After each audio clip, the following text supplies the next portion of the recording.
Fundur settur á Alþingi. Forseti vill tilkynna að á fundi framtíðarnefndar sem haldinn var föstudaginn 28. janúar var Logi Einarsson kosinn formaður og Lilja Rannveig Sigurgeirsdóttir varaformaður. Útbýtt á fundinum á þingskjali 412 gjaldtaka í sjókvíaeldi og skipting tekna til sveitarfélaga. Fyrirspurn flutningsmaður Halla Signý Kristjánsdóttir. Á þingskjali 413 undanþágur frá sóttvarnareglum. Fyrirspurn flutningsmaður Bergþór Ólason. Tekin fyrir fyrsta dagskrármálið störf þingsins. Til máls tekur hv. 6. þingmaður Norðausturkjördæmis Berglind Ósk Guðmundsdóttir.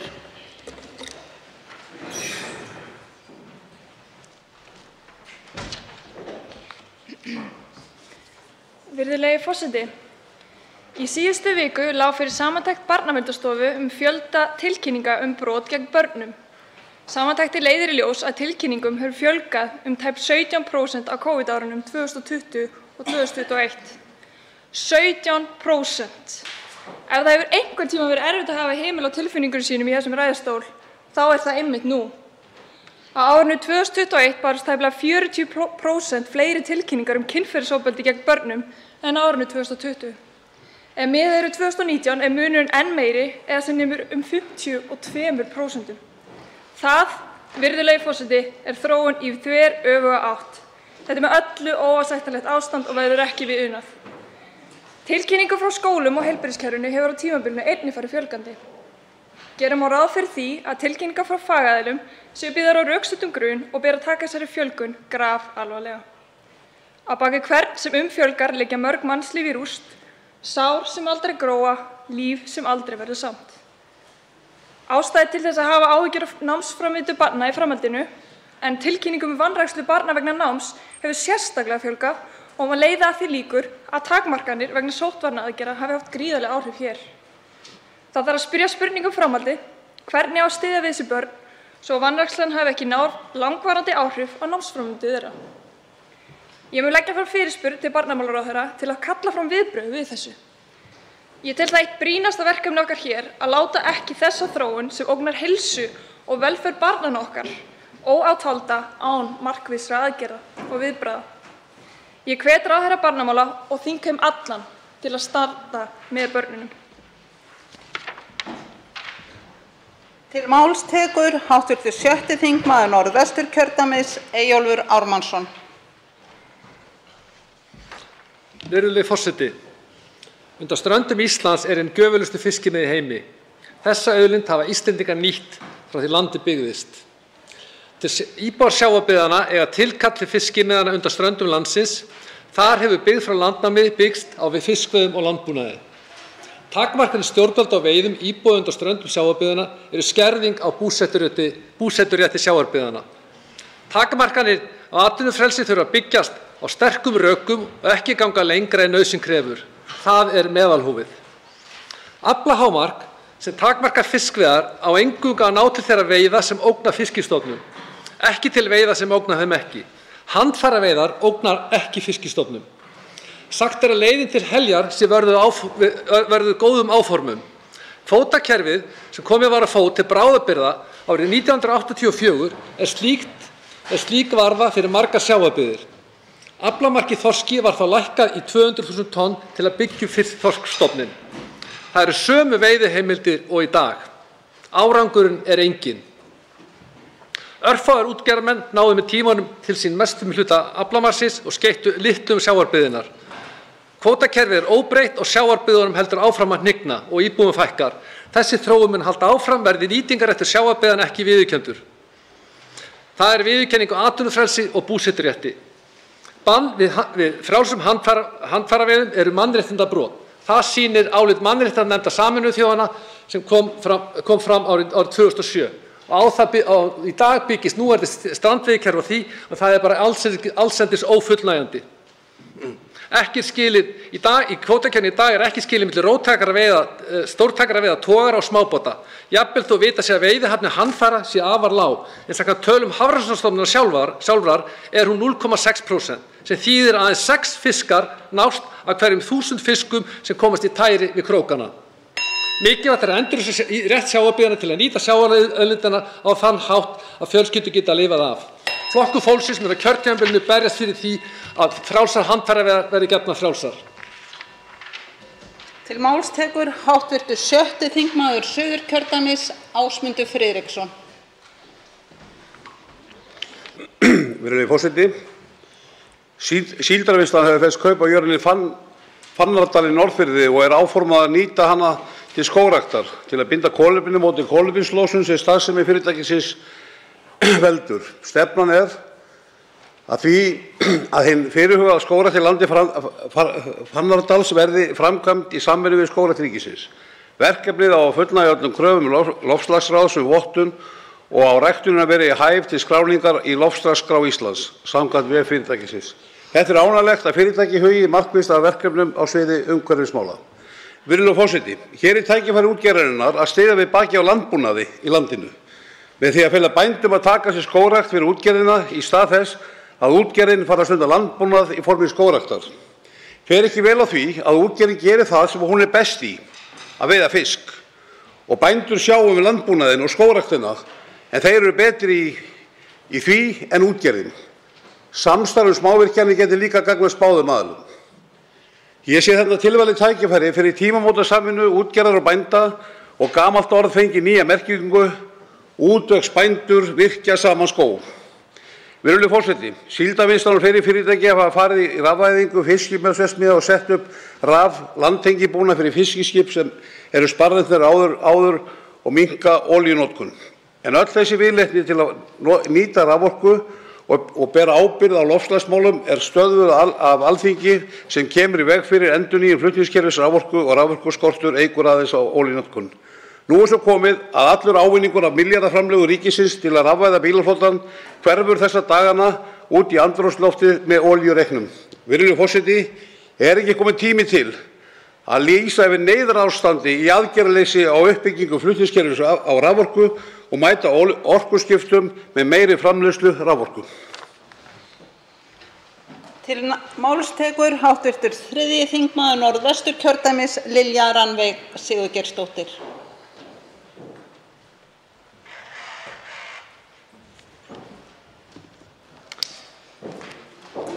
Hæstvirtur forseti, í dag vil ég ræða fjarskipti í dreifbýli.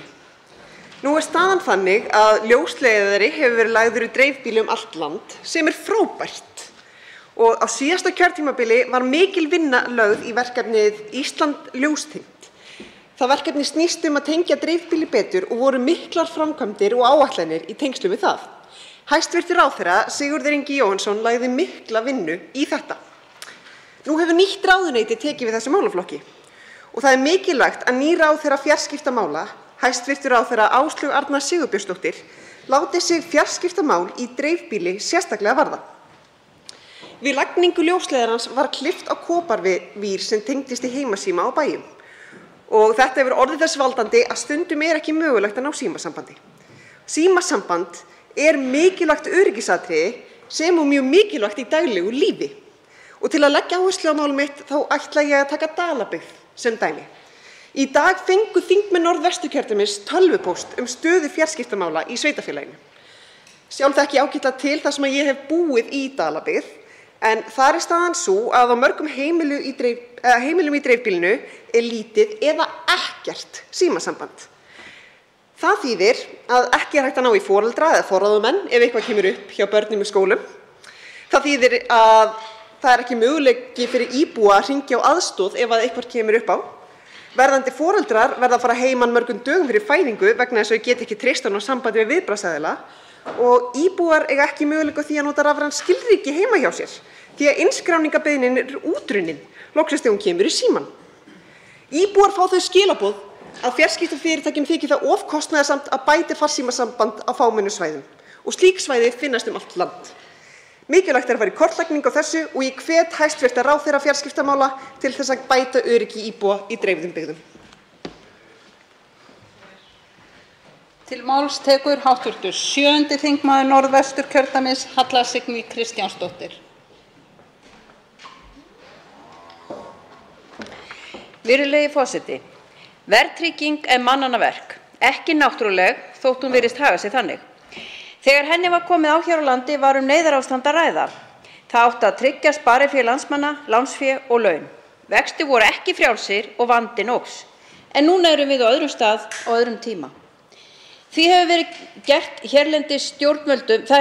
hérlendis stjórnvöldum skóna að verðbólguskoti núna sé þeim að kenna.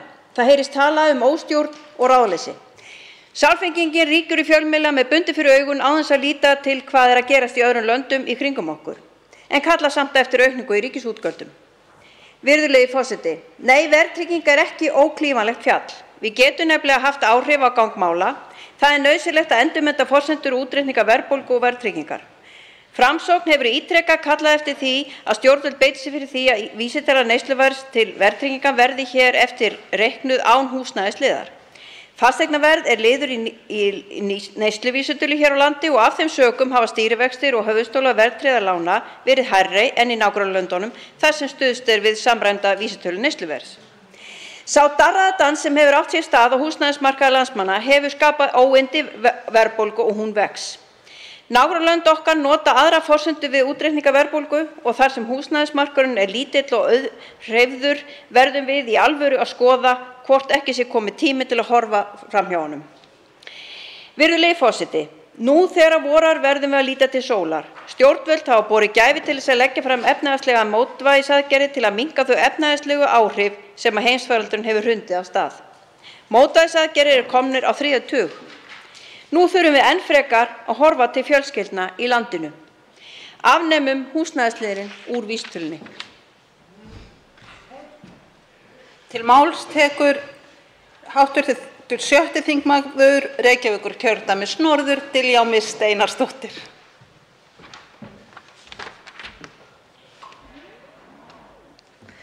Virðulegi forseti, enn á ný nota ég aðstöðuna hér til þess að minna á unga fólki í heimsfaraldri.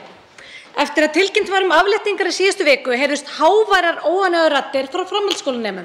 Forseti nemendafélagsins Framtíðarinnar í MR sagði nemendum vera illa brugðið vegna nýrra reglna 50 manna samkomutakmarkanir. Það sé ljóst að mikilvægir hagsmunir nemenda af almennilegu félagslífi hafi ekki verið stjórnvöldum ofarlega í huga. Og ég ætla hér að taka undir með þeim. Takk fyrir að halda okkur við efnið. Ákvarðanir skemmtanahald hafa sannarlega ekki verið teknar með unga fólki í huga, nema við vera skyldi til þess að koma sérstaklega í veg fyrir það. Ýmissa leiða hefur hins vegar verið leitað til þess að ákveðnir menningarviðburðir leggist ekki af, skemmtanalíf eldri kynslóðanna. Eru 2 ár af menntaskólaböllum kannski bara lítil fórn að færa? 2 ár af því að bera grímur í tímum og eiga í takmörkum samskiptum og samverum við samnemendur? Það finnst mér ekki. Og þeir sem halda öðru fram ættu kannski að velta því fyrir sér hvort tilvera þeirra grundvallist kannski á því að forfeður þeirra gátu á sínum tíma skemmt sér almennilega á böllum. Til máls tekur hv. 3. þingmaður Suðurkjördæmis Ásthildur Lóa Þórsdóttir.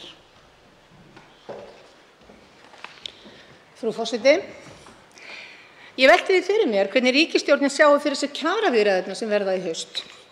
Hvert heimili er í raun hagkerfi þar sem launin þurfa að duga fyrir fæði, klæði og húsnæði. Húsnæðiskostnaður hefur þegar hækkað 10.000 hjá mörgum, ekki hvað síst þeim sem eru á leigumarkaði. Á mörgum heimilum, jafnvel flestum, er ekkert svigrúm til að mæta svona hækkunum. Þau þurfa því, alveg eins og fyrirtæki, að hækka sína gjaldskrá. Nú þegar eru mörg dæmi 30.000 kr. hækkun á leigu á nokkrum mánuðum. Til að bæta launþeganum það þarf verkalýðsforystan að semja að minnstakosti 50.000 kr. launahækkun. Er ríkisstjórnin til í að skrifa upp á þannig launahækkanir? Eða ætlar hún þá að hefja gamla sönginn hófsemi og ábyrgar kröfur? En hvað með hófsemi og ábyrgð þeirra sem öllu ráða? Hvar er til dæmis hófsemin í vaxtahækkunum og arðgreiðslum bankanna? Og hvar ábyrgð ríkisstjórnar sem fórnar heimilum fyrir hagvöxt? Í lífskjarasamningunum var samið að taka húsnæðisliðinn úr vísitölunni. Þeirri aðgerð var frestað en hún var ekki slegin á borðinu. Án húsnæðisliðarins í vísitölunni værum við að horfa á 5,7% verðbólgu, værum við ekki að horfa á 5,7% verðbólgu heldur 3,7%. Það að taka hann út úr myndinni myndi muna öllu fyrir heimilin eins og staðan í dag. Af hverju það ekki gert? Heimilin þurfa alveg eins og fyrirtækin að auka við tekjur sínar þegar framfærslukostnaður þeirra eykst. Þetta veit verkalýðsforystan og hún mun ekkert gefa eftir í haust. Þá verður ekki hægt að mæta fólkinu sem ber upp í þjóðfélagi með kröfum hófsemi eða tala að hagkerfið standi ekki undir þessum launakröfum. Það sem fólki mun horfast í augu við að heimili þeirra stendur ekki undir öllum þeim hækkunum sem á því hafa dunið. Það mun því vilja, alveg svo fyrirtækin sem yfirleitt njóta skilnings, hækka sína verðskrá og lágu þeim hver sem vill. Ríkisstjórnin með þetta í hendi sér. Það sem hún gerir núna mun skipta sköpum í haust. Hvað ætlar hún að gera? Til máls tekur hv. 5. þingmaður Norðausturkjördæmis, Logi Einarsson.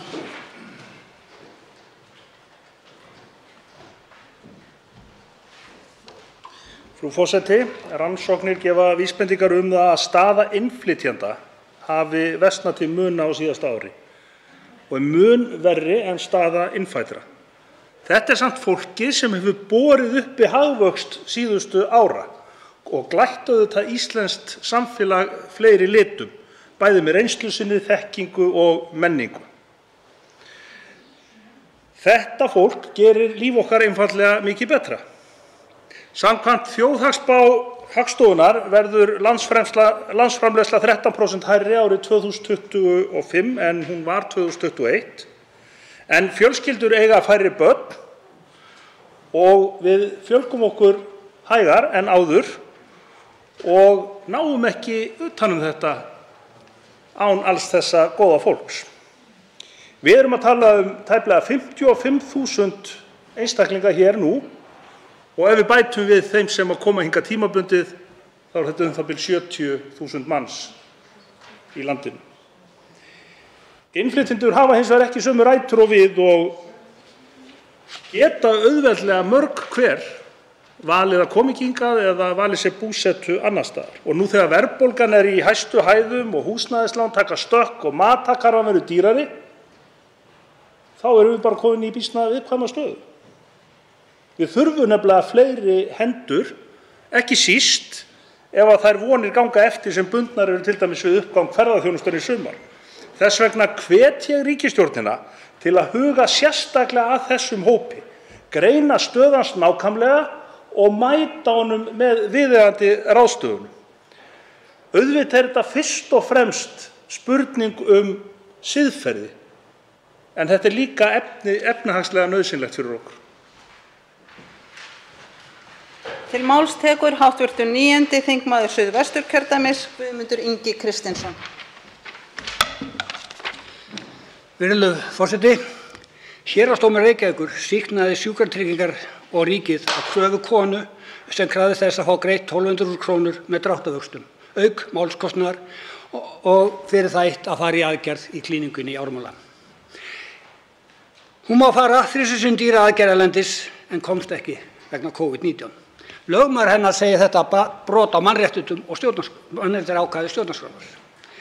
Í Morgunblaðinu morgun kom einnig fram að Sjúkratryggingar samþykktu að kona mætti leita sér meðferðar innan EES-svæðisins en ekki hjá klíningunni í Ármúla vegna samningsleysis greiðsluþátttöku í meðferð hjá þeim. Þá bent á að íbúar annarra landa Evrópu efnahagssvæðisins virðast njóta betri réttar hér á landi en íslenskir ríkisborgarar. Þeir geta komið hingað og farið í aðgerð í klíninginu og fengið hana greidda hjá sínum opinberu sjúkratryggingum en ekki íslenskir ríkisborgarar. Þau í klíningunni eru góð til að laga til og hjálpa á landsbyggðunum vegna COVID-19. Við erum það með samþykki ríkisstjórnarinnar en ekki boðleg til að binda enda á fjárhagslega, andlega og líkamlega pyndingar á illa veiku og þjáðu fólki. Nei, eina sem í boði hjá ríkisstjórninni að þau bryðji rógsterk verkefni, það sé ópíóða sem gerir fólk jafnvel að fíklum eða öryrkjum fyrir lífstíð. Að bryðja 15-20 töflur á dag á biðlista aðgerðum svo mánuðum eða árum skiptir og þar á 2-3 töflur vegna aukaverkana af verkefnum ofbeldi af verstu gerð.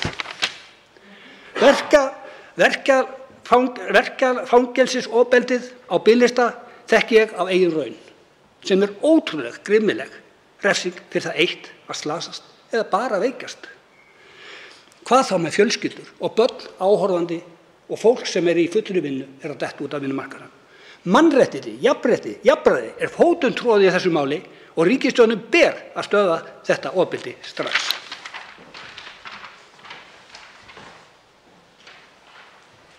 Til máls tekur hv. 5. þingmaður Suðvesturkjördæmis, Þorgerður Katrín Gunnarsdóttir.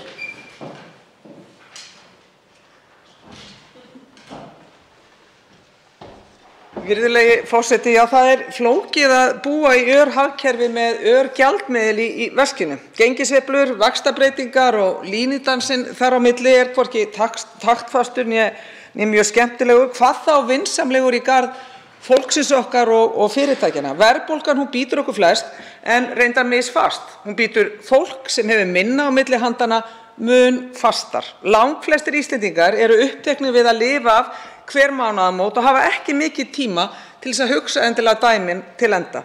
Þau treysta þannig stjórnvöldum til að taka ákvarðanir og halda vel á boltanum. Hvort sem að ræða ungt fólk sem að koma undir sér fótunum og ákveða hvort það eigi að veðja óverðtryggt eða verðtryggt lán, fasta vexti eða ekki, eða eldra fólk sem keppist við að reyna að búa til ævisparnað, finna öryggi.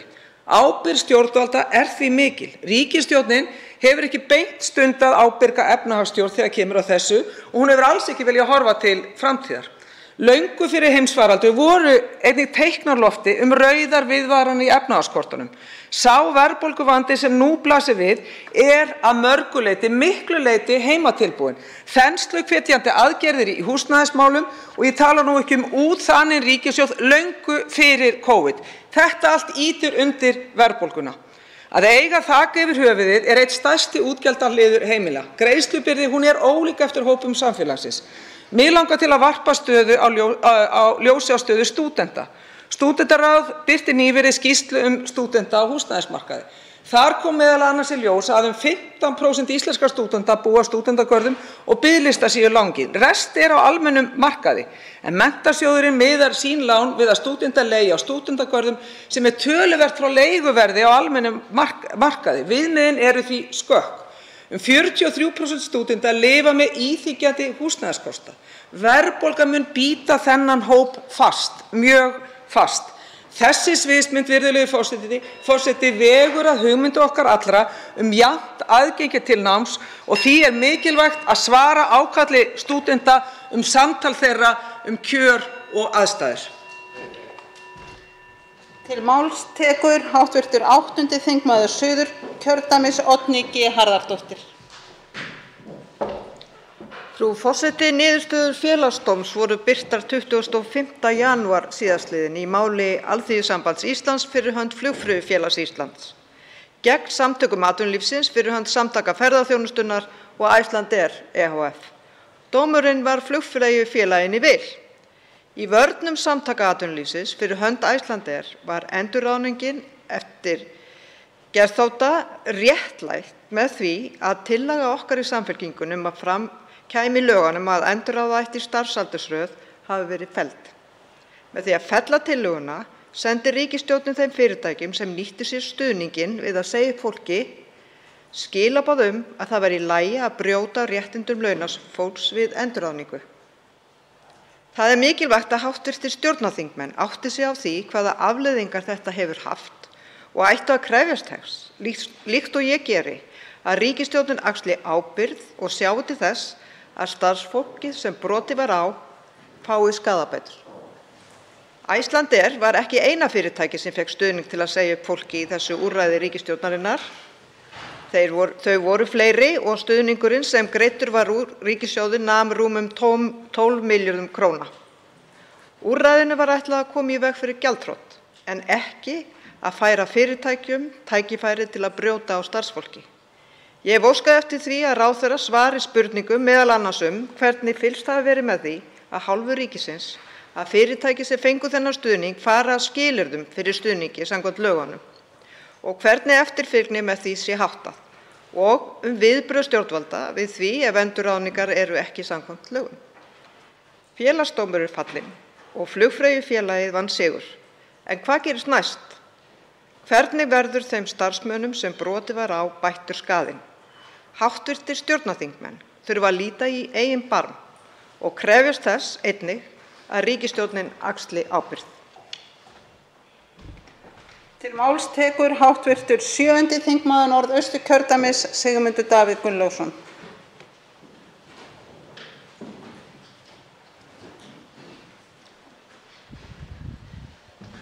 Frú forseti, þetta orðið algjört ófremdar ástand. Ríkisstjórnin virðist algjörlega týnd í stærstu málum.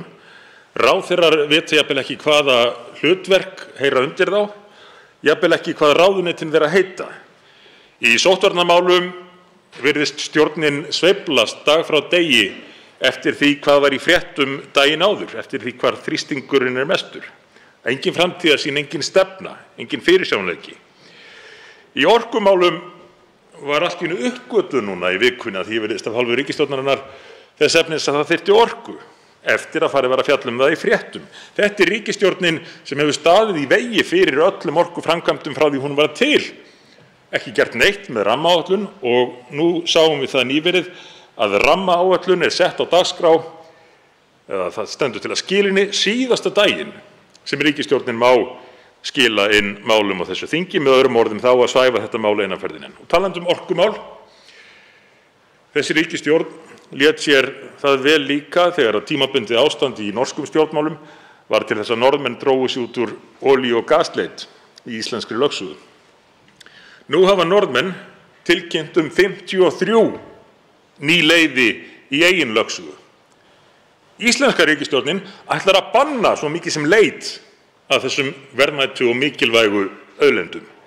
Banna rannsóknir, frú forseti. Nú verðbólgan, hvað ætlar ríkisstjórnin að gera til að takast á við þá fyrirsjáanlega þróun sem er að eiga sér stað í félagsmálum? Væntanlega ekki neitt nema hún neyðist til þess. Báknið heldur áfram að stækka á sama tíma. Jú, nú er allt í einu farið að tala að taka hugsanlega húsnæðisliðinn út úr verðlagsvísitölunni, nokkuð sem að þessi sama ríkisstjórn hefur staðið gegn frá upphafi þegar að þingmenn Miðflokksins, verkalýðshreyfingin og fleiri hafa lagt það til. Í samgöngumálum virðist Reykjavíkurborg ráðaför. Og svo mætti lengi telja, frú forseti, ég hef eingöngu 2 mínútur en aðalatriðið er þetta: ef að þingið grípur ekki inn í við þessar aðstæður, þá ber þingið ábyrgð á þróuninni. Hv. þingmenn eru áminntir að virða ræðutíma. Til máls tekur 3. þingmaður Reykjavíkurkjördæmis norður, Halldór Mogensen. Forseti, í nýrri könnun Vörðu stöðu launafólks á Íslandi sem lögð var fyrir félagi aðildarfélögum ASÍ og BSRB kemur fram að fjórðungur launafólks á erfitt með að ná endum saman. Fjórðungur kvenna á vinnumarkaði býr við slæma andlega heilsu. Fimmtungur launafólks getur ekki mætt óvæntum útgjöldum.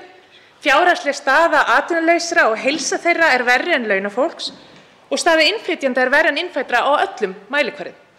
Forseti, nú í kjölfar heimsfaraldurs kórónuveiru og þeirra samfélagslegu takmarkana sem gripið var til vegna faraldursins stefnir í tímabil mikillar þenslu og verðbólgu bæði hér á landi og á heimsvísu. Horfur í efnahagslífinu benda til þess að róður verst settu hópanum mun þyngjast enn frekar og þrengja að lífsskilyrðum þeirra. Leiguverð er að hækka, matarkarfan er að hækka, bensín er að hækka. Nú verður að grípa til aðgerða strax til að koma í veg fyrir vaxandi vanda inn í framtíðina sem verður okkur dýrkeyptur. Ekki bara í peningum heldur mannlegum harmleik sem bergmálar í gegnum næstu kynslóðir. Það er mikilvægt nú sem aldrei fyrr að ríkisstjórnin sé afar skýr með hverjar fyrirætlanir hennar séu. Hvað ætlar hún að gera til að vernda hag heimila og fjölskyldna? En það bólar ekki á neinum aðgerðum á þeim bænum.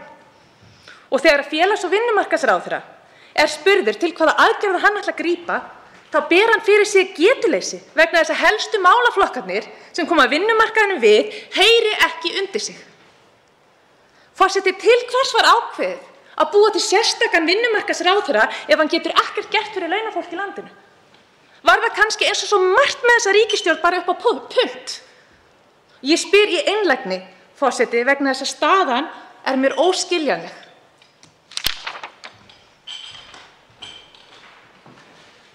Til máls tekur hv. 10. þingmaður Norðausturkjördæmis, Jódís Skúladóttir.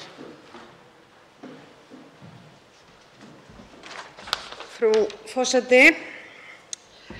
Ég fagna þeim fréttum að kynningarfundur fyrirhugað útboð í samvinnuverkefninu Axarvegur, nýr vegur yfir Öxi, verði haldinn á föstudaginn. Það með ólíkindum hvað málið hefur dregist þrátt fyrir ítrekaðar áskoranir sveitarstjórnar og heimastjórna í Múlaþingi.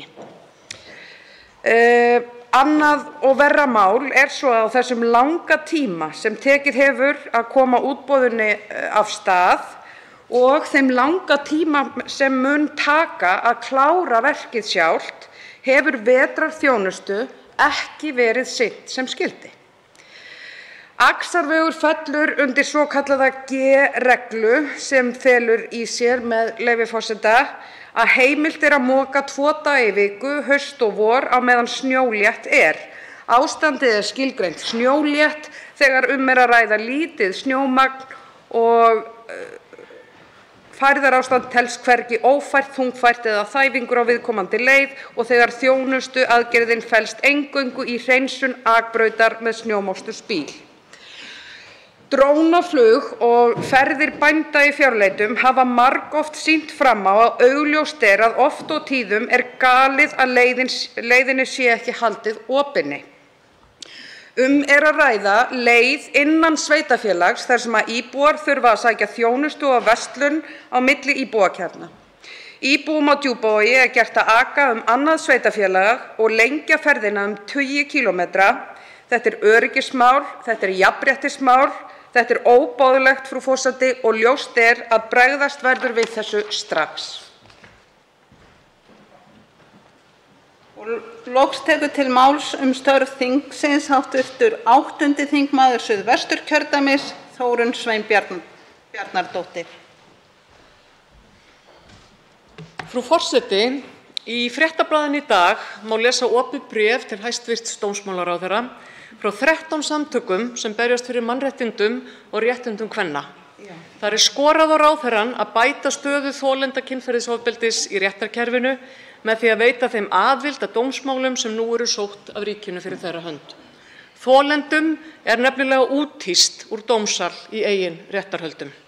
Í bréfinu segir, með leyfi forseta: Rannsóknir sýna að andlegar afleiðingar kynferðisofbeldis eru yfirleitt mun langvinnari en líkamlegir áverkar sem gróa oftast fljótt. Þar vegur afmennskunin og hlutgervingin þungt, en til að beita kynferðisofbeldi þarf gerandinn að smætta þolandann niður í viðfang til að svala fýsnum sínum á, í stað mannesku með réttindi og rödd.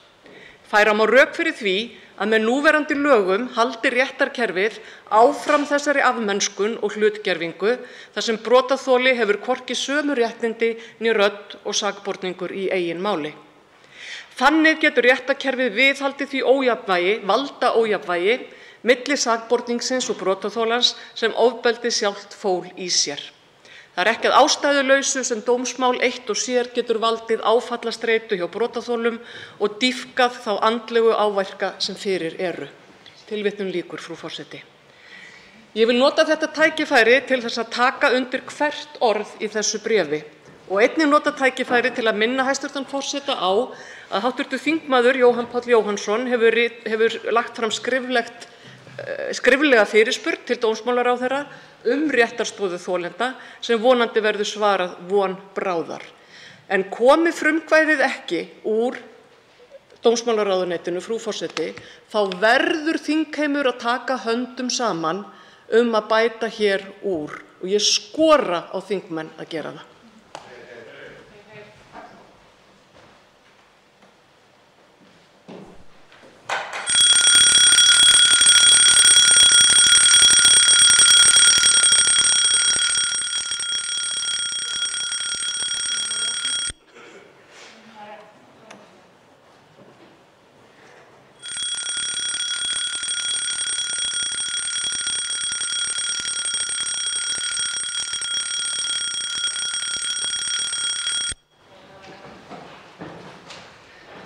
Til máls tekur fundarstjórn forseta hv. 11. þingmaður Reykjavíkurkjördæmis suður, Arndís Anna K. Gunnarsdóttir.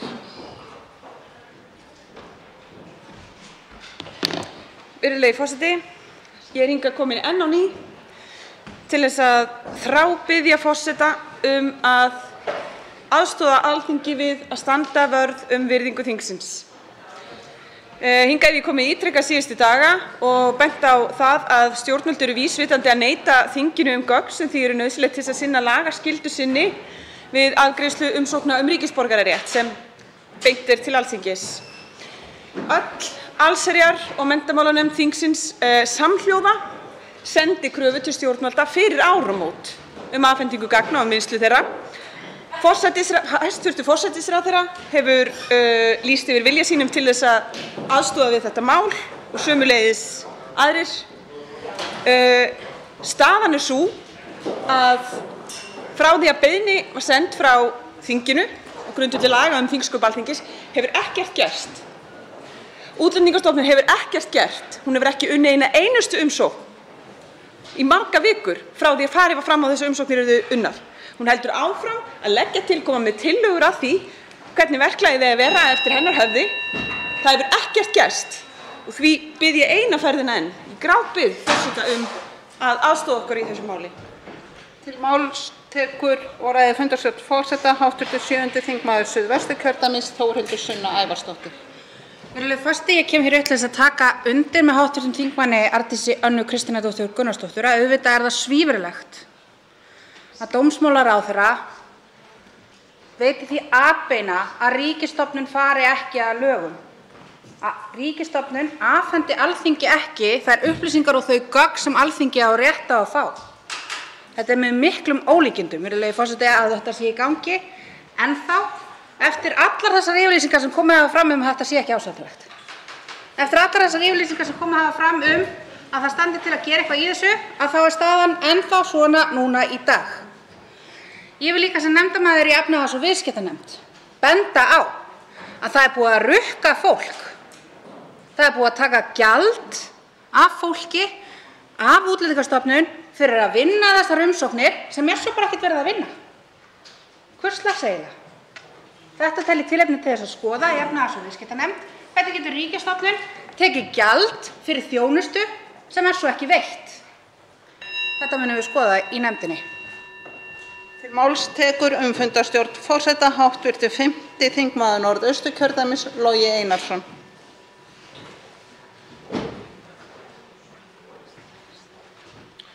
Frú forseti, ég tek undir orð þeirra tveggja sem töluðu undan mér og þetta sýnu sorglegra vegna þess að það nánast einhugur í nefndinni þetta.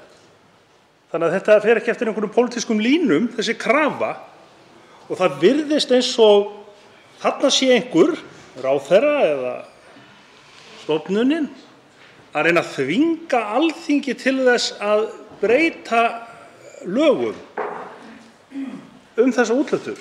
Og það má svo sem vel vera að það sé komið tími til þess að endurskoða það allt saman, en það algjörlega óháð því sem við erum að ræða hér í dag.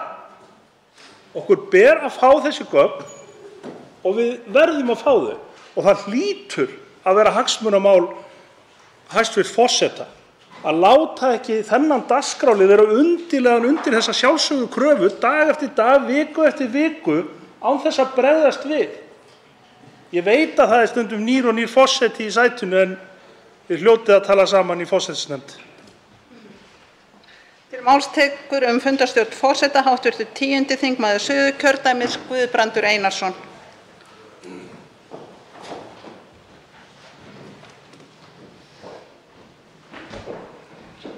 Virðulegur forseti, ég verð nú að koma hingað upp og taka undir það sem hér hefur verið að segja.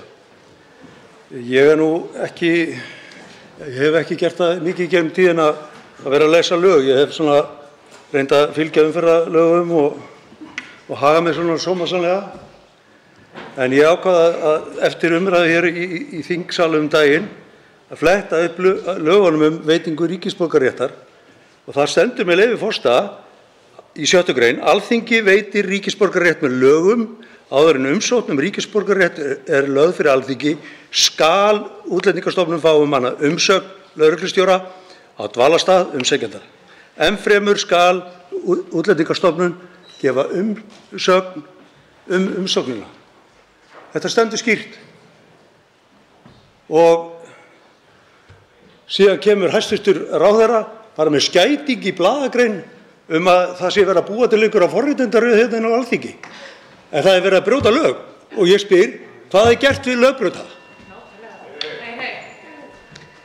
Til máls tekur fundarstjórn forseta hv. 6. þingmaður Suðvesturkjördæmis Bryndís Haraldsdóttir.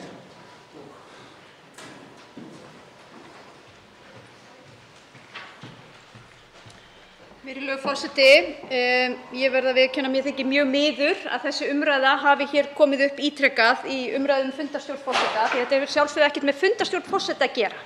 En það er alveg ljóst að við erum komin í leiðindarflækjumál inn í allsherjar- og menntamálanefnd vegna veitingu ríkisborgara með lögum.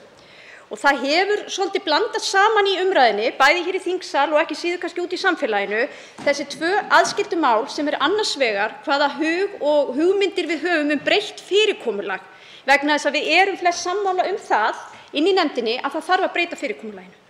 Og ráðuneyti og Útlendingastofnun hafa á síðustu árum verið að vinna markvisst að því með nefndinni án þess að nefndin hafi tekið einhver ákvörðun það. Þetta er svo tvíþætt mál núna að í desember þá bókaði nefndin frest fyrir Útlendingastofnun út í janúarmánuð að afhenda þinginu umsóknir sem borist höfðu fyrir 1. október og umsagnir þær. Og við munum að sjálfsögðu og erum að leita leiða með Útlendingastofnun að fá það fram. Flækjustigi við þetta er sá tími sem tekur stofnunin að fara yfir þessar umsóknir og að þau hafi ákveðið að breyta verklaginu með það hætti að afgreiða umsóknir í tímaröð. Þannig að ég átta mig á því, virðulegur forseti, að það getur svolítið flókið og vera að reyna að ræða þetta hérna alltaf í einhverjum svona upphlaupum í fundarstjórn forseta, en undirnefnd allsherjar- og menntamálanefnd er með málið hjá sér. Þau funduðu í dag og þau munu funda aftur á morgun eða næstu daga og ég vænti þess að þetta mál verði leyst alveg á næstunni. Máls tekur fundarstjórn forseta hv. 8. þingmaður Reykjavíkurkjördæmis suður, Hanna Katrín Friðriksson. Frú forseti, tilefni orða hv. þingmanns Bryndísar Haraldsdóttur þá þakka ég útskýringuna. Ég ætla að leyfa mér að vera ósammála í tveimur grundvallarmálum. Þetta er ekki flókið. Þetta snýst bara það að hér er verið að hefta störf Alþingis. Og þetta hefur heilmikið að gera með fundarstjórn forseta vegna þess að þetta snýst þau tæki og tól sem við sem þingmenn höfum til þess að ná fram réttmætum kröfum okkar að lögum sé framfylgt. Og þær kröfur eru enn ríkari á handhafa framkvæmdarvaldsins, ekki síst þegar er að ræða ráðherra sem jafnframt er þingmaður. Það er ekkert flókið við þetta mál, en ég ætla hins vegar að óska hv. allsherjar- og menntamálanefnd velfarnaðar í því að leysa málið fyrir hönd Alþingis. En hér á þessu umræðu heima þar til málið leysist. Til máls tekur fundarstjórn forseta hv. 6. þingmaður Norðvesturkjördæmis Eyjólfur Ármannsson. Virðulegi forseti, varðandi þetta mál, þá er þetta 4. eða 5. sinn sem þetta kemur til umræðu á Alþingi. Ég vil benda þingheimi á grein eftir dómsmálaráðherra, hæstvirtan innanríkisráðherra, heitir hann í dag, sem heitir Ríkisborgararéttur á Alþingi, sem kom á vísi.is 27. janúar síðastliðinn. Pínlegri grein hef ég ekki lesið á minni ævi frá ráðherra í lýðveldisins. Ég vil bara segja alveg eins og er. Og ég skal segja ykkur af hverju. Dómsmálaráðherra landsins, hann skilur ekki muninn á stjórnsýslumáli og máli fyrir Alþingi Íslendinga. Hann skilur ekki þennan mun. Hann skilur ekki muninn á undirbúningi máls fyrir stjórnvaldsákvörðun hjá Útlendingastofnun og undirbúningsmáls sem verður lagasetningu á Alþingi Íslendinga. Ríkisborgurum hjá Alþingi Íslendinga, þeim er veittur ríkisborgararéttur með lögum. Útlendingastofnun á að undirbúa þau lög með því að veita umsögn með umsóknir sem umsækjendur senda til Alþingis og greiða töluvert fé fyrir. Þetta er hæstv. Innanríkisráðherra að grauta saman í grein í Vísi sem ég hvet alla til að lesa, tala meðal þess VIP meðferð fyrir Alþingi, Og af því að það gengur svo illa hraðinn á málinu hjá þér útlendingastofnun, þá þarf að bitna á þessari stofnun hér. Til máls tekur fundarstjórn forseta hv. 7. þingmaður Suðvesturkjördæmis Þórhildur Sunna Ævarsdóttir.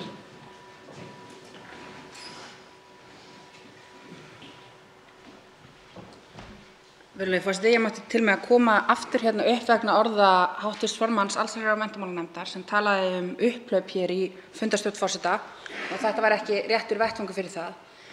Ég var að segja fyrir mitt leyti að mér finnst þingmenn hafa verið bara frekar settlegir hérna í fundarstjórn forseta miðað við alvarleika þess máls sem hér ræðir. Við erum hérna að tala ráðherra í ríkisstjórn Íslands sem að beina fyrirmælum til undirstofnunar sinnar að brjóta lög. Þetta varðar við ráðherraábyrgð, virðulegi forseti. Þetta er grafalvarlegt mál. Það að við komum hér upp endurtekið og óskum eftir atbeina forseta með það að forseti skikki ráðherra til þess að fara að lögum og til þess að hætta að brjóta á sinni ráðherraábyrgð finnst mér nú bara frekar settli leið. Það eru til aðrar og töluvert harkalegir leiðir til þess að taka á ráðherrum sem brjóta lög, en hér stöndum við og óskum eftir því að þingmenn og forseti standi með stjórnskipun Íslands og standi með lögum ráðherraábyrgð og virði Alþingi og hlutverk þess í veitingu ríkisborgara. Til máls tekur hv. 11. þingmaður Reykjavíkurkjördæmis suður, Arndís Anna Kristínar og Gunnarsdóttir.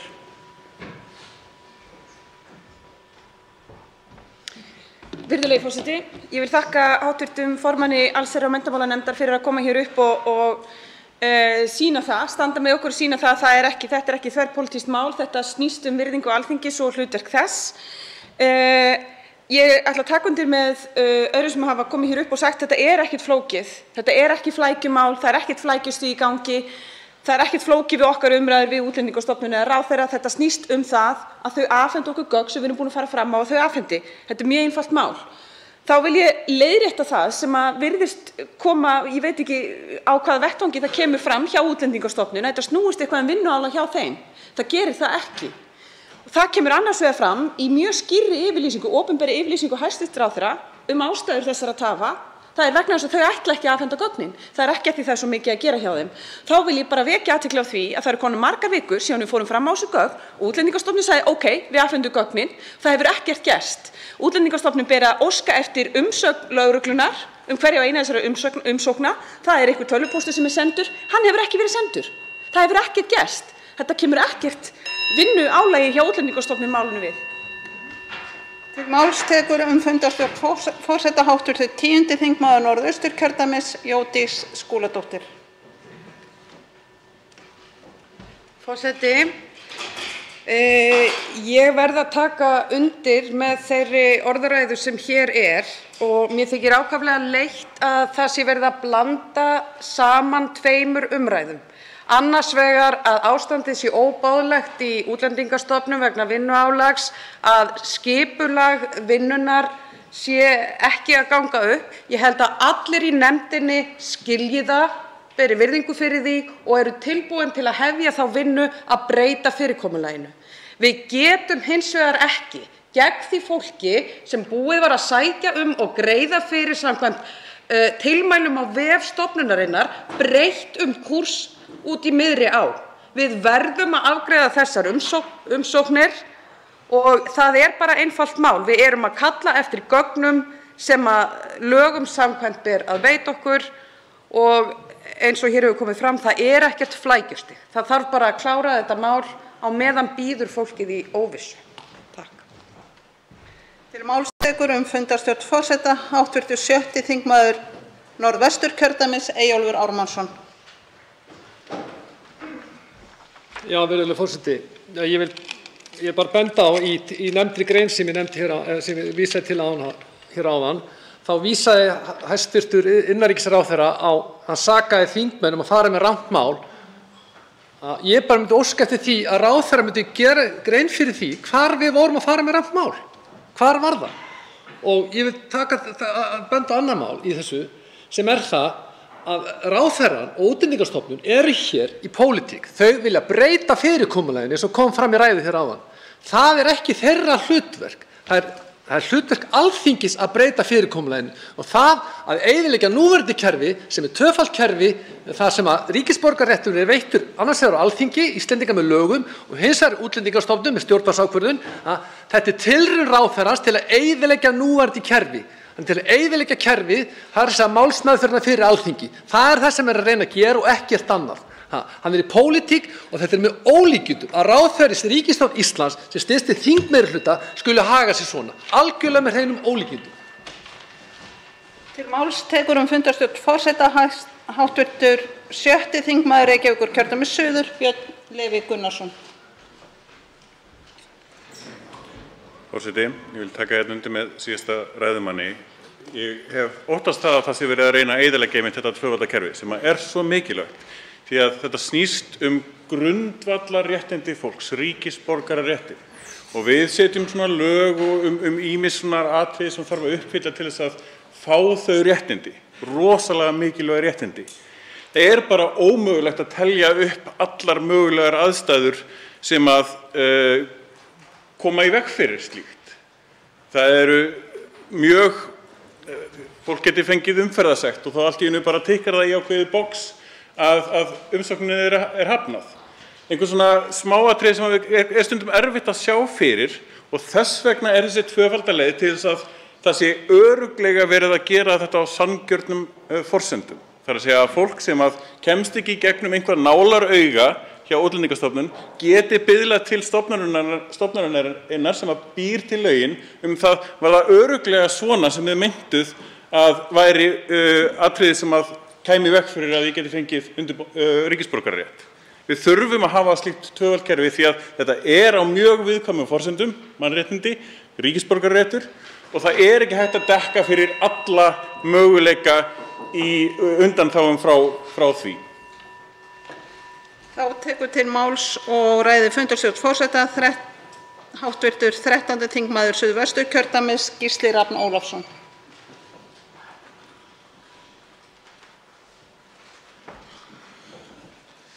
Virðulegi forseti, við komum hér upp dag eftir dag eftir dag að benda á það að ráðherra er að brjóta lög. Ráðherra er að brjóta lög. Og það er virðingarleysi algjört við Alþingi og annaðhvort þarf viðkomandi ráðherra, hæstvirtur ráðherra, að fara að fylgja lögum eða viðkomandi hæstvirtur ráðherra þarf að láta af störfum. Til máls tekur fundarstjórn forseta hv. 4. þingmaður Reykjavíkurkjördæmis norður Helga Vala Helgadóttir. Frú forseti, kem hingað upp aðeins til þess að leiðrétta það sem fram kom varðandi nálarauga Útlendingastofnunar. Það er skýrt í lögum hvað þarf til þess að fá ríkisborgararétt með stjórnvaldsákvörðun. Það er ekki nálarauga, það er bara alveg skýrt afmarkað hvað þar er. Ef við viljum breyta því, þá breytum við því með lögum og það er það sama sem að hér er upp á teningnum. Ef að ráðherra vill breyta því að Alþingi eigi að veita ríkisborgararétt með lögum, þá þarf að breyta því með lögum. Við þurfum bara að fara að lögum. Það er ekkert kannski. Við verðum að fara að lögum. Við verðum að gefa Alþingi tækifæri til þess að framfylgja lögum. Og ég ítreka það sem ég hef áður sagt. Ég hvet hv. allsherjar- og menntamálanefnd til þess að leggja nú inn auglýsingu í fjölmiðla og lýsa eftir þeim umsóknum sem að þegar hafa borist inn og óska eftir að umsækjendur sem að sendu inn umsóknir skili þeim beint til Alþingis því að þetta fyrirkomulag er með öllu óboðlegt. Til máls tekur fundarstjórn forseta hv. 9. þingmaður Suðurkjördæmis Birgir Þórarinsson. Já, frú forseti, það er rétt að það komi fram að Alþingi ber engin skylda til þess að veita ríkisborgararétt. Þetta er heimildarákvæði og það er heldur ekki neini tímafrestir. Við getum þess vegna ákveðið það að veita hann einu sinni á ári eða einu sinni í mánuði. En ég kem hér upp, frú forseti, til þess að geta þess að undirnefnd fundaði í dag og mun væntanlega funda á morgun og ég vonast til þess að þetta mál sé að leysast og við getum farið að hefja þessa vinnu þannig að sómi verði að. Til máls tekur fundarstjórn forseta hv. 6. þingmaður Reykjavíkurkjördæmis suður, Björn Leví Gunnarsson.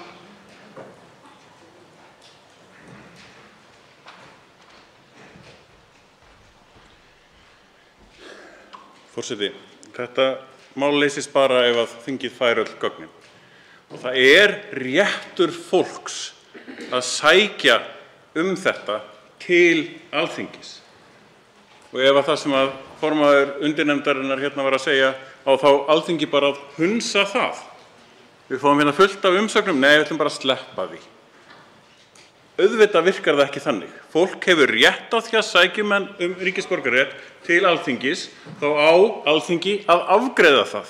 Að sjálfsögðu með málefnalegum hætti og til þess þarf þessi gögn. Þá er forseta ekki kunnugt að fleiri hafi óskað eftir því að ræða störf forseta og hringir á ný til atkvæðagreiðslu.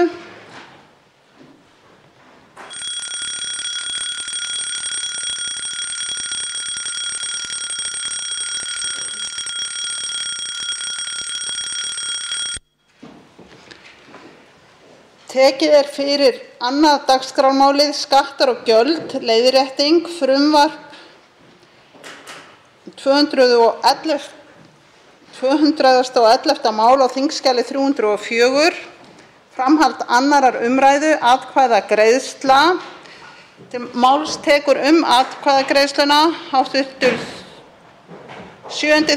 þingmaður Suðvesturkjördæmis, Þórhildur Sunna Ævarsdóttir. Virðulegur forseti, hér erum við að afgreiða mál sem er bein afleiðing þess að þingið var sett undir allt of mikla tímapressu. Við erum að leiðrétta hér meðal annars frumvarp sem þurfti að afgreiða á einum degi vegna seinagangs ríkisstjórnarinnar og við erum líka að lagfæra mistök sem urðu vegna þess að bandormurinn fyrir jól og fjárlögin höfðu allt of lítinn tíma og rými í þinginu. Við styðjum 2 af þessum leiðréttingum að sjálfsögðu, en hins vegar að þá erum við mótfallin annar þeirra varðar aukningu á, eða bara lækkun á gjaldi fyrir losun húsbíla. En við munum sitja hjá í málinu í heild vegna þessara vinnubragða, vegna þessa seinagangs í ríkisstjórninni, við mótmælum þessum vinnubrögðum, virðulegi forseti. Fyrst verða greidd atkvæði 1. grein og hefst nú atkvæðagreiðslan.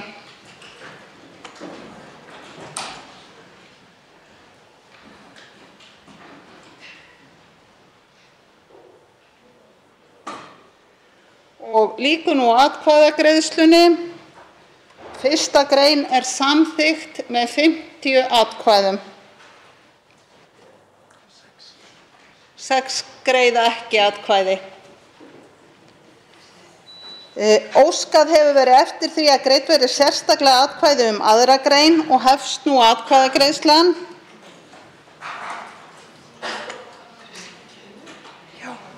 Háttvirtur 10. þingmaður Reykjavíkurkjördæmis norður, Andrés Ingi Jónsson, gerir grein fyrir atkvæði sínu.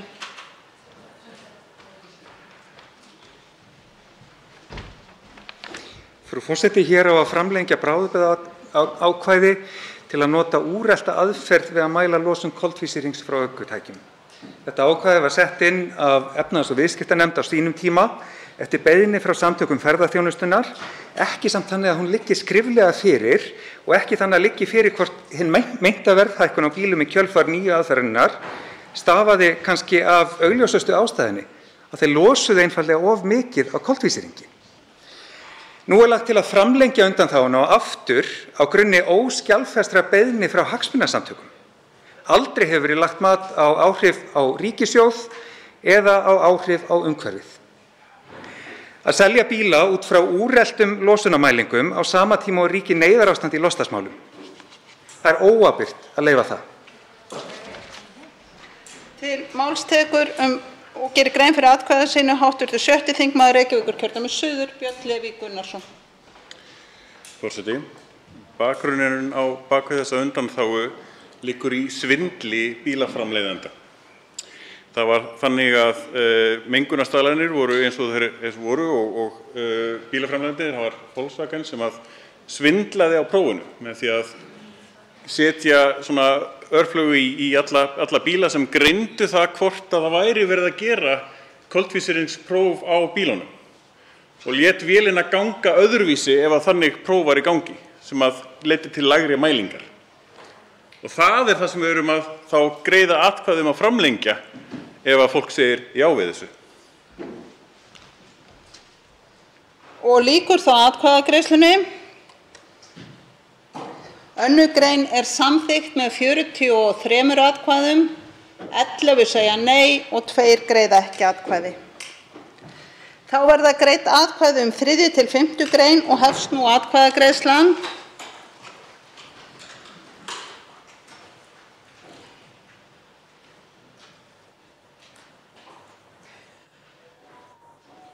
Þá lýkur atkvæðagreiðslunni. 3. til 5. grein eru samþykktar með 51 atkvæði, 6 greiða ekki atkvæði. Fyrirsögn frumvarpsins skoðast samþykkt ef enginn hreyfir andmælum. Frumvarpið gengur nú til 3. umræðu ef enginn hreyfir andmælum. Það samþykkt. Tekið fyrir 3. dagskrármálið dýralyf stjórnarfrumvarp 149. mál á þingskjali 151, nefndarálit á þingskjali 377 og breytingartillaga á þingskjali 378, framhald 2. umræðu, atkvæðagreiðsla. Til máls tekur atkvæðagreiðsluna hv.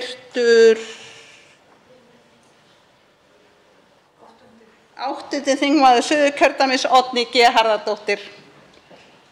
Frú forseti, við í Samfylkingunni munum greiða atkvæði með þessu frumvarpi en ég á nefndarálitinu með fyrirvara og fyrirvarinn lýtur á því að þetta frumvarp var samið í miklum flýti og þegar að þannig að þá eru þetta miklar líkur á því að verði einhver mistök gerð þó við sjáum það ekki núna. Það eru þarna atriði sem mikilvægt að öðlist gildi og þess vegna samþykkjum við lögin en þennan fyrirvara gerði ég við nefndarálitið. Fyrst verða greidd atkvæði 1. grein og hefst nú atkvæðagreiðslan.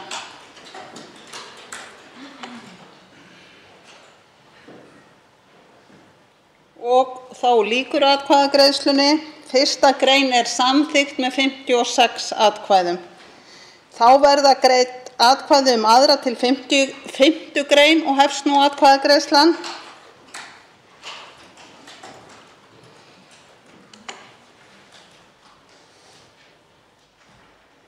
Og þá lýkur atkvæðagreiðslunni. 2. til 5. grein eru samþykktar með 56 atkvæðum. Á þingskjali 378, töluliður 1-9 eru breytingartillögur frá meirihluta velferðarnefndar við 6. til 77. grein og hefst nú atkvæðagreiðslan.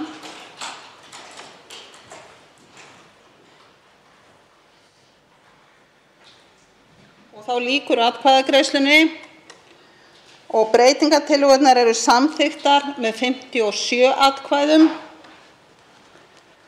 Þá verða greidd atkvæði 6. til 77. grein svo breyttar og hefst nú atkvæðagreiðslan.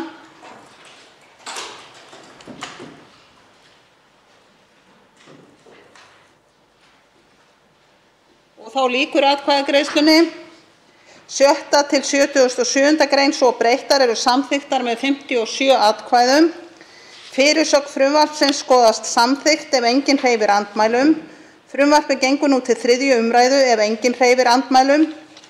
Það samþykkt. Tekið fyrir 4. dagskrármálið staðfesting ríkisreiknings 2020, stjórnarfrumvarp 161. mál, á þingskjali 163 og nefndarálit á þingskjölum 369 og 392. Frumvarp, önnur umræða, atkvæðagreiðsla. Fyrst verða greidd atkvæði um 1. grein og hefst nú atkvæðagreiðslan.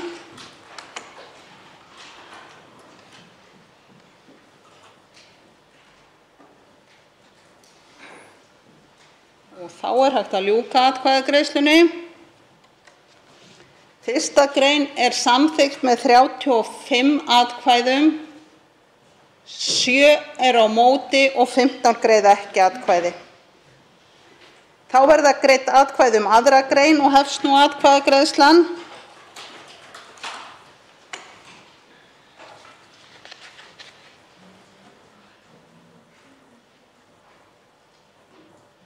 Og þá lýkur atkvæðagreiðslunni. 2. grein samþykkt með 37 atkvæðum, 6 segja nei og 14 greiða ekki atkvæði. Fyrirsögn frumvarpsins skoðast samþykkt ef enginn hreyfir andmælum. Frumvarpið gengur nú til 3. umræðu ef enginn hreyfir andmælum. Það samþykkt. Tekið fyrir 5. dagskrármálið, styrkir til rekstraraðila veitingastaða sem hafa sætt takmörkunum á opnunartíma. Stjórnarfrumvarp, 232. mál á þingskjali 332, nefndarálit með breytingartillögu á þingskjali 410, önnur umræða. Til máls tekur framsögumaður meirihluta efnahags- og viðskiptanefndar, hv. 1. þingmaður Suðurkjördæmis, Guðrún Hafsteinsdóttir.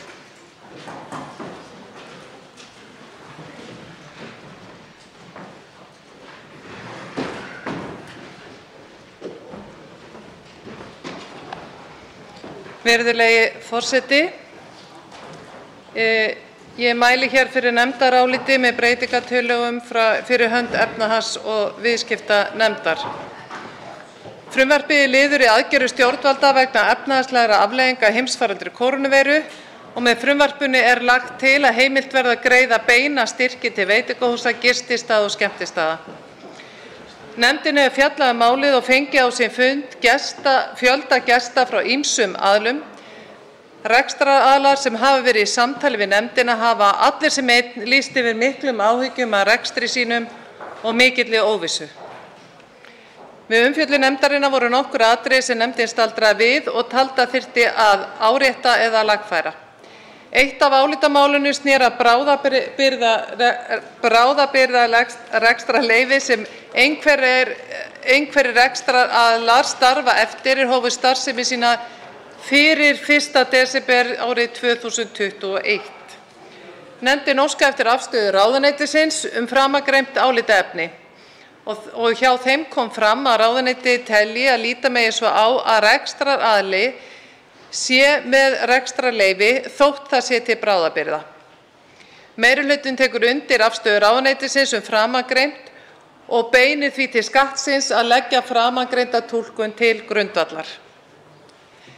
Við umfjöllun nefndarinnar komu fram sjónarmið að það kynni að gefa betri mynd af styrkþörf minni rekstraraðila með færri stöðugildi að miða hámarki við tiltekið hlutfall af föstum kostnaði. Nefndin óskaði eftir því að ráðuneytið léti nefndinni í té afstöðu sína til tillögu þessa efnis. Í minnisblaði ráðuneytisins kemur fram að slík nálgun fæli í sér talsverða breytingu frá framkvæmd tekjufalls og viðspyrnu styrkja sem gæti flækt framkvæmdina og mynda líkindum seinka því að úrræðið kæmist til framkvæmda. Að auki kemur fram í umsögn Skattsins að óhjákvæmilega muni nokkur tími líða frá samþykkt frumvarpsins og þar til rekstraraðilar geti sótt styrki. Að framangreindu leiðir að umfangsmiklar breytingar frá úrræðinu sem reynsla hefur fengist af í framkvæmd muni að líkindum seinka því enn frekar að úrræðið komist til framkvæmda. Meirihlutinn telur þann takmarkaða ábata sem fengist að slíkri breytingu ekki réttlæta auki flækjustig úrræðisins og mögulega tafir á því að það komist til framkvæmda. Meirihluti efnahags- og viðskiptanefndar gerir eftirfarandi breytingartillögur við frumvarpið.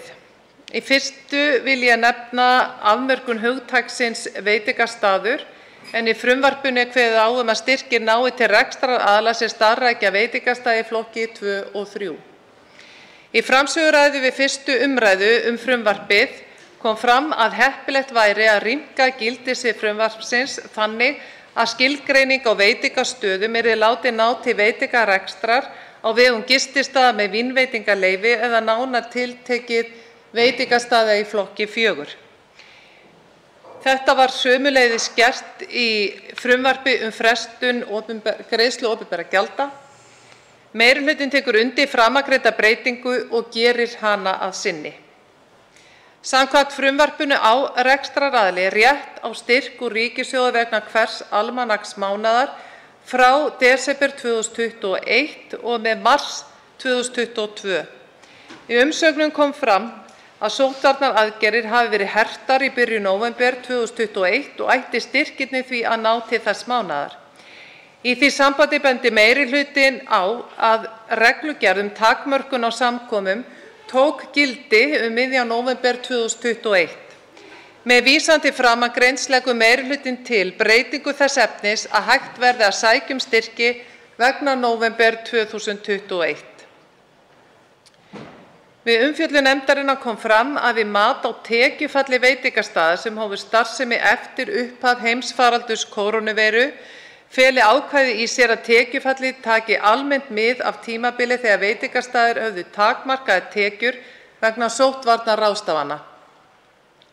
Í minnisblaði ráðuneytisins kemur fram að ákvæði útiloki að mati ráðuneytisins ekki að rekstraraðili sem hóf rekstur veitingastaðar eftir upphaf viðkomandi almanaksmánaðar árið 2019 miði tekjufalli við afmarkað tímabil frá þeim tíma sem hann fékk rekstrarleyfi í stað tímabilsins alls ef hann getur fært rök fyrir því að það gefi betri mynd af tekjum hans alla jafna.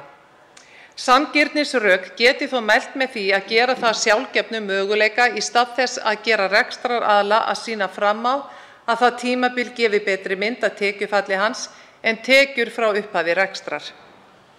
Meirihlutinn tekur undir þá sjónarmið og leggur til breytingu þess efnis að í tilviki rekstraraðila sem hafa fengið rekstrarleyfi vegna veitingastaðar eftir upphaf sama almanaksmánaðar og umsögn varðar árið 2019 skuli miðað við meðaltekjur hans af veitingastaðnum á jafnmörgum dögum og eru í þeim almanaksmánuði sem umsögn varðar á tímabilinu frá 1. september 2021 til 30. nóvember 2021 eða frá þeim degi sem hann fékk rekstrarleyfi til 30. nóvember 2021.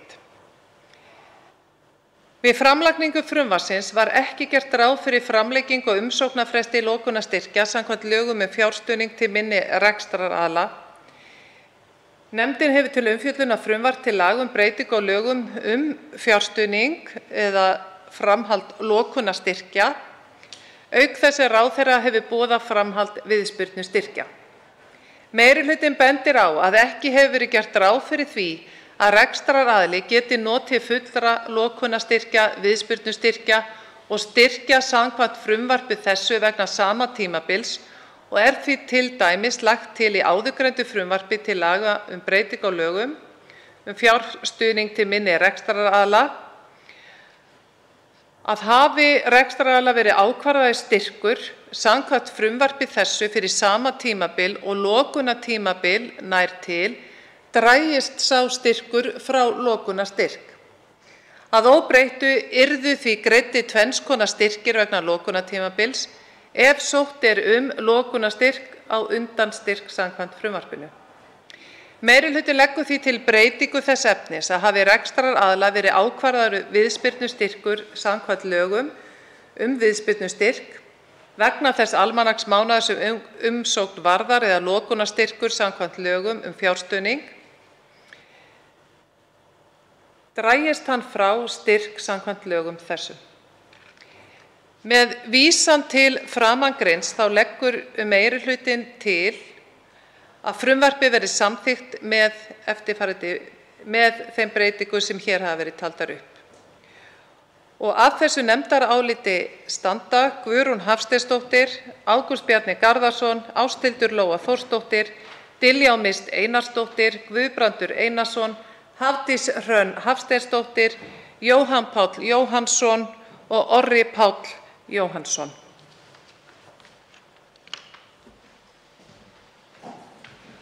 Tveir hv. þingmenn hafa óskað eftir að veita andsvar. Fyrstur til að veita andsvar er Bergþór Ólason, hv. 8. þingmaður Norðvesturkjördæmis.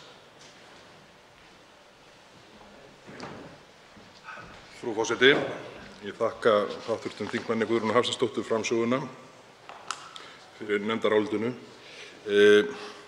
Auðvitað væri nú skynsamlegast að stjórnvöld hættu þessum takmarkandi aðgerðum gagnvart veitingastöðum, en það þýðir víst lítið að fást það við hv. þingmann í augnablikinu. En mig langar, það er oft gagnrýnd hugtakanotkun hér í þessum sal. Menn grauta hlutum saman og hér er nefndarálit með breytingartillögum frumvarp til laga styrki til rekstraraðila. Mig langar að spyrja hv. formann efnahags- og viðskiptanefndar hvort að hér er ekki raunverulega verið að fjalla bætur, því að bætur og styrkir sitt hvor hluturinn. Þessi staða er auðvitað til komin vegna aðgerða stjórnvalda, meira að segja fjármálaráðherra sem leggur fram þetta mál sem hér er til umfjöllunar hefur lýst mjög afgerandi skoðun að lagaforsendur þessar aðgerða séu, ef ekki brostnar þá við það að bresta. Mig langar til þess að fá fram sjónarmið hæstv. formanns efnahags- og viðskiptanefndar og framsögumanns nefndarinnar varðandi þetta nefndarálit hvað þetta varðar. Því að allt sem hér er verið að taka á er til komið vegna ákvarðana þessara sömu stjórnvalda sem nú koma og segjast vera að veita þessum sömu aðilum styrki. Er þetta ekki bara bætur? Það svarar andsvari hv. 1. þingmaður Suðurkjördæmis Guðrún Hafsteinsdóttir. Já, ég vil þakka hv. þingmanni Bergþóri kærlega fyrir þessa fyrirspurn og ég get alveg deilt þeirri skoðun sem hann lýsir hér að það getur verið blæbrigðamunur á einhverju eða það getur líka verið bara stór munur á einhverju sem eru bætur eða styrkur. Ég held að allir nefndarmenn í efnahags- og viðskiptanefnd séu búin að vera í miklum samskiptum við rekstraraðila út allt land og ég held að enginn þeirra vilji vera á einhverju ölmusu frá ríkinu, ekki nokkur maður. Og ég held að fólk vilji heldur kannski ekki vera styrkþegar. En þá spyr ég líka, vill þá einhver vera bótaþegi? En vitaskuld er það svo að þetta frumvarp hér lagt fram til að bæta rekstraraðilum tjón sem að þeir hafa orðið fyrir vegna ákvarðana sem að hér hafa verið teknar í nafni sóttvarna. Ég tel að þetta sé í flútti við aðrar aðgerðir og önnur frumvörp sem að hér hafa verið lögð fram á þessu 2 ára tímabili sem að þetta ástand hefur varað og það að hér sé talað styrki sé einfaldlega í samræmi við fyrri aðgerðir. Takk. Það veitir andsvar öðru sinni hv. 8. þingmaður Norðvesturkjördæmis Bergþór Ólason. Frú forseti, ég þakka hv. formanni svarið. Auðvitað vilja fæstir vera bótaþegar, en þegar fyrirtæki eru sett í þá stöðu að mega ekki selja þeim vöru sem vilja eiga við þau viðskipti, fá ekki að nota eignir sínar og tíma til að skapa tekjur, þá nú snúið við að eiga ætlað í þeim efnum.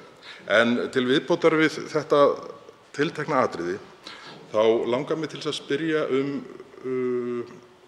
ákveðinn þátt þessara mála sem snúa að fyrirtækjum sem hafa verið í vandræðum, verið í vanskilum með opinber gjöld eða ekki náð að standa við fyrri samninga sem gerðir hafa verið við Skattinn.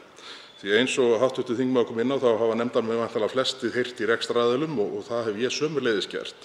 Og meðal annars hef ég heyrt af til þess að gera snúnum samskiptum sem hefur verið lýst við Skattinn á grundvelli þess að annaðhvort hafi fyrri plön ekki gengið upp að fullu eða það er vísað til vanskila og því eru fyrirtæki ekki talin falla undir þessar sjálfvirku leiðir.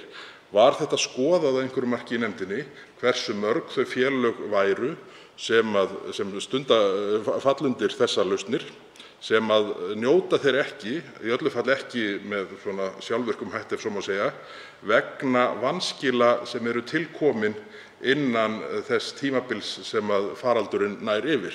Því að það er auðvitað þannig að rekstraraðilar og fyrirtækin eru eins fjölbreytt og þau eru mörg og það geta verið fjölbreyttar skýringar á því hvers vegna fyrirtæki lenda í tímabundnum vanskilum. En spurningin er þessi: var þetta skoðað hversu mörg eru þau fyrirtæki sem hafa hingað til verið að falla á þessum sjálfvirka samþykki vegna vanskila á opinberum gjöldum?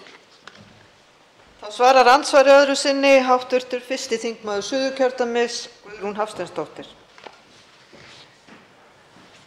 Já, hv. 8. þingmaður Norðvesturkjördæmis.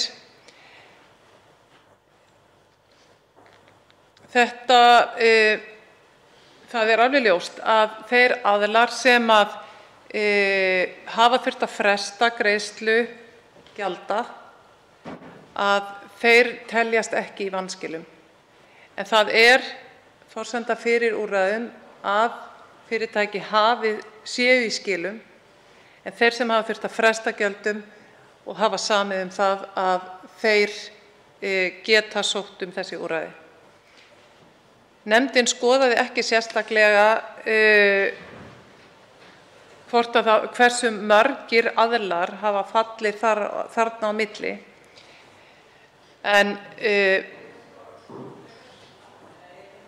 ég tel að þeir séu mjög fáir og að úrræðið, það hefur allavega verið skoðað úrræðið, að það hefur náð að grípa yfirgnæfandi meirihluta þeirra umsókna sem hafa eða þeirra sem hafa sótt í þessu úrræði.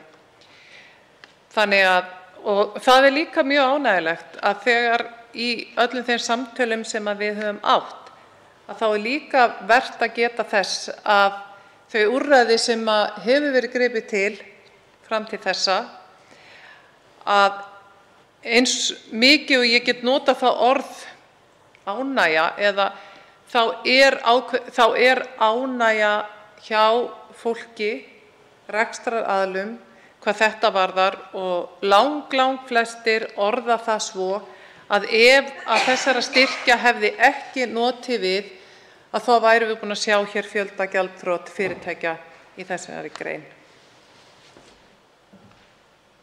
Þá veitir andsvar hv. 11. þingmaður Reykjavíkurkjördæmis norður, Jóhann Páll Jóhannsson.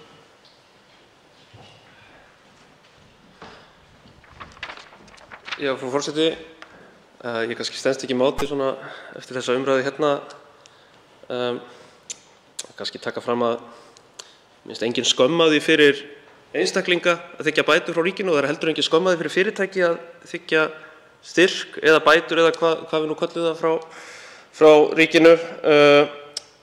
Einkageirinn er og verður háður ríkisvaldinu alveg ofboðslega margt, til dæmis vernd eignarréttarins, uppbyggingu innviða, gott samkeppnis- og reglugerðarumhverfi. Ég meina, þetta er allt bara svolítið búið til á ríkinu.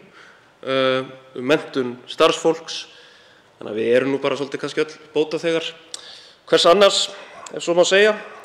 Og þessi faraldur hefur auðvitað bara dregið þetta ofboðslega vel fram, hvað atvinnulífið er háð einkageiranum, því eins og hvað atvinnulífið er háð hinu opinbera. Eins og hv.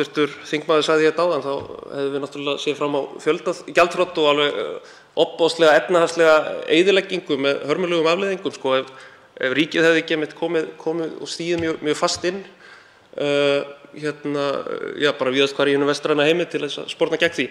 En svona, því maður er nú komin upp í pontu, ætlaði að spyrja einhverju, í 7. grein frumvarpsins, þá kemur fram að Skatturinn skuli afgreiða umsókn svo fljótt sem verða megi og ekki síðar en 2 mánuðum eftir honum best fullnægjandi umsókn.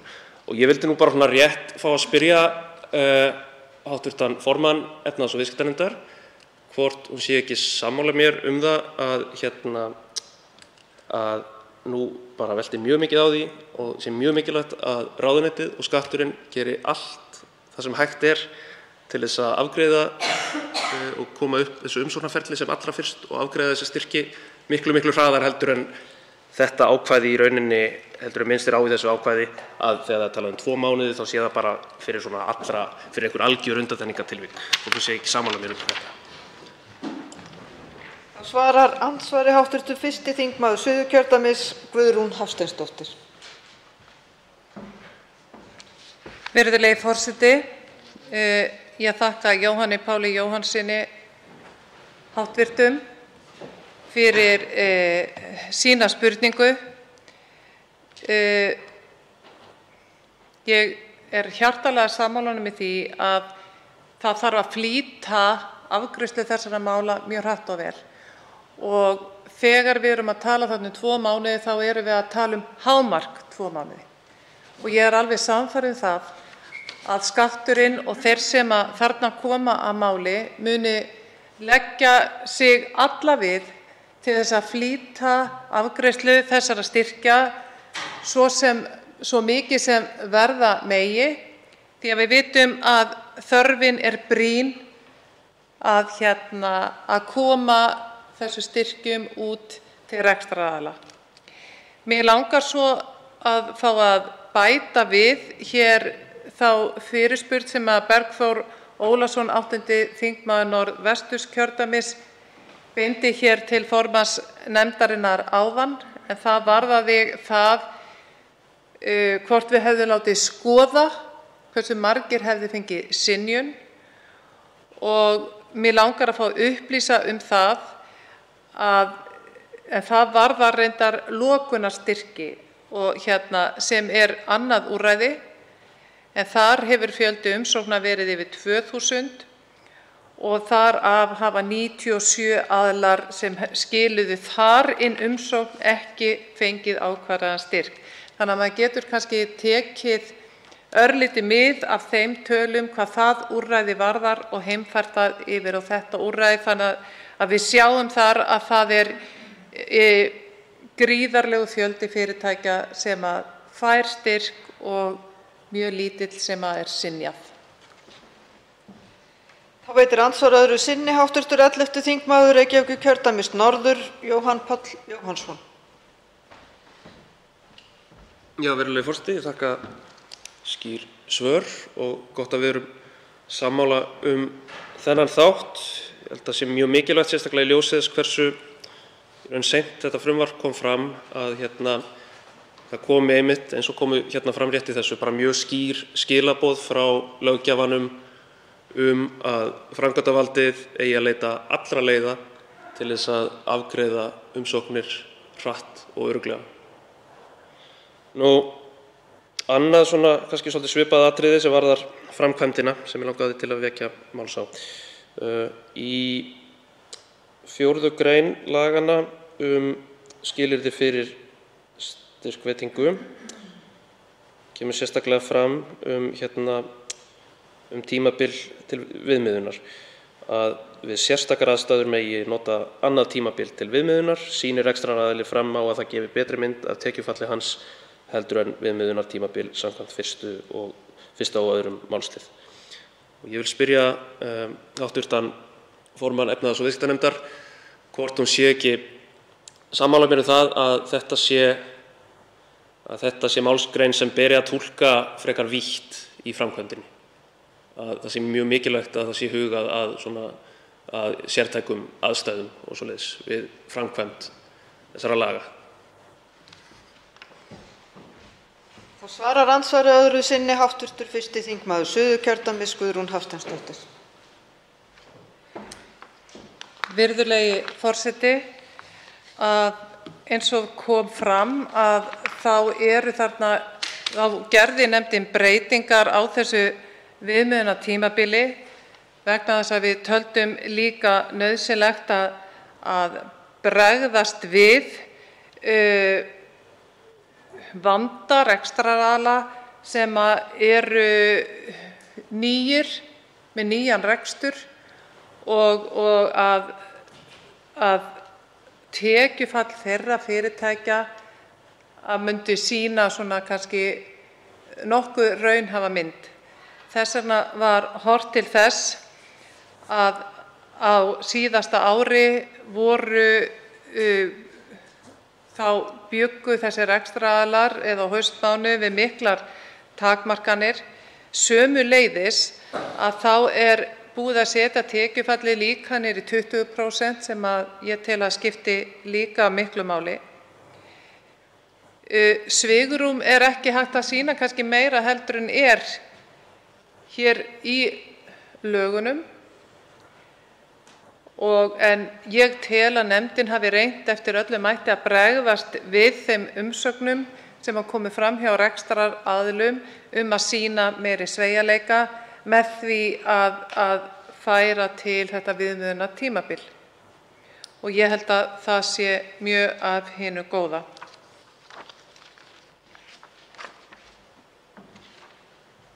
Andsvörum lokið. Til máls tekur hv. 11. þingmaður Reykjavíkurkjördæmis norður, Jóhann Páll Jóhannsson.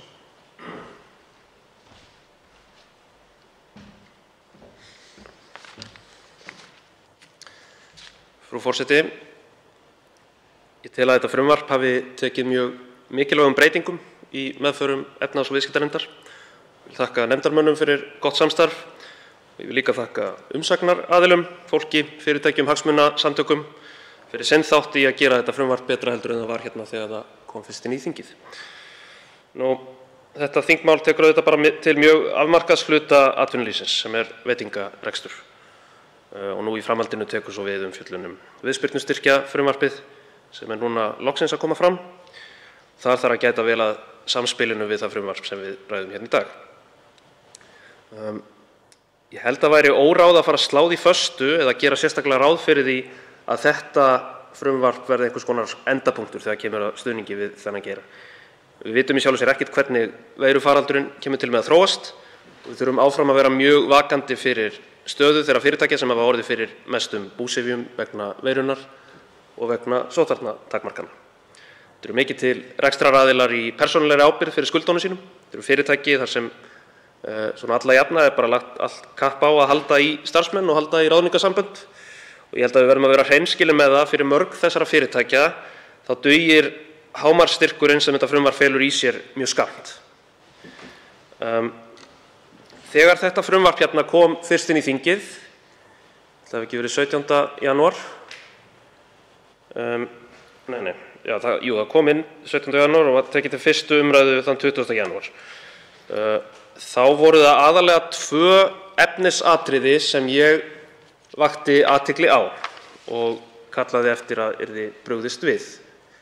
Í fyrsta lagi benti ég á að nóvember hefði verið mjög vondur mánuður hjá fjölda fyrirtækja í greininni og þetta gæti gefið tilefni til að víkka þá út jafnvel gildistíma veitingastyrkjana. Í öðru lagi þá benti ég á ákveðið ójafnvægi í meðhöndlun annars vegar þeirra fyrirtækja sem voru stofnuð áður en heimsfaraldurinn skall á og svo hins vegar veitingastaðana sem opnuðu rétt áður eða rétt eftir að við kynntumst veirunni. Samkvæmt frumvarpinu eins og það var þegar það kom hérna inn í þingið átti sem sagt fyrri hópurinn rétt á styrk ef tekjur í viðkomandi mánuði voru 20% lægri heldur en tekjur í sama almanaksmánuði árið 2019 en hjá seinni fyrirtækjahópnum var eins og gert ráð fyrir viðmiðunartímabili þar sem harðar sóttvarnaráðstafanir voru alla jafna við lýði. Ég benti á að þetta væri ósanngjarnt og þetta setti ákveðinn hóp veitingastaða í alveg afleita samkeppnisstöðu og mér til ánægju þá náðist bara mjög breið samstaða það innan efnahags- og viðskiptanefndar að laga þessa þætti frumvarpsins. Annars vegar var, hún fór náttúrulega yfir þetta aðeins áðan, hv. formaður nefndarinnar. Annars vegar var ákveðið að gera rekstraraðilum kleift að sækja um styrki vegna nóvembermánaðar 2021 og svo var ákveðið að koma til móts við staði sem voru stofnaðir eftir árið 2019 með nýju viðmiðunartímabili við mat á tekjufalli. Þetta er það sem hv. formaður var að tala um hérna rétt í þessu og þetta er mjög mikilvægt og þetta þýðir að í tilviki rekstraraðila sem hafa fengið rekstrarleyfi vegna veitingastaðar eftir upphaf sama almanaksmánaðar og umsókn varðar árið 2019 þá skuli miðað að jafnaði við meðaltekjur hans af veitingastaðnum á jafnmörgum dögum og eru í þeim almanaksmánuði sem umsókn varðar á tímabilinu 1. september til 30. nóvember 2021 eða frá þeim degi sem hann fékk rekstrarleyfi til 30. nóvember 2021 ef hann fékk rekstrarleyfi eftir 1. september það ár. Í frumvarpinu er líka gert ráð fyrir nokkru svigrúmi fyrir rekstraraðila til að í rauninni nota annað tímabil til viðmiðunar heldur en þennan sama almanaksmánuð árið 2019 ef það gefur betri mynd af tekjufallinu. Og það sem ég var kannski að inna hv. formann nefndarinnar eftir hérna áður hvort að það væri ekki brýnt að í framkvæmdinni yrði þetta svona svigrúm túlkað svolítið vítt. Ég held að það sé mjög mikilvægt og að það komi skýr skilaboð hérna frá þinginu það. Kannski þarf þess að gera svona en ég held að mér hefur allavega heyrst á meðferð málsins innan nefndarinnar að það sé vilji nefndarinnar. Þetta er mikilvægt og í ljósi þessara breytinga sem ég hef farið hérna yfir sem nefndin sameinaðist þá ákvað ég að vera með meirihlutanum á þessu máli og við í Samfylkingunni við styðjum þetta frumvarp heils hugar. Það þýðir auðvitað ekki að aðferðafræðin sem hér er beitt í stuðningi við fyrirtæki sé endilega yfir gagnrýni hafin. Ég held ennþá að það hefði til dæmis þurft að skoða það að endurvekja einhverja fyrir úrræðum fyrr, til dæmis í desember, þá erum við til dæmis að hugsa hlutabótaleiðina, láta hana kannski ná til svona afmarkaðs hluta atvinnulífsins. Ég held við verðum að vera mjög meðvituð að tímabundið tekjufall er ekki alltaf góður mælikvarði á það hvort fyrirtæki sé í rekstrarvanda eða ekki. Hérna er verið að fara þá leið sem hefur verið farin líka í fyrri úrræðum ríkisstjórnarinnar, tekjufalls- og viðspyrnustyrkjónum, að styrkja fyrirtæki þá og því aðeins að þau hafi orðið fyrir svo og svo miklu tekjufalli miðað við sama mánuð árið 2019 áður en COVID brast á. Og í þessu frumvarpi er veittur styrkur upp á 90% af rekstrarkostnaði með ákveðnu hámarki, annars vegar fyrir hvert fyrirtæki og svo með hliðsjón af fjölda stöðugilda. Og auðvitað eru ákveðnir kannski óheppilegir hvatar sem geta orðið til með þessari aðferðafræði. Ég meina, ef við ímyndum okkur tvö fyrirtæki, fyrirtæki A og fyrirtæki B, bæði fyrirtækin lenda í rekstrarhremmingum vegna veirunar og vegna sóttvarnatakmarkana. Fyrirtæki A gerir allt sem það getur til þess að halda í starfsfólk, ræðst í alveg meiri háttar átak til þess að sækja sér auknar tekjur til þess að geta staðið undir launakostnaði. Fyrirtæki B fer hina leiðina, dregur saman seglin, styttir opnunartímann, segir upp starfsfólki og lætur bara tekjufallið svolítið yfir sig ganga og fer ekki í neina svona meiri háttar kannski tekjuöflunar aðgerðir. Frumvarpið sem við erum með hér, það í rauninni ívilnar fyrirtæki B en í vissum skilningi refsar þá fyrirtæki A. Og ég held að við verðum að vera mjög meðvituð þessa óheppilegu hvata en líka bara horfast í augu við að það er ekki til nein ein rétt leið til þess að styðja við fyrirtæki í svona ástandi. Og á þessum tímapunkti og í þessu svona afmarkaða tilviki þá held ég að hugsanlegur skaði af þessum hvötum sem ég var að lýsa sé sé minni heldur en samfélagslegi ávinningurinn af því að styðja við rekstraraðila sem hafa orðið fyrir gríðarlegu tekjufalli vegna aðstæðna sem þeir fengu engu ráðið bæði vegna veirunnar sjálfrar og vegna þeirra takmarkana sem til dæmis hæstv. Fjármálaráðherra, eins og var talað hérna áðan, segir að hafi farið út fyrir mörk hins löglega, sem þýðir þá að hans mati hefur verið farið í ólögmæta skerðingu á atvinnufrelsi. Það felur það óhjákvæmilega í sér. Og þá er það kapítuli út af fyrir sig hvort og hvernig verður brugðist við því og þeim skaða sem það hlýtur að hafa valdið. Það hefur legið fyrir alveg frá því í byrjun desember, jafnvel fyrir, að fjölgun smita og hertar sóttvarnaráðstafanir myndu bitna harkalega á ákveðnum greinum atvinnulífsins. Það birtist frétt á vef ruv.is þann 10. desember. Fyrirsögnin var sértækar aðgerðir áfram í boði fyrir veitingageirann. Í fréttinni var haft eftir hæstv. Fjármálaráðherra að nú þyrfti að hafa hraðar hendur til þess að styðja við þennan geira. Ráðherra sagði, með leyfi forseta: við getum augljóslega horft til dæmis til rekstraraðila í veitingageiranum sem kannski ná ekki að vera með opið. Við þurfum að taka það út sérstaklega núna. Já, við þurfum að bregðast hratt við. Þetta var 10. desember. Hvað gerði svo? Jú, Alþingi fór heim í jólafrí án þess að kynntar væru eða samþykktar neinar útfærðar aðgerðir fyrir þessa atvinnugrein. Nú veit ég ekki hvort við Halldór Benjamín Þorbergsson hjá Samtökum atvinnulífsins séum sammála margt, en við vorum alveg hjartanlega sammála það á opnum fundi efnahags- og viðskiptanefndar þann 10. janúar síðastliðinn að það hefði tekið allt of langan tíma að bregðast við þessum vanda. Ég held hins vegar að hvorugum okkar hafi dottið í hug að það ættu svo eftir að líða margar vikur þar til farið yrði að greiða út beinan stuðning til rekstraraðilanna sem urðu fyrir þessu mesta högginu í nóvember, desember og janúar. Þetta er bara staðreynd og það hefur komið skýrt fram á fundum efnahags- og viðskiptanefndar að jafnvel þótt þetta frumvarp yrði samþykkt í dag eða á morgun eða hinn, þá er alveg ljóst að það verða engir styrkir veittir á grundvelli þessa frumvarps fyrr en eftir einhverjar vikur. Það mun taka tíma að setja upp stafræna umsóknarkerfið og væntingarnar sem hæstv. Fjármálaráðherra gaf rekstraraðilum, stuðningurinn sem hæstv. Fjármálaráðherra gaf rekstraraðilum væntingar hérna í desember, 10. desember, hann mun ekki raungerast fyrr en kannski í lok febrúar eða einhvern tímann í byrjun mars. Við verðum samt auðvitað að vona að lánastofnanir taki tillit til þess að þetta er stuðningur sem mun berast á endanum. Fyrirtækin eiga rétt á honum, lögmætar væntingar að fá hann. Þessar tafir sem ég er að tala hérna og okkur hefur verið greint frá hérna svo viðskiptanefnd, þær stafa meðal annars af því að í febrúar er skatturinn að sinna lögbundnum verkefnum sem snúa að gagnaskilum og undirbúningi fyrir álagningu opinberra gjalda.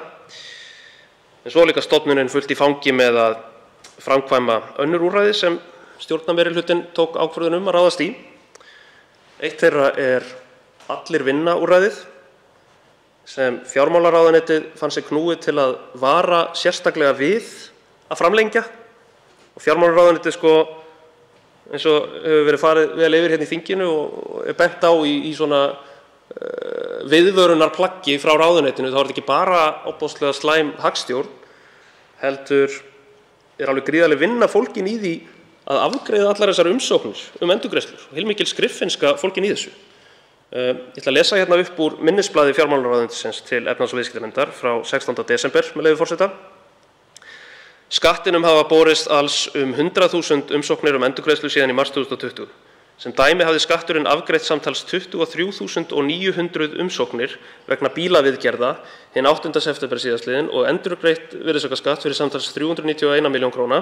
Að meðaltali nam því hver endurgreiðsla tæpum 16.400 krónum. Velta má fyrir sér hvort vinnuafli skattsins sem sinnir þessum endurgreiðslum væri mögulega betur varið í skatteftirlit. Sem samkvæmt skattinum er talið gefast vel, eins og til dæmis athuganir á innskattsfrádrætti aðila í rekstri. Já, þetta er nú kannski svona hliðarvinkill hérna hjá mér sem ég freistaðist til að vekja athygli á, en það sem við þurfum kannski að velta alvarlega fyrir okkur í sambandi við framkvæmdina sú spurning hvort skatturinn sé nógu sterk stofnun. Og þá meina ég bara hvort hún hafi nógu mörg stöðugildi, hvort hún hafi nægt fjármagn og nógu sterka innviði og hugbúnað til að bregðast skjótt við aðstæðum eftir því sem þarf. Það hefur verið mjög áþreifanlegt í vinnu nefndarinnar undanfarnar vikur að hugmyndum breytingar á stjórnarfrumvörpum mætt með viðvörunarorðum að þá verði svo mikið auka flækjustig, þá verði enn meiri tafir á framkvæmdinni. Og í þessu samhengi þá kannski má nefna það að í endurskoðunarskýrslu ríkisendurskoðanda ríkisreikning ársins 2020 fjallað sérstaklega uppsafnaða tækniskuld ríkisins. Að upplýsingakerfin hjá ríkisstofnunum séu komin til ára sinna, séu keyrð í gömlu tækniumhverfi og skrifuð á einhverjum forneskjulegum forritunarmálum og allt valdið þetta töfum og þingslum í starfsemi ríkisins. Þetta sem sagt ennþá staðan þrátt fyrir stafrænt Ísland og allt það, núna árið 2022. Þannig að ég held að það getur verið full ástæða til að fara svolítið rækilega yfir það, hvort það þurfi ekki að stórefla viðbragðsgetu stofnana sem sjá framkvæmd stuðningsúrræða fyrir fólk og fyrirtæki og læra þá af reynslunni af viðbrögðunum við heimsfaraldri. Undanfarin 2 ár hafa minnt okkur mjög rækilega á að verðmætasköpun samvinnuverkefni milli einkageirans og hins opinbera. Hvorugt getur án hins verið. Þetta þurfum við að muna núna þegar við höldum áfram að útfæra stuðningsúrræði vegna faraldursins og vegna stöðunnar almennt í efnahagslífinu. Við þurfum sterkt og sveigjanlegt ríkisvald og stofnanir sem hægt að virkja hratt til að styðja við fólk og fyrirtæki.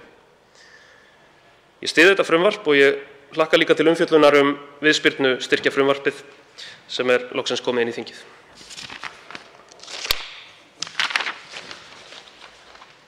Svo háttar til að 3 hv. þingmenn hafa óskað eftir því að veita andsvar og ræðutími því styttur í 1 mínútu í síðari umferð. Fyrst veitir andsvar hv. 1. þingmaður Suðurkjördæmis, Guðrún Hafsteinsdóttir.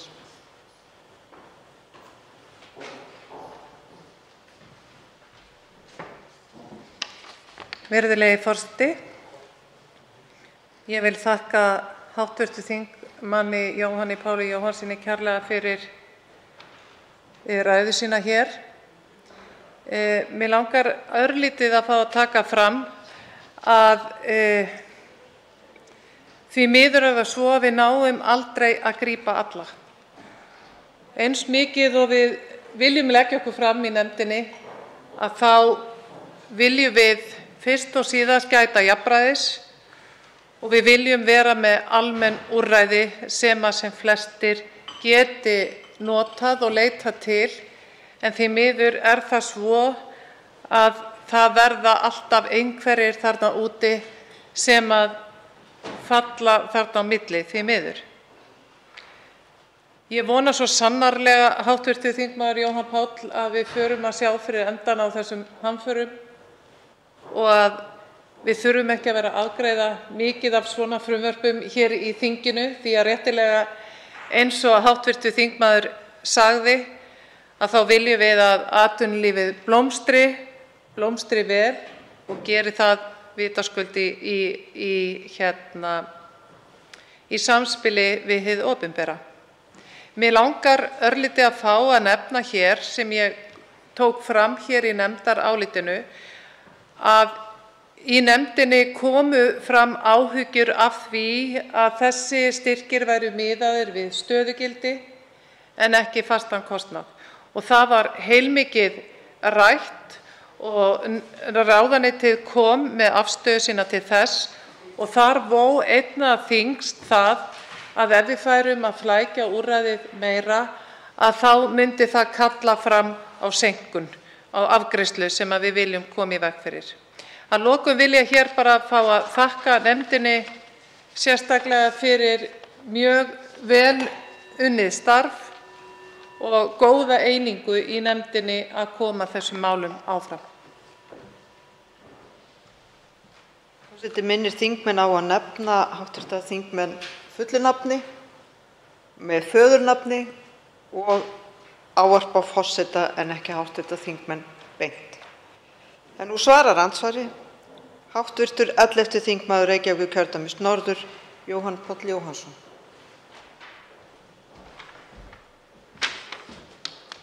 Já, virðulegi forseti, þakka fyrir þetta andsvar. Já, hér er talað að stuðningsaðgerðir eigi að vera almennar en það sé ekki hægt að grípa alla. Já, það sé mjög mikilvægt svona að feta ákveðin meðalveg milli hins almenna og hins sértæka í þessu öllu saman. Nú er það auðvitað þannig að þetta efnahagsástand og þetta veiruástand það bitnar með mjög ólíkum hætti á ákveðnum atvinnugreinum, á fólki og fyrirtækjum út frá alls konar þáttum. Og ég meina sumar greinar standa bara ofboðslega vel, aðrar standa alveg hryllilega. Þannig að ég held að í vissum skilningi sé mjög mikilvægt að stuðningur sé þokkalega sértækur, að við beinum sérstaklega sjónum að þeim geirum sem eru í miklum vanda. En pössum okkur að vera ekki að spreða á miklum peningum einhvern veginn með svona galopnum og almennum aðgerðum. Það er líka bara mikilvægt hagstjórnarlega. Við sjáum hvernig verðbólgan er að leika okkur grátt þessa dagana og horfir á vaxtahækkunum. Það er eitthvað sem ég held að við þurfum að hafa miklar áhyggjur af og bregðast við. Hvað var hér fleira? Já, þetta með stöðugildi og fastan kostnað. Mér hefur þótt góður bragur á því almennt í flestum þessum efnahagsúrræðum stjórnvalda að miða svolítið að horfa sérstaklega til stöðugilda þegar stuðningurinn er veittur. Því við erum fyrst og fremst, tilgangur þessara aðgerða er að verja störf. Við erum ekki bara að verja kennitölur, við erum fyrst og fremst að verja störf og ráðningarsambönd. En ég held einmitt að við þurfum bara að hafa opinn hug fyrir því hvernig er best að haga þessu öllum saman. Annars tek ég undir bara margt af því sem hér kom fram.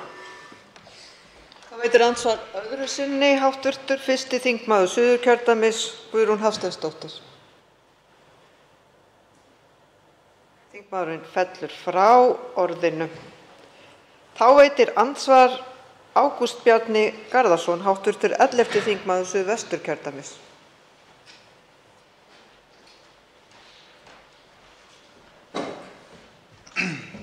Frú forseti, þakka hv. þingmanni fyrir ræðuna og tekið undir ýmislegt sem þar kom fram. Það er kannski eins og hv. þingmaður nefndi að þá voru gerðar góðar breytingar á þessu frumvarpi sem eru til bóta. En við erum enn, eins og kom reyndar fram í umfjöllun nefndarinnar, með þessa fjölbreyttu flóru fyrirtækja sem hafa þurft að taka skellinn með ólíkum hætti, hafa verið undir takmörkunum, ýmist verið gert að stytta opnunartímann, taka á móti færri gestum, hólfaskipta og allt slíkt. Og svo erum við með ákveðna tegund sem hefur bara þurft að loka, hreinlega skella í lás. Og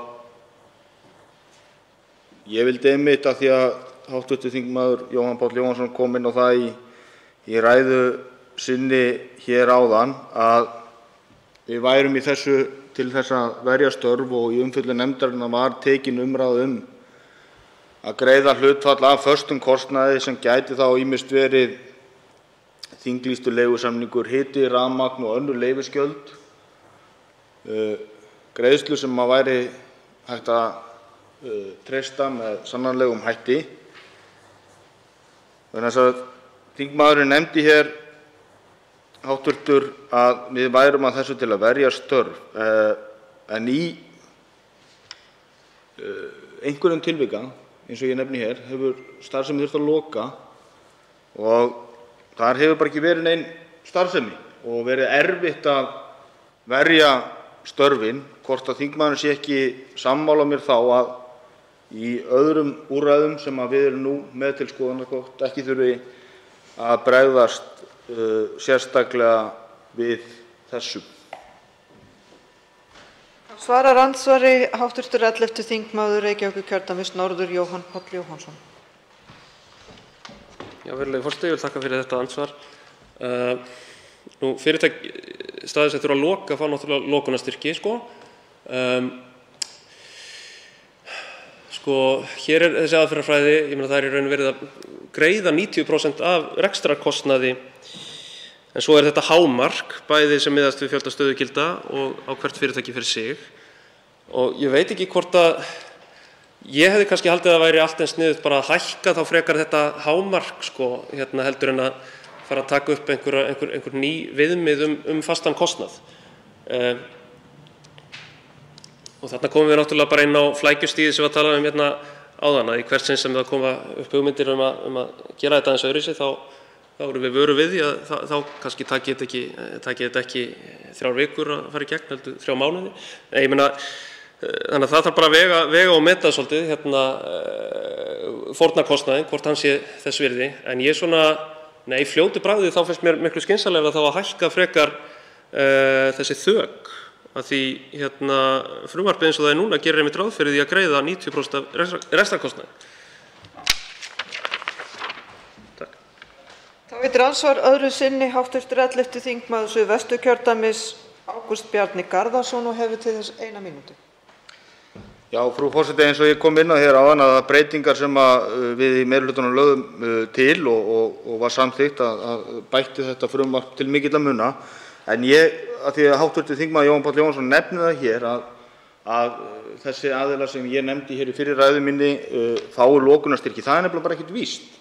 Vegna þess að sama þó að þú hækkir þessar upphæðir, þá er viðmiðin til þess að fá þessa fjárhæð, hún er stöðugildi.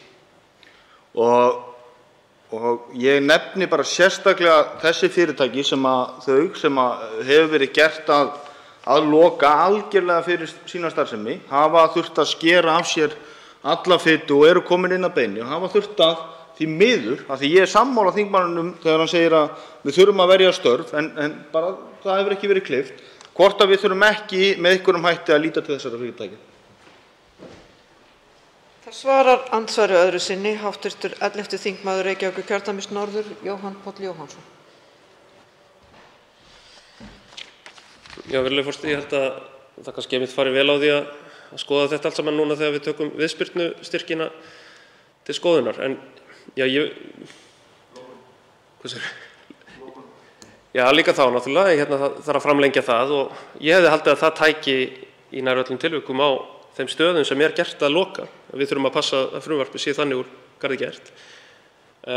Annars eins og ég rétt nefndi í ræðunni minni þá hefði ég gjarnan viljað sjá bara eitthvað meira samspil þá kannski við fyrri úrræði, til dæmis hlutabótaleiðina, það snýst þá launakostnaðinn, en þú ert að tala um eitthvað annað, en hv. þingmaður er að tala um annan kostnað. En mér hefur sýnst þessi aðferðafræði vera ágætt. Mér finnst það vera komin í hlutverk talsmanns ríkisstjórnarinnar, eða það verður þá bara svo að vera. Mér finnst þessi aðferðafræði sem er lagt upp með hér einhvern veginn virka skynsamlegri heldur en að vera sérstaklega að teygja okkur eftir hverju einasta fyrirtæki sem er kannski ekki með neina starfsmenn í vinnu hjá sér. Þá veitir andsvar hv. 13. þingmaður Suðvesturkjördæmis Gísli Rafn Ólafsson. Frú forseti, ég þakka fyrir skemmtilegar umræður hér og mig langaði að spyrja hv. þingmann þær tafir sem hafa orðið á því að meðhöndla þessa styrki. Og rétt eins og hv. þingmaður benti á að það getur liðið margar vikur, jafnvel þangað til að hægt verður að borga út þessa styrki. Og það er nú þannig með flesta af þessum rekstraraðilum að margir þeirra eru frekar litlir og skuldastaða þessara litlu aðila er mjög slæm, svo vægt sé til orða tekið. Og Mig langaði að spyrja hv. þingmann, hvar hefðum við þurft að bæta þetta? Er það þegar ráðuneytið lagði fram frumvarpið, var það allt of seint? Var Alþingi ekki að fara með þetta nógu hratt? Var þetta ekki sett í nógu mikinn forgang? Við erum að fara að taka á viðspyrnustyrkjum og lokunarstyrkjum og alls konar hlutum ennþá. Eigum við ekki að vera löngu búin að þessu? Það er svona fyrsta spurning til hv. þingmanns. Það svarar andsvari hv. 11. þingmaður Reykjavíkurkjördæmis norður, Jóhann Páll Jóhannsson. Virðulegi forseti, ég held að það sé alveg ljóst að þetta frumvarp sem við erum að ræða hérna í dag, það kom fram mánuði of seint. Ég vitnaði hérna áðan í fréttaviðtal við hæstv. fjármálaráðherra frá 10. desember, þar sem hann sagði sjálfur að það þyrfti að hafa mjög hraðar hendur. Ég hefði auðvitað viljað sjá þetta frumvarp koma fram hérna fyrir jól og þá hefði kannski verið þetta afgreiða það hratt og örugglega leið og þing kom saman eftir jól, eða jafnvel bara fyrir. Jafnvel kannski hefði mátt bara leggja meira púður í einmitt þetta. Ég veit bara að, ég meina, margir rekstraraðilar í þessum geira fengu bara hálfgert áfall þegar Alþingi fór heim í jólafrí án þess að það lægi fyrir nein útfærsla á þessum styrkjum til þessarar atvinnugreinar. Það kom að vísu fjárheimild upp á 1 milljarð. Það er ekki nóg. Það er ekki nóg að samt ekki bara fjárheimild, að verður að setja þetta af stað. Hitt er náttúrulega það sem við fórum yfir hérna áðan, er að skatturinn er að sinna svona lögbundnum verkefnum í febrúar sem snúa að gagnaskilum og undirbúningi fyrir álagningu opinberra gjalda. Og svo auðvitað ýmsum öðrum úrræðum sem voru samþykkt fyrir jól eins og Allir vinna, og fjármálaráðuneytið varaði sérstaklega við því að það gæti tafið starfsemi Skattsins, þannig það var að einhverju leyti fyrirséð. Þannig þetta er svona það sem ég kannski dettur helst í hug. Auðvitað eftir 2 ár af þessum faraldri þá þurfa að vera svolítið tilbúin að bregðast skjótt við á efnahagsliðinni þegar sóttvarnatakmarkanir eru kynntar. Og það er eitthvað sem maður hefði viljað sjá strax í desember. Það veitir andsvar öðru sinni hv. 13. þingmaður Suðvesturkjördæmis, Gísli Rafn Ólafsson. Og hefur til þess 1 mínútu. Frú forseti, ég þakka hv. þingmanni fyrir svarið og ég held að hv. þingmaður hafi hætt að vera talsmaður ríkisstjórnarinnar í því andsvari allavega. En mig langaði í seinni spurningunni að spyrja hv. þingmann. Ég nefndi það áðan að það er mjög slæmt útlit hjá minni aðilum í öllum þeim geirum sem hafa orðið fyrir miklum áhrifum af lokunum og COVID og öðru slíku. Og í nýlegri könnun sem að ferðamálaráð gerði kom fram að þegar stærstu 3 aðilarnir í hverjum geira voru teknir út úr könnuninni, að þá var skuldastaða og annað hjá öllum fyrirtækjum mjög slæm. Nú þá talað við getum ekki gripið alla, en stóru aðilarnir hafa aðgang að hluthöfum, stóru aðilarnir hafa aðgang að fyrirgreiðslum í bönkum. Þetta hafa litlu aðilarnir ekki eins gott af. Hvað þurfum við að gera til að hjálpa litlu aðilunum? Svarar andsvari öðru sinni hv. 11. þingmaður Reykjavíkurkjördæmis norður, Jóhann Páll Jóhannsson. Virðulegi forseti, það er hárrétt hjá hv. þingmanni að það eru stóru og stöndugu fyrirtækin sem hafa greiðastan aðgang að lánsfjármagni. Þess vegna skiptir það ofboðslega miklu máli í öllum svona stuðningsúrræðum stjórnvalda að beina þeim sérstaklega að þessum smærri aðilum. Og ein leið til þess er einmitt að miða við í rauninni niðurgreiða rekstrarkostnað og beita svo einhvers konar hámarksfjárhæðum. Það er til dæmis leið sem ríkisstjórnin fór ekki þegar hér var farið í alveg fordæmalausar aðgerðir held ég bara veit ekki til þess að þetta hafi verið gert nokkurs staðar annars staðar í heiminum að fyrirtækjum voru greiddir styrkir fyrir að segja upp starfsfólki í nafni þess einhvern veginn að verja ráðningar. Ég man ekki einu sinni hver réttlætingin var, þetta var algjörlega út úr kú. En já, ég held að það sé mjög mikilvægt að huga þessu núna þegar við tökum viðspyrnustyrkina fyrir, að stuðningi sé beint sérstaklega að þessum litlu og meðalstóru fyrirtækjum sem fá ekki jafn greiðan aðgang að lánsfjármagni og þau stóru. Andsvörum lokið. Til máls tekur hv. 8. þingmaður Norðvesturkjördæmis Bergþór Ólason. Frú forseti, mér langar hér við þessa aðra umræðu mál varðar styrki til rekstraraðila veitingastaða sem hafa sætt takmörkunum og opnunartíma að koma inn á nokkur atriði og kannski reyna fyrst að horfa á málið svona úr dálítilli fjarlægð. Þessi staða sem hér verið að bregðast við kemur auðvitað ekki til upp úr engu.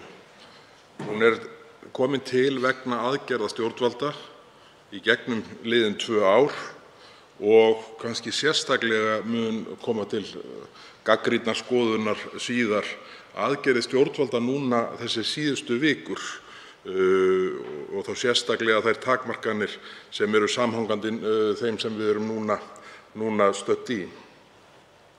Það auðvitað þannig að þeir aðilar sem að falla undir þetta mál, veitingaaðilar, rekstraraðilar veitingastaða, þeir eru búnir að vera reglulega í þeirri stöðu undanfarin 2 ár að beinlínis mega ekki selja þeim þjónustu sem vilja hana af þeim kaupa vegna ákvarðana stjórnvalda. Þetta staðan sem við erum að eiga við núna. Og ég get sagt fyrir mig að mér algjörlega fyrirmunað að skilja að við séum núna í febrúar enn að velta vöngum, eða stjórnvöld öllu heldur, heilbrigðisráðherra, að velta vöngum yfir því með hvaða hætti afléttingum verði háttað. Auðvitað á að hætta þessu því snarasta. Það eru engar forsendur til annars og ekki þörf á neinu öðru. Og eins og ég kom inn á í andsvari mínu við hæstv. Formann efnahags- og viðskiptanefndar áðan og framsögumann nefndarálits meirihluta, þá þetta ekki neitt annað að ræða hér en bætur til þeirra aðila sem eru undirorpnir þessum reglum sem hér eru við lýði. En þessar bætur, þær komast hvergi nærri því að bæta þann skaða sem hefur verið að valda þessum fyrirtækjum. Það var kynnt hér niðurstaða þróun eiginfjár ferðaþjónustufyrirtækja í byrjun ársins. Þróun eiginfjár árið 2020. Eiginfjár ferðaþjónustufyrirtækja lækkaði 35 milljarða árið 2020. 35 milljarða. Það ekki komið niðurstaða þróun síðasta árs, 2021, en staðan verður eflaust með sambærilegum hætti þá. Ef við gefum okkur að það verði sama þróun það ár, þá þetta 70 milljarða lækkun á eigin fé ferðaþjónustufyrirtækja. Þetta auðvitað ótrúlegur skaði sem þessar aðgerðir hafa valdið og því ótrúlegra auðvitað að fylgjast með því að ekki sé reynt að stíga til baka eins hratt og nokkur kostur þegar sú staða uppi sem við okkur blasir núna hvað veiruna varðar, þetta ómikron afbrigði og það hversu litlum skaða það virðist valda. Við fengum þingmenn bara seinast í dag bréf frá samstöðuhópi einyrkja og lítilla fyrirtækja í ferðaþjónustu. Þetta hópur sem hefur farið alveg sérstaklega illa út úr þessum í fyrsta lagi takmörkunum sem að stjórnvöld hafa uppálagt og síðan þeim lausnum sem að boðnar hafa verið. Og staðan sennilega hvergi hlutfallslega verri heldur en hjá þessum litlu, frjóu, dýnamísku fjölskyldufyrirtækjum landið kring sem hefur algjörlega, það sem fótunum hefur algjörlega verið kippt undan rekstri þeirra fyrirtækja. Og meðhöndlunin á einyrkjum hefur síðan auðvitað verið kapítuli út af fyrir sig í gegnum þessi 2 ár sem þetta ástand hefur verið viðvarandi. Hv. þingmaður Jóhann Páll Valdimarsson kom hér inn á í ræðu sinni áðan samspil verðmætasköpunar. Hv. þingmaður Jóhann Páll Jóhannsson, afsakaðu, kom hér áðan inn á samspil hins opinbera og einkageirans hvað verðmætasköpun varðar. Og auðvitað er það samspil til staðar og mikilvægt, en fremst í röðinni, ef svo má segja, hvað varðar það að halda hér kerfinu öllu gangandi, er að verðmætasköpun fái að eiga sér stað. Og hún á sér stað, verðmætasköpunin sem stendur undir rekstri hins opinbera kerfis og samfélagsins alls og velferðarkerfi okkar, hún á sér stað í einkageiranum. Það er grunnurinn. Og þess vegna er svo agalegt að horfa á það, að horfa á til dæmis þróun ferðaþjónustufyrirtækja og þróun eiginfjár þar, sem er auðvitað bara býsna góður mælikvarði á heilbrigði geirans, þegar það fer niður 35 milljarða á árinu 2020 og örugglega ekki minna á árinu 2021. En ef við snúum okkur aftur bara þröngt að veitingamönnunum, þá hef ég nú sagt það hér áður og mér þykir það eiginlega galnara eftir því sem ég hugsa það oftar, að veitingamenn séu í rauninni settir í þá stöðu að bera kostnaðinn af slæmri stöðu Landspítala háskólasjúkrahúss. Hvað hefur þessi geiri gert til að verðskulda það að þurfa að bera hallann af því að staðan sé með þeim hætti sem hún er? Að mat sérfræðinga sé það að Landspítalinn ráði ekki við verkefnið sem fyrir þeim hefur legið núna undanfarnar vikur og mánuði og þess vegna séu þessar takmarkanir nauðsynlegar. Hvað í veröldinni fær menn til að meta það sem svo að það sé eðlilegt að veitingamenn landsins beri kostnaðinn af þessu? Með miklum takmörkunum á fjölda gesta og opnunartíma. Mér hefur þótt þetta undarlegra eftir því sem ég hugsa meira þetta og undarlegast af öllu er að þetta sé keyrt áfram undir styrkri stjórn Sjálfstæðisflokksins. Við förum hér næst, eins og komið fram í fyrri ræðum, þá förum við hér næst í það að ræða viðspyrnu og lokunarstyrki sem eru frumvörp sem verða að koma væntanlega frá hæstv. Fjármálaráðherra á næstu dögum og verða meira af því sama eins og gengur í þessum efnum. Það er auðvitað þannig að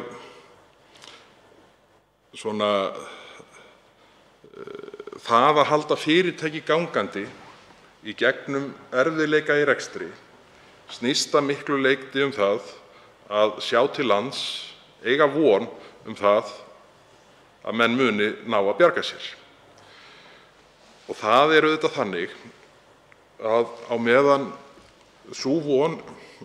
þeirri von er kippt til baka reglulega með auknum takmörkunum og skerðingum á frelsi aðila til að reka sín fyrirtæki, þá auðvitað lýjast menn býsna hratt. Og það er það sem ég hef miklar áhyggjur af núna og hefur í rauninni verið að koma fram í gegnum viðtöl við ýmsa ferðaþjónustuaðila núna á síðustu dögum, að menn eru að lýsa raunverulegum áhyggjum af því að þeir ná ekki til lands. Þetta sé bara orðið of erfitt og lýjandi, súrefnið of lítið og ófyrirsjáanlegt og síðan séu ákvarðanir stjórnvalda til þess fallnar að kippa vonin af mönnum sem þó var til staðar. Virðulegur forseti, ég ætla að láta þetta duga hér í þessari umræðu þetta mál. Ég hef áhyggjur af því, eins og ég segi, að við séum að horfa inn í tímabil þar sem að fyrst og fremst verði meira af því sama að ræða frá ríkisstjórninni, tímabil viðspyrnustyrkja og lokunarstyrkja, þar sem meginorkan virðist fara í það hafa nógu marga fyrirvara og nógu díteleraða þannig að sleppi nú örugglega enginn sem í gegn. Ég held að eins og í gegnum undanfarin 2 ár þá ættum við að horfa á almennari opnar reglur, reyna að einfalda rekstrarskilyrði fyrirtækja eins og nokkur kostur er. Ef einhvern tíma var ástæða til þess, þá er það núna. þegar fyrirtæki þurfa að geta sett fjármuni sína og afl og tíma í það sem skilar tekjum og skiptir máli en ekki slag við kerfið. Ég held að við eigum að nota þennan tímapunkt núna til að einhenda okkur í það verkefni að raunverulega einfalda rekstrarumhverfi þessara fyrirtækja og fremst í röðinni gætu verið fyrirtæki í veitingarekstri og ferðaþjónustu.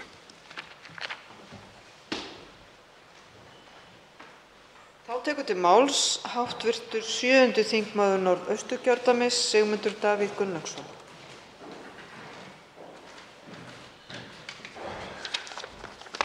Frú forseti. Þetta er mikilvægt mál, mikilvægt vegna þess að aðgerðir stjórnvalda til að takast á við faraldurinn kalla auðvitað á viðbrögð, aðgerðir. En engu að síður vekur það mjög stórar og áleitnar spurningar. Til að mynda er það áminning hversu mikil óvissa hefur verið ríkjandi í því með hvaða hætti stjórnvöld hafa nálgast þetta viðfangsefni. Þar hefur viðvarandi óvissu verið viðhaldið, ekki hvað síst fyrir litlu fyrirtækin, fólki sem rekur þau, og var nú margt hvert lent í basli með að fást við kerfið löngu áður en faraldurinn hófst vegna sífellt aukins íþyngjandi regluverks og aukins kostnaðar, en lendir svo í algjörri óvissu með framtíðar rekstrarhorfur, ekki bara rekstrarhorfur heldur rekstrarmöguleika fyrirtækja sinna. Meira að segja hæstv. Fjármálaráðherra hefur gagnrýnt eigin ríkisstjórn fyrir að sýna ekki meiri framtíðarsýn, meiri fyrirsjáanleika hvað aðgerðir varðar. Og þetta er orðið sérstaklega áberandi núna síðustu daga, síðustu fáeinar vikur, jafnvel, að það virðist vera mjög lítið samhengi milli þess hvernig faraldurinn þróast, milli árangurs af sóttvörnum og svo þeirra stefnu eða þeirra reglna sem að gilda hverju sinni. Þetta breytist ótt og títt og virðist oft á tíðum sveiflast eftir umræðu í samfélaginu, eftir því hvað menn að gera í öðrum löndum að einhverju leyti, en líka bara eftir því hverjir það eru sem að vildu halda tónleika á tilteknum tíma eða hversu margir leyfa sér að gagnrýna stefnu ríkisstjórnarinnar. Gagnrýni var nú ekki vel þegin í umræðum þennan málaflokk framan af, en við sjáum það núna að það virðist sveiflast býsna hratt hvaða leið ríkisstjórnin vill fara í að takast á við faraldurinn, og þar virðist hún vera að elta fremur en að leiða. Elta umræðuna, telja sig þurfa að bregðast við henni fremur en að leiða, og hefur þá dregist aftur úr nágrannalöndunum þrátt fyrir að það sé nú rétt að geta þess að það náðist hér mikill árangur í sóttvörnum og mikil samstaða meðal þjóðarinnar, en það var ekki vegna stefnufestu ríkisstjórnarinnar í málinu, að vegna þess að Íslendingar sameinuðust það að gera það sem þyrfti til þess að ná tökum á þessum vanda, þessum faraldri, en þó auðvitað á þeim forsendum sem voru lagðar til grundvallar í upphafi. Nú virðist stefna ríkisstjórnarinnar sveiflast mest eftir umræðunni. Og það er ekki góð, ekki þægileg staða fyrir fólk að vera í sem að reyna að reka lítil fyrirtæki. Jú, vissu hefur það þann kost að menn þá kannski sjá að það hafi einhver áhrif, að reyna að hafa áhrif á umræðuna. Það sé leiðin til þess að setja mark sitt á stefnu ríkisstjórnarinnar.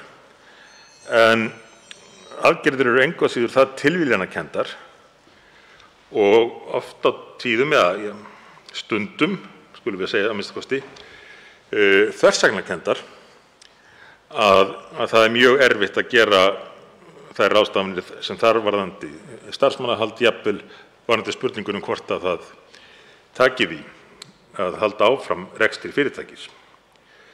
Þess að þetta er eitt, frú forseti, þessi viðvarandi óvissa sem að er ein og sér mjög dýr. En svo er það hin hliðin. Annars vegar er það mikla tap sem að fyrirtækin og samfélagið verða fyrir vegna óvissunar, en hin hliðin er er tap sem verður til vegna þess að nauðsynlegt reynist að ráðast í hinar ýmsu aðgerðir. Og það er það sem ég vildi ræða hér í seinni hluta ræðunnar. Mér hefur þótt algjörlega skorta þessi 2 ár sem við erum búin að vera að takast á við þennan faraldur. Hvernig er þetta fjármagnað? Hvernig ætlum við að standa undir þessu til lengri tíma? Því að skuldir ríkissjóðs hafa auðvitað aukist mjög snögglega og mjög umtalsvert og þær þarf að greiða til baka. Við vorum mjög vel í stakk búin, íslenskt samfélag, til þess að takast á við þennan vanda, betur í stakk búin efnahagslega en líklega flest önnur lönd. En það er til komið vegna stórra efnahagslegra pólitískra aðgerða sem ráðist var í, sem að umbyltu stöðu ríkissjóðs til hins betra. Og núverandi ríkisstjórn hefur frá upphafi, raunar frá því áður en faraldurinn hófst, nýtt þessa stöðu til þess að útdeila fjármagni. En það vantar algjörlega upp á að ríkisstjórnin sýni hvernig á að viðhalda verðmætasköpuninni, hvernig á að búa til meiri verðmætasköpun til þess að niðurgreiða skuldir og halda úti velferðarkerfinu, ekki hvað síst heilbrigðiskerfinu, sem að eins og við sjáum á áhrifum faraldursins virðist ekki mega við miklum skakkaföllum. En í stað þess að stuðla að verðmætasköpuninni sem að þarf í samtímanum eða til framtíðar, hefur þessi ríkisstjórn stækkað báknið jafnt og þétt. Það kom nýverið fram að á síðasta kjörtímabili hefði opinberum störfum fjölgað 9.000 en fækkað í einkageiranum hátt í sömu tölu. Og ég ger ekki lítið úr því að flest opinber störf eru gríðarlega mikilvæg samfélaginu. En til þess að geta staðið undir þeim, til að geta staðið undir því að greiða launin fyrir þessi störf og helst auðvitað sem bestu laun, þarf ríkið að hafa tekjur af starfsemi einkageirans. Þarna hefur orðið til gríðarlega mikil skekkja í stjórnartíð þessarar ríkisstjórnar. Með hreint ótrúlegum vexti í opinbera geiranum, hjá ríkinu og sveitarfélögum, en fækkun starfa í einkageiranum. Og það virðist nánast vera sama hvernig efnahagsástandið, hvernig sveiflurnar í því eru hverju sinni. Þessi ríkisstjórn bara stækkar báknið. Ef það er niðursveifla þá stækkar hún báknið. Ef það er uppsveifla þá stækkar hún báknið. En hún hefur líka þvælst fyrir verðmætasköpun í einkageiranum á fjölbreytilegan hátt með sífellt nýju regluverki, og við sjáum það nú á nýjustu þingmálaskrá ríkisstjórnarinnar að það sem stendur upp úr þar er meira íþyngjandi regluverk. Innleiðing á fleiri flóknum reglum fyrir fyrirtækin að fást við. Hindranir gagnvart því að stofna eða reka fyrirtæki á Íslandi. Óaukin útgjöld, nýjar stofnanir, en mjög lítið það með hvaða hætti að búa til verðmætin til að standa undir þessu. Og í því efni bregst ríkisstjórnin ekki við, ekki frekar en í sóttvarnamálunum, nema hún upplifi pressu til þess. Það er ekkert frumkvæði, það er engin sýn. Nýjasta dæmið er umræðan orkumálin, sem að tengjast þessu máli beint vegna þess að orka er undirstaða verðmætasköpunar í landinu og við þurfum verðmætasköpun til að fjármagna þetta. En allt í einu hafa ráðherrar eða þykjast ráðherrar ríkisstjórnarinnar hafa uppgötvað það að það stefni í orkuskort og það þurfa að framleiða meira orku, þurfa að virkja meira. Þetta er eins og ég segi algjörlega ný uppgötvun að því er virðist, því að þessu sviði hefur ríkisstjórnin ekki sýnt nokkurn einasta áhuga sem heitið getur frá því hún tók til starfa og raunar frekar þvælst fyrir mikilvægri orkuöflun. Og nýjasta dæmið þetta viðhorf, birtist í fyrrnefndri þingmálaskrá þessarar ríkisstjórnar, þar sem að þriðji áfangi rammaáætlunar er boðaður, hvenær? Síðasta daginn sem að ríkisstjórnin getur samkvæmt þingsköpum lagt fram mál án þess að fá til þess undanþágu. síðasta daginn. Það er með öðrum orðum ekki mikil áhersla á að leysa þetta stóra vandamál sem að meðferðin á rammaáætlun er orðið. Þvert á móti þá á að koma með þetta hér inn þegar að mönnum á að vera ljóst og er ljóst, þetta er ekki allt saman nýgræðingar í stjórnmálum, að það verði mjög erfitt og mjög ólíklegt að málið klárist hér í þinginu. Stór tækifæri til verðmætasköpunar á Íslandi eru vanrækt. Ég nefndi hér fyrr í dag í störfum þingsins mál sem nú alveg setja aftur í samhengi við þetta, mikilvægi þess að Íslendingar búum til meiri verðmæti til að geta bætt lífskjör hér á Íslandi. Einn af þessum möguleikum eru hugsanlegar olíu en þó sérstaklega gaslindir í efnahagslögsögu Íslands.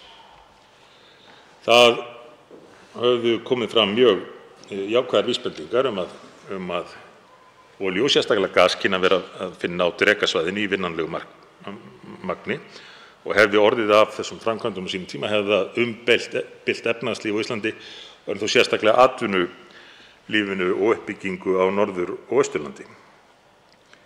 Vegna tímabundins ástands í norskum stjórnmálum þá hvarf þáverandi ríkisstjórn Noregs frá þessu verkefni og íslenska ríkisstjórnin lét sér bara vel líka. En hvað að gerast núna í Noregi? Fyrir fáeinum dögum voru gefin út 53 ný leyfi. 53 ný leyfi til olíu- og gasvinnslu í norskri lögsögu. Íslenska ríkisstjórnin hins vegar á sama tíma kynnir áform sín að banna rannsóknir á þessu. Ekki bara vinnslu, rannsóknirnar líka. Og það segir kannski sína sögum tíðarandan og nálgun þessari ríkisstjórnar á rétt og rangt á skynsemi eða skort á skynseminni að það skuli beinlínis vera lagt í það að banna rannsóknir. Ef til vill er minn hræddur það ef að rannsóknir gæfu jákvæða niðurstöðu þá myndi það auka óskir það að nýta þessa auðlind sem að nágrannar okkar nýta til þess að bæta stórkostlega lífskjör í sínum löndum. Svo er það þróun efnahagsmáluna almennt sem er ekki hægt að slíta úr samhengi við það mál sem við ræðum hér, stöðu fyrirtækjanna, og nú loksins er hættan á vaxandi verðbólgu, áframhaldandi vexti verðbólgu að komast inn á radar þessara ríkisstjórnar. En viðbrögðin er engin, svörin er engin, það er haldið hins vegar áfram að nálgast hlutina á þann hátt sem hefur líklega frekar ýtt undir verðbólguna en hitt. Báknið heldur áfram að stækka. Það er bent á það núna af hálfu einhverra ráðherra að hugsanlegt sé húsnæðisliðurinn vandamál í verðlagsvísitölunni. Þetta máttu þeir vita fyrir mörgum árum síðan. Þingmenn Miðflokksins bentu ítrekað þetta, þingmenn annarra flokka, stór hluti verkalýðshreyfingarinnar. En hver voru viðbrögðin af hálfu þessar ríkisstjórnar við slíkum ábendingum? Ýmist að hæðast að þeim eða að fella slík mál hér í þinginu. Nú allt í einu fæðast menn nýir hvað þetta varðar eins og mörgum öðrum sviðum og þykjast hafa áhyggjur af þessu og vera með eitthvað frumkvæði á því sviði. Þetta er reyndar mjög keimlíkt mörgum öðrum málum, til dæmis samgöngumálum. Allt í einu eru haldnir kynningafundir áformum að leggja Sundabraut og reyndar að taka sér mjög góðan tíma í það og stefna því að klára það verkefni einhvern tímann á næsta áratug. En þetta er ekki fyrsta skipti sem að þessi ríkisstjórn talar Sundabraut og áform að kynni að vera eitthvað gert í því. En hver var raunin? Raunin hefur verið svo að ríkisstjórnin, samgönguráðherrann auðvitað ekki hvað síst, hefur ítrekað látið Reykjavíkurborg plata sig í þessu mikla umbótamáli á sviði samgangna og mörgum öðrum. Það var tíma og er kannski enn orðið nánast þannig eins og samgönguráðuneytinu þáverandi, hvað sem það heitir núna, væri stýrt úr Ráðhúsi Reykjavíkur. Og það birtist meðal annars í furðulegu fyrirbæri sem fékk nafnið samgöngusáttmáli, þar sem að ríkið borgaði upphaflega 50 milljarða, fyrsta greiðsla, í svokallaða borgarlínu. Án þess að hafa hugmyndum, eins og komið hefur fram meðal frá hæstv. Fjármálaráðherra, án þess að hafa hugmyndum hver rekstrarkostnaðurinn yrði og hversu mikið að því myndi lenda á ríkinu eða hver heildarkostnaðurinn við framkvæmdirnar yrði. En svona verkefni setur þessi ríkisstjórn tugi milljarða og tugi milljarða í mjög óljósar aðgerðir í loftslagsmálum sem að erfitt er að rökstyðja að muni hafa veruleg áhrif. En til þess að auka verðmætasköpun, en hins vegar mjög veruleg áhrif augljóslega til þess að draga úr verðmætasköpun í samfélaginu og lífsgæðum. Þannig því bara lýst, frú forseti, í loftslagsáætlun stjórnvalda. Það þurfi minni neyslu, það þurfi hærri refsiskatta. Í slíka hluti eyðir ríkisstjórnin, ekki í það sem getur verið til þess fallið að auka verðmætasköpun í landinu. Svoleiðis að úrræðaleysið er ráðandi, en að því marki sem að ríkisstjórnin ræðst í aðgerðir, þá eru þær til þess fallnar að stækka báknið, ráðast í óhagkvæmar framkvæmdir. Sjáum bara sem dæmi muninn á hagkvæmni Sundabrautar eða borgarlínu.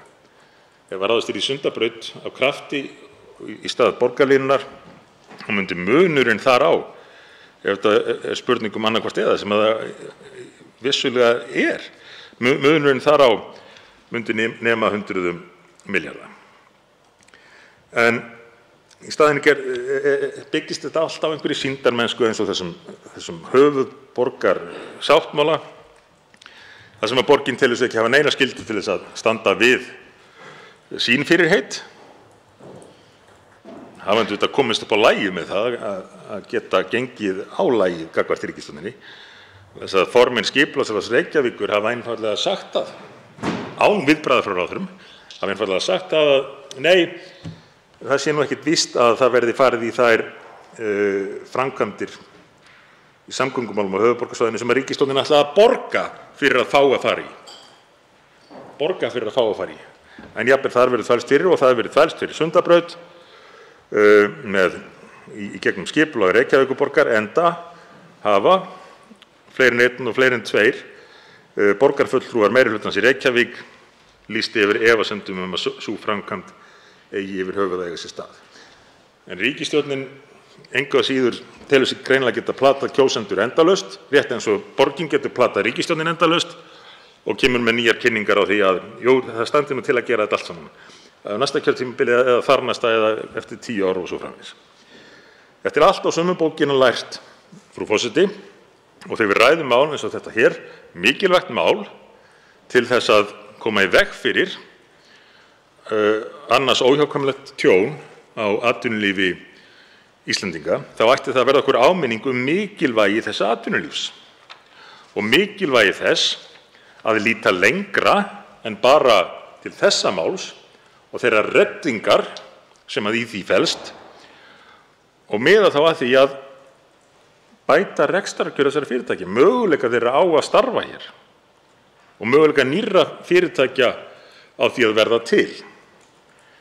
Því að með þessu frumvarpi felst jú ákveðin viðurkenning, það er ekki hægt að líta öðruvísi á það, en svo að það felst ákveðin viðurkenning á mikilvægi verðmætasköpunar í einkageiranum, og þess vegna þurfur ríkið að greiða peningi af haldinni gangandi. En ætti sú viðurkenning ekki líka að fela í sér einhverja sýn, einhverjar hugmyndir hvernig við getum viðhaldið og aukið þessa verðmætasköpun þegar til lengri tíma lætur? Þá tekur til máls hv. 10. þingmaður Suðurkjördæmis, Guðbrandur Einarsson.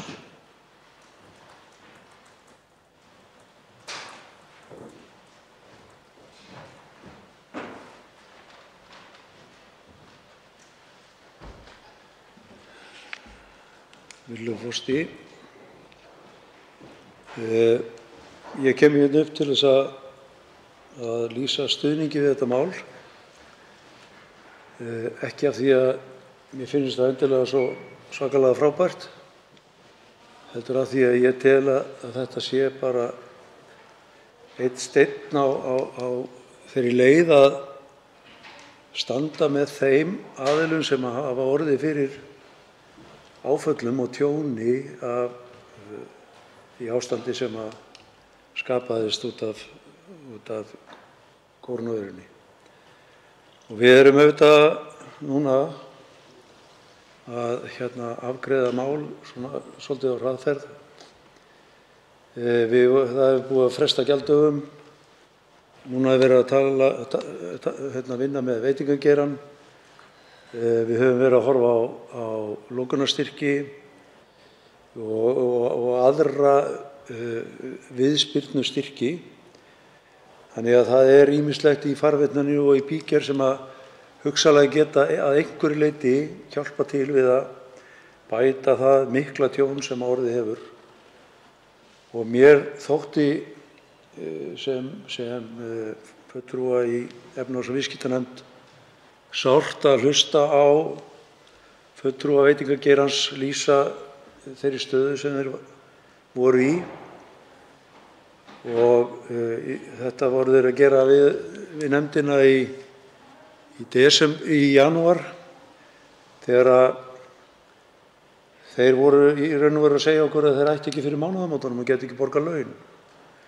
Og voru svo sem að biðla til okkar að reyna að klára þetta í janúar, en það var bara engin leið til þess að gera það. Og við fengum síðan bara ábendingar það að frá því að svona aðgerð er samþykkt þar til að hægt er að sækja þá þurfa að líða að minnsta kosti í 3 vikur, og síðan á eftir að vinna málið frekar og gaumgæfa allar þær umsóknir sem að berast inn. Þannig að þrátt fyrir að við teljum og að við séum að bregðast hratt við og kvörtum oft yfir því að við séum að gera þetta hálfgerðu hundavaði, þá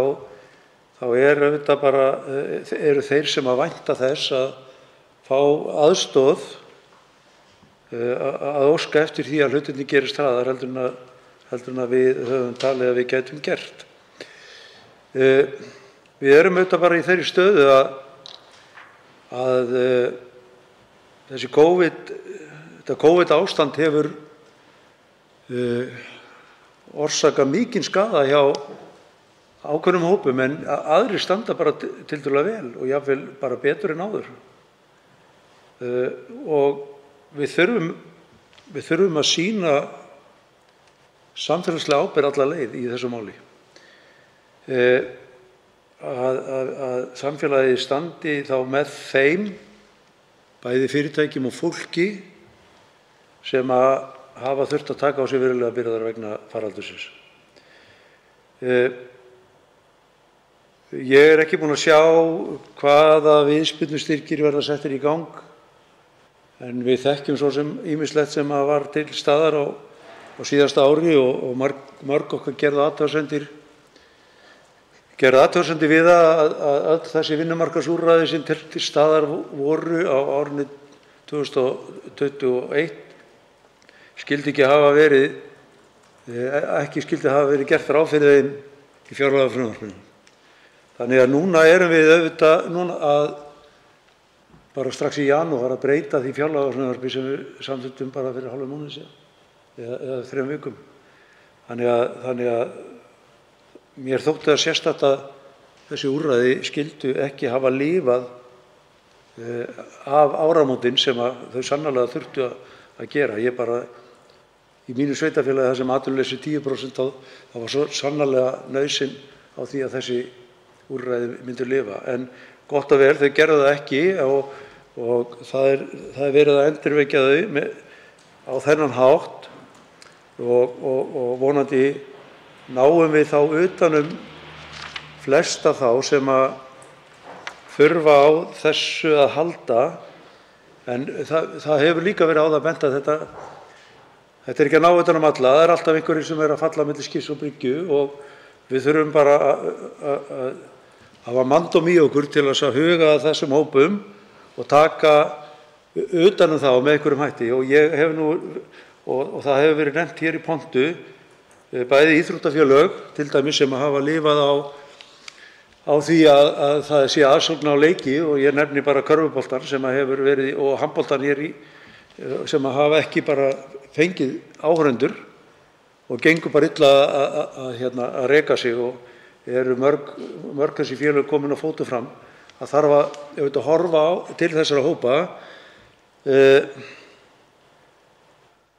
Það var nefnt í fréttaviðtali að það væri að koma hálfur milljarður inn í menningarmálin. Ég hef ekki séð útfærslu á því og ég held að það sé rétt að bara kalla eftir því að fá að sjá hvað á að gera fyrir þessa hópa. Það er svo mikið af listamönnum sem eru bara í verulegum vandamálum, mikið af tæknifólki sem lifir bara sem bara út á markaðnum sem einyrkjar, og þegar ekki er haldin sýning þá fær fólki ekki borgað. En þetta eru einyrkjar oft á tíðum með tiltölulega lág laun og falla ekki endilega undir þessi úrræði sem verið er að leggja til. Þannig að ég hveti þess að við reynum með einhverjum hætti að líta til þessara hópa. Þannig að við komum öll standandi út úr þessum faraldri. Það er bara, við þurfum bara að sýna mannúð í þessu. Það er bara ekki nóg að setja bara einhver fyrirmæli, og heldur þurfum við að horfa svolítið á þetta með hjartanu og reyna að halda hvert öðru annað, þannig að fólk komi eins lítið skaðað frá þessu ástandi eins og hægt er. En mér langar líka að nefna atvinnulaust fólk sem auðvitað hluti af þessum vanda, sem hefur verið til staðar í 2 ár, og margir hverjir sem misstu sína atvinnu þegar WOW fór á hliðina fyrir 2019. Þannig að margir hópar hafa verið bara atvinnulausir allan þennan tíma. Við erum með stutt atvinnuleysisbótatímabil, það stysta á þessari öld. Það var lengt á sínu tíma í hruninu, en svo var það stytt aftur og niður fyrir það sem var fyrir hrun. Þannig að margir eru dottnir út af atvinnuleysisskrá og hafa engin önnur úrræði heldur en að leita til sveitarfélaga framfærslu. Eins má horfa á tekjutengda tímabil atvinnuleysisbóta eða atvinnuleysistrygginga. Ég líti á þetta sem tryggingar. Við erum að borga tryggingagjald af laununum okkar, og það er ætlað til þess að tryggja fólk fyrir þeim skaða þegar fólk svipt atvinnunni sinni. Þannig að þetta í raun og veru trygging sem fólk búið að borga og á þá að fá það bætt með einhverjum hætti. Þannig að það er hægt að horfa til alls konar úrræða, ekki bara gagnvart fyrirtækjum, heldur líka gagnvart því fólki sem hefur starfað innan þessara fyrirtækja sem hafa orðið fyrir þessum skaða. En virðulegur forseti, ég hef ekki meira mál að segja sinni. Ég mun styðja þetta mál og vona að við komum þessu frá hratt og vel. En ég ætla hvorki að ræða borgarlínunni og Sundabraut núna. Þá tekur til máls hv. 11. þingmaður Suðvesturkjördæmis, Ágúst Bjarni Garðarsson. Já, frú forseti, við ræðum hér frumvarp til laga styrki til rekstraraðila veitingastaða sem sætt hafa takmörkunum á opnunartíma. Hér erum við að bregðast við þeirri stöðu sem við höfum staðið frammi fyrir allt og lengi, má segja, að ýmis fyrirtæki í okkar samfélagi hafa þurft að sæta takmörkunum vegna þessa faraldurs sem hefur verið heim allan, og við eins og aðrir fengum hér inn til okkar nýtt afbrigði Omikron í upphafi nóvember sem breytti stöðunni umtalsvert, bara af þeirri ástæðu einni að menn vissu ekki hvað væri í vændum eða hvaða áhrif þetta afbrigði hefði á mannfólk og þá þar af leiðandi á spítalann hjá okkur. En ég held að það sjáist nú á viðbrögðum stjórnvalda að áhrifin af þessu afbrigði ómikron eru ekki kannski eins alvarleg og á fyrri afbrigðum og hægt og bítandi erum við að sjá ljós við enda ganganna og að opna samfélagið hjá okkur meira. Það breytir því hins vegar ekki á þeirri staðreynd að nauðsynlegt er að bregðast við og að styðja þá aðila sem hefur verið gert að loka eða verið með starfsemi sína undir íþyngjandi takmörkunum, og þetta er einfaldlega liður í því og ég er algjörlega sammála þeim hv. þingmönnum sem hér hafa talað á undan mér að málið hefur fengið góða umfjöllun í nefndinni og kemur betur út eftir umræðu og samráð við bæði þá sem að starfa í þessum rekstri og aðra hagaðila. Hins vegar hefur það komið mjög skýrt fram hjá þeim sem hér stendur að það er ákveðinn hópur sem hefur fallið á milli og er að falla á milli skips og bryggju í þessu máli hjá okkur og auðvitað er það þannig og staðreyndin er sú að það er ekki hægt að grípa alla en ég held að það eigi að vera verkefni okkar að reyna að grípa sem flesta og ná til þeirra og ég hef verulegar áhyggjur af þeim aðilum sem hefur verið gert að loka algerlega fyrir sína starfsemi og þar af leiðandi hafa ekki haft neinar tekjur en eru jafnframt með þennan fasta rekstrarkostnað eins og ég hef áður farið hér yfir. Það er leigusamningar, það er hita og rafmagn, það eru ýmis leyfisgjöld sem hverfa ekki þrátt fyrir það að engar tekjur séu að koma inn. Og ég bara segi þetta vegna þess að viðmiðin hafa öll verið í átt að stöðugildum.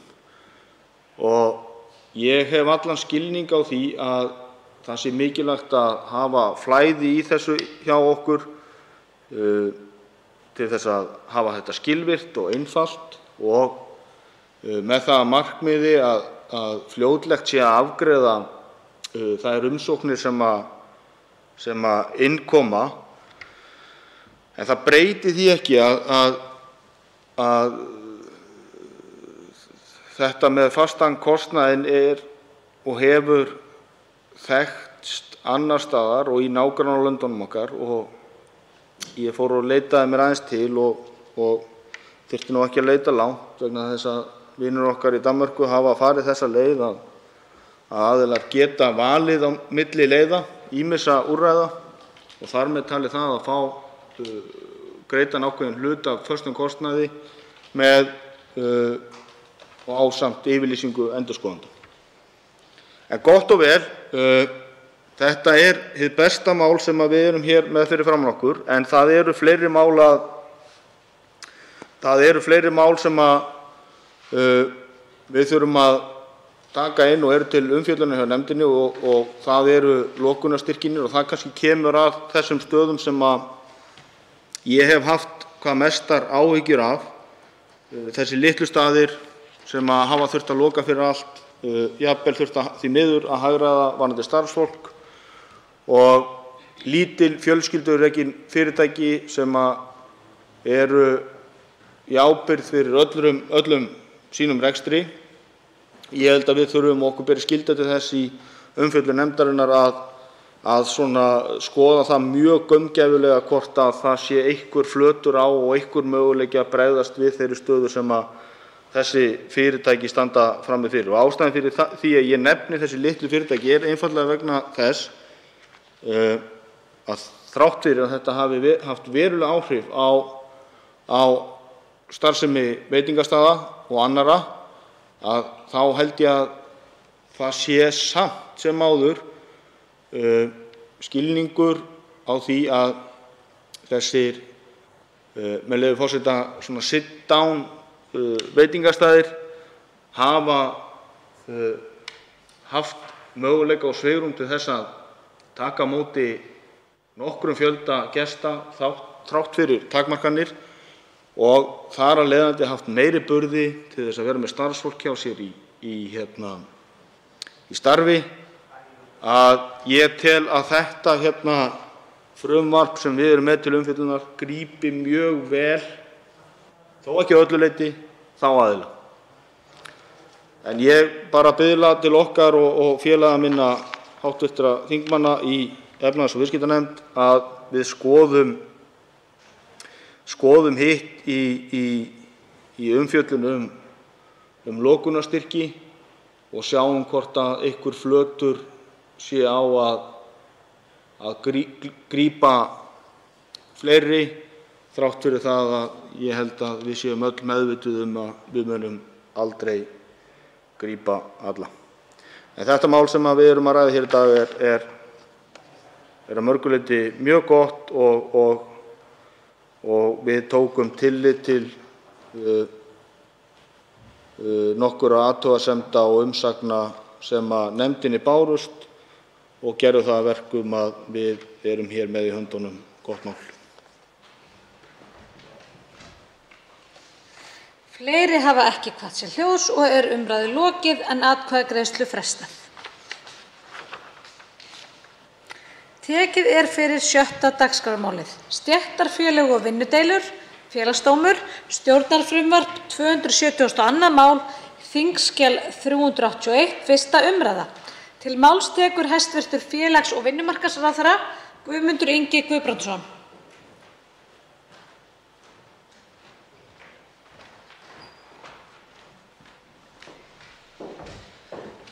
Hæstv. forseti.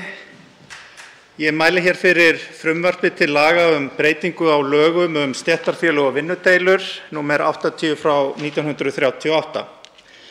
Frumvarp þetta er nú lagt fram í annað sinn, en það var áður lagt fram á 151. löggjafarþingi án þess að Alþingi hafi þá lokið efnislegri afgreiðslu þess. Frumvarpið var samið í félagsmálaráðuneytinu af nefnd sem skipuð var í því skyni að bregðast við athugasemdum ríkjahóps Evrópuráðsins gegn spillingu eða GRECO-hópnum frá 28. mars 2013 er luta því fyrirkomulagi sem viðhaft er hér á landi við skipun dómara í Félagsdóm. Nefndina skipuðu fulltrúar frá Alþýðusambandi Íslands, Bandalagi háskólamanna, BSRB, Kennarasambandi Íslands, Sambandi íslenskra sveitarfélaga, Samtökum atvinnulífsins, félagsmálaráðuneyti og fjármála- og efnahagsráðuneyti. Þrátt fyrir að nefndinni væri einungis ætlað að leggja til tilteknar breytingar í tengslum við skipun dómara í Félagsdóm, taldi nefndin nauðsynlegt að leggja jafnframt til nokkrar aðrar breytingar á ákvæðum laganna sem lúta Félagsdómi, þar sem litlar breytingar hafa orðið á þeim ákvæðum frá setningu laganna árið 1938. Virðulegi forseti. Með frumvarpinu er lagt til breytt fyrirkomulag við skipun dómara í Félagsdóm til samræmis við tillögur fyrrgreindrar nefndar. Þykja breytingarnar mikilvægar til að tryggja enn betur sjálfstæði og óhlutdrægni Félagsdóms án þess þó að vegi sé að sérstöðu dómsins gagnvart almennum dómstólum. Lagt er til að ráðherra skipi 5 dómara í Félagsdóm. Af þessum 5 dómurum er gert ráð fyrir að Hæstiréttur tilnefni 3, þar af forseta og varaforseta dómsins og að þeir skuli allir skipaðir ótímabundið. Þá er áfram gert ráð fyrir að 2 dómarar séu tilnefndir af Samtökum atvinnulífsins annars vegar og Alþýðusambandi Íslands hins vegar til 3 ára í senn, en gert er ráð fyrir að ráðherra fari með hina formlegu skipun. Enn fremur er lagt til að hæfiskröfur dómara við Félagsdóm verði auknar, en samkvæmt gildandi lögum eru gerðar talsvert minni kröfur til dómara við Félagsdóm en gerðar eru til dómara við almenna dómstóla. Í því sambandi er lagt til að þeir dómarar sem að Hæstiréttur tilnefnir skuli vera skipaðir dómarar við Landsrétt eða héraðsdómstól á meðan þeir gegna embætti dómara við Félagsdóm, en einnig er lagt til að hæfiskröfur þeirra dómara sem tilnefndir eru af ASÍ og SA verði auknar. Þá eru lagðar til ýmsar breytingar sem miða að því að auka skilvirkni dómsins og skýrleika ákvæða laganna sem lúta að Félagsdómi. Virðulegi forseti. Félagsdómur gegnir því mikilvæga hlutverki að dæma í réttarágreiningi aðila vinnumarkaðarins. Það er afar brýnt að traust til dómsins og þeirra sem þar sitja ríki meðal aðilanna. Ég ítreka því að frumvarpið unnið í góðri sátt í nefndinni milli aðila vinnumarkaðarins og ég trúi því að þær breytingar sem hér eru lagðar fram séu til þess fallnar að auka þetta traust enn frekar. Að lokum umræðunni legg ég til að frumvarpinu verði vísað til hv. velferðarnefndar að lokinni þessari umræðu. 2 hv. þingmenn hafa óskað eftir því að veita andsvar. Fyrstur til að veita andsvar hv. 8. þingmaður Suðurkjördæmis, Oddný G. Harðardóttir.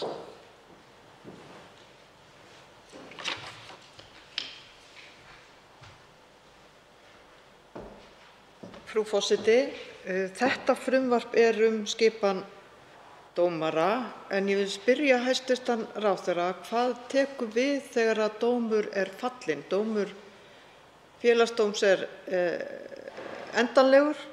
Hvað gerist þegar að niðurstöður eru komnar? Og nú ég sérstaklega að hugsa niðurstöðurnar sem komu núna í janúar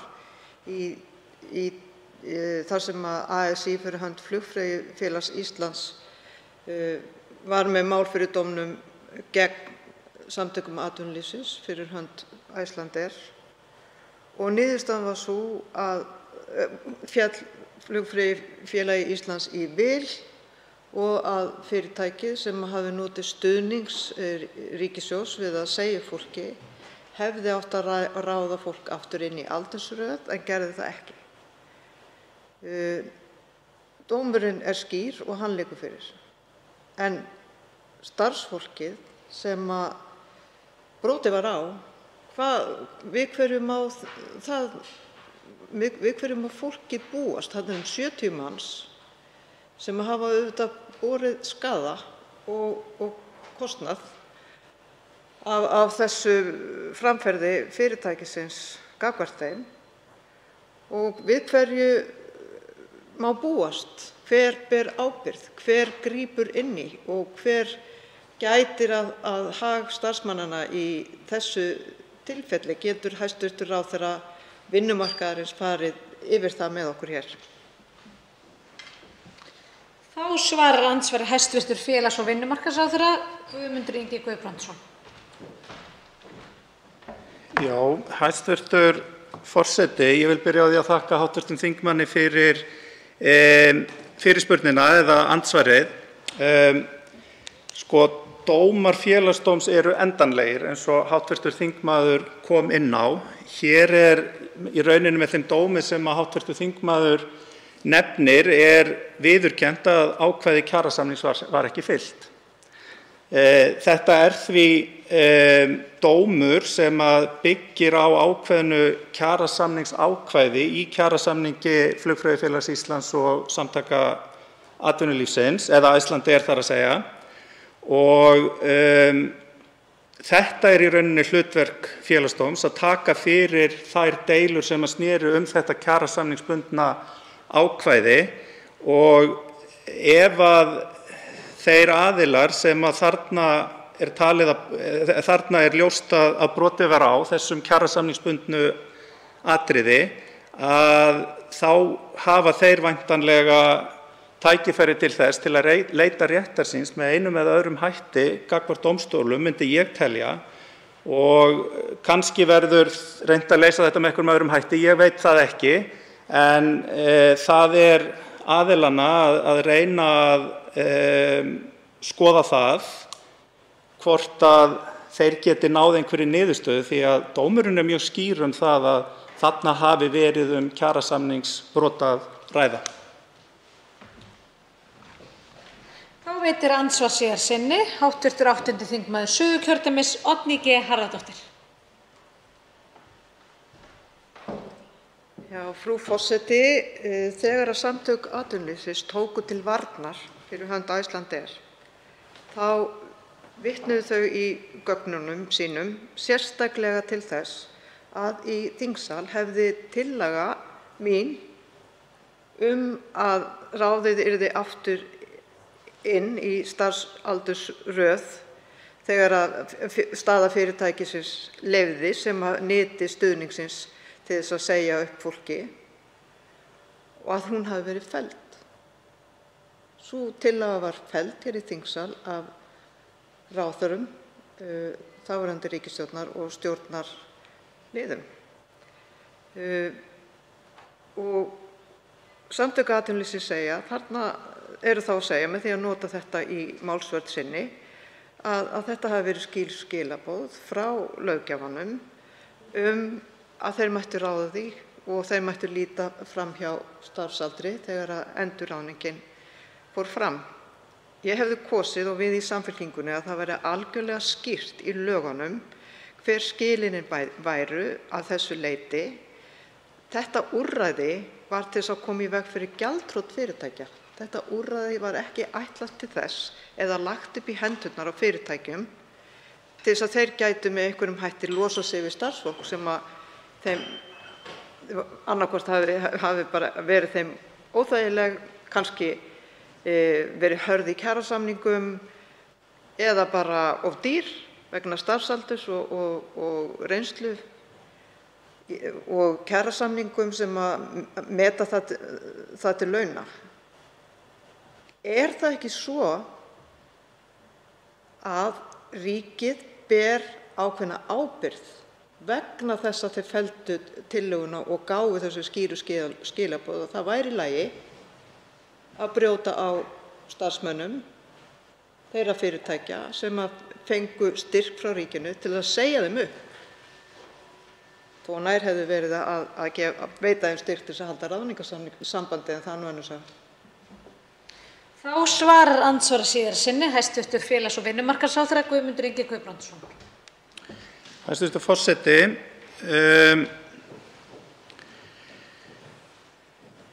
eins og ég kom inn á hérna áðan að þá er niðurstaða Félagsdóms, hún er að byggja eingöngu á ákveðnu kjarasamningsákvæði sem í kjarasamningi Flugfreyjufélags Íslands og Icelandair. Og þar er vissulega talað þessa aldursröð, að það þurfi að ráða aftur inn með teknu tilliti til aldurs í þeim tilfellum þegar hópuppsagnir er að ræða. En það er ekkert í dómi Félagsdóms sem það er ekkert minnst á lögin stuðning ríkissjóðs vegna greiðslna hluta launakostnaðar í uppsagnarfresti í niðurstöðu dómsins. Þetta aldurstengda atriði er ekki að finna í mörgum öðrum kjarasamningum eins og til dæmis á milli annarra stéttarfélaga. Þannig að maður getur líka spurt sig, hefði verið eðlilegt þá að setja slíkt inn í lögin uppsagnarstyrkina þegar að það á við kannski fyrst og fremst flugtengdar greinar. Ég spyr mig að því á móti. En það er allavega alveg ljóst að þarna var kjarasamningsbrot að ræða en ekki neins staðar minnst á lögin stuðning ríkissjóðs vegna greiðslna á hluta launakostnaðar. Þannig að það verður ekki séð að þetta hafi almennt fordæmisgildi þegar kemur að hópuppsögnum eða endurráðningum í kjölfar þeirra. Þá veitir andsvar hv. 4. þingmaður Reykjavíkurkjördæmis norður, Helga Vala Helgadóttir. Frú forseti, þakka hæstv. Ráðherra fyrir kynninguna á þessu frumvarpi. Langar að spyrja hann örlítið út í þá ákvörðun að flytja málið óbreytt frá síðasta þingi og taka ekki tillit til umsagna sem komu frá Lögmannafélagi Íslands og fleiri lögmönnum varðar tilnefningar Hæstaréttar í Félagsdóm. Tilefni þessa frumvarps eru auðvitað ábendingar GRECO sem er vert að gefa gaum og þær ábendingar sem komu við vinnslu hv. velferðarnefndar á síðasta þingi lutu að því að þó að dómar Félagsdóms séu endanlegir þá eru ákvarðanir kæranlegar til Hæstaréttar og það er óheppilegt ef að Hæstiréttur hefur áður annast tilnefningu 3 af 5 dómurum Félagsdóms þegar að Hæstiréttur þarf svo seinna meir að taka til við vinnslu kæru sem kann að koma vegna ákvarðana Félagsdóms. Og í öðru lagi að þá talið óheppilegt, sérstaklega ef við ætlum að horfa á þetta sjálfstæði Félagsdóms, en til þess þessi leikur gerður að það sé þarna ákveðið sjálfstæði, að þeir dómarar í Félagsdómi sem eru tilnefndir af Hæstarétti séu tilnefndir ótímabundið, en hinir tveir sem eru tilnefndir annars vegar af SA og hins vegar ASÍ, að þeir séu eingöngu tilnefndir til 3 ára í senn. Þarna myndast verulegt ójafnvægi milli dómaranna inni í Félagsdómi sem að skapar, sem að í rauninni sagt í frumvarpinu að sé til þess fallið að tryggja ekki sjálfstæði dómaranna sem eru skipaðir til svo stutts tíma. Það væri gott að fá að heyra afstöðu ráðherrans til þessa. Þá svarar andsvari hæstv. Félags- og vinnumarkaðsráðherra Guðmundur Ingi Guðbrandsson. Hæstv. forseti, ég þakka hv. þingmanni fyrir andsvarið. Svarið við þessu í rauninni það að þessar athugasemdir sem komu til þingsins komu líka, að því að mér skilst, inn í samráðsgáttina á sínum tíma, og nefndin sem var með það verkefni að breyta eða gera frumvarp til breytingar á lögunum komst að þeirri niðurstöðu að taka ekki tillit til þeirra. Þess vegna var hún þrátt fyrir það var hún kölluð aftur saman núna í síðastliðnum september eftir að þingið var búið að hafa málið til umfjöllunar til þess að fara aftur yfir þetta, því að sennilega hafa svipaðar athugasemdir komið fram til þingsins, og niðurstaðan var aftur sú að gera ekki breytingar á þessu. Það ekki hægt að áfrýja efnislegum dómum Félagsdóms til Hæstaréttar, en það eru ákveðin atriði sem þó hægt að vísa til hans, eins og ég veit að hv. þingmaður þekkir vel. Þannig að það talið að það að Hæstiréttur skipi þarna dómara sem eru þá annaðhvort starfandi héraðsdómarar eða landsréttardómarar, að það sé til þess að auka vægi dómsins, auka hans stöðu, hann sé, ef ég má leyfa mér að orða það, meiri dómur, rétt eins og vegna þá eru þarna komnir dómarar sem eru með hæfi héraðsdómara eða landsréttardómara. Og hins vegar kemur þingmaðurinn inn á það hvort það sé ekki ósamræmi í því að það sé ótímabundið tilnefningarnar sem að Hæstiréttur kemur með og skipunin á því fólki sé ótímabundin, en slíkt sé hins vegar ekki þegar að hún sé tímabundin þegar kemur að samtökum aðila vinnumarkaðarins. Að þá skil ég alveg þá spurningu þingmannsins og hef sjálfur spurt mig á því og skal reyna að koma betur inn á þetta í seinna svari. Þá veitir andsvar síðra sinni hv. 4. þingmaður Reykjavíkurkjördæmis norður, Helga Vala Helgadóttir. Frú forseti, ég þakka hæstv. ráðherra fyrir svarið. Ég velti fyrir mér samt sem áður. Þessi nefnd sem semur þetta frumvarp skipuð fulltrúum frá Alþýðusambandi Íslands, Bandalagi háskólamanna, BSRB, Kennarasambandinu, Sambandi íslenskra sveitarfélaga, Samtökum atvinnulífsins, félagsmálaráðuneyti og fjármála- og efnahagsráðuneyti. Ég að velta fyrir mér hvers vegna ekki var talin ástæða til þess að kalla til fulltrúa til dæmis lögmannafélagsins eða mögulega dómarafélagsins til þess einmitt að fjalla þessar ábendingar sem voru einmitt þessar skýru ábendingar varðandi hæfi dómara, þrígreiningu og svo framvegis og svo framvegis. Af því að þetta tilefni þess að það verið að fara í þessa vinnu til þess einmitt að koma í veg fyrir einhvers konar spillingu, hvað varðar þingmenn, dómara, saksóknara og fleira sem eru auðvitað hlutverk GRECO. Maður veltir fyrir sér hvers vegna þá farin þessi leið að búa til þetta ójafnvægi, að hlusta ekkert á varnaðarorð þeirra sem best þekkja til. Og svo má líka velta fyrir sér hvort að það hefði ekki verið ráðlegt að eiga möguleika á því að skipa til starfans einstaklinga, löglærða einstaklinga sem eru sérfræðingar í vinnurétti, af því að þetta fjallar nú allt vinnurétt, það sem fer fram þarna, í staðinn fyrir embættisdómara sem hafa mögulega breiðari reynslu á öðrum sviðum en eru kannski ekki sérfræðingar í nákvæmlega vinnurétti. Og maður veltir fyrir sér ef tiltekinn einstaklingur, tiltekinn sérfræðingur uppfyllir öll skilyrði til að vera dómari, er það þá ekki nóg? Þá svarar andsvari síðar sinni hæstv. Félags- og vinnumarkaðsráðherra Guðmundur Ingi Guðbrandsson. Hæstv. forseti, þakka þingmanninum aftur fyrir andsvarið.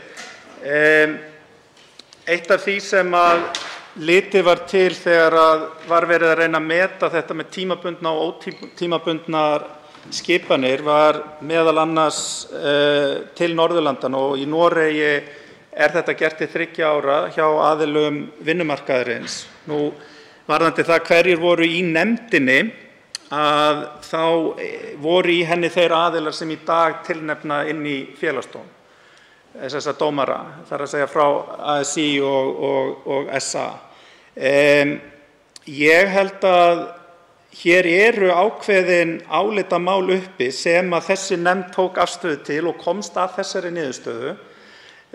Sjálfur hef ég lesið þessar umsagnir sem komu frá lögfræðingafélaginu meðal annars, og ég skil alveg þá afstöðu sem að þar kemur fram og held að þetta sé kannski mjög gott mál fyrir þingnefndina til þess að kalla til sín mismunandi sérfræðinga, en það var leitað til prófessors í lögfræði líka við samningu þessa frumvarps, þannig að það var farið víðar heldur en bara innan nefndarinnar. Og þetta var niðurstaðan, og ég held að það sé bara hið besta mál að þingnefndin taki á þessu núna, kalli til sín gesti með mismunandi sjónarmið og við síðan ræðum þetta í framhaldinu.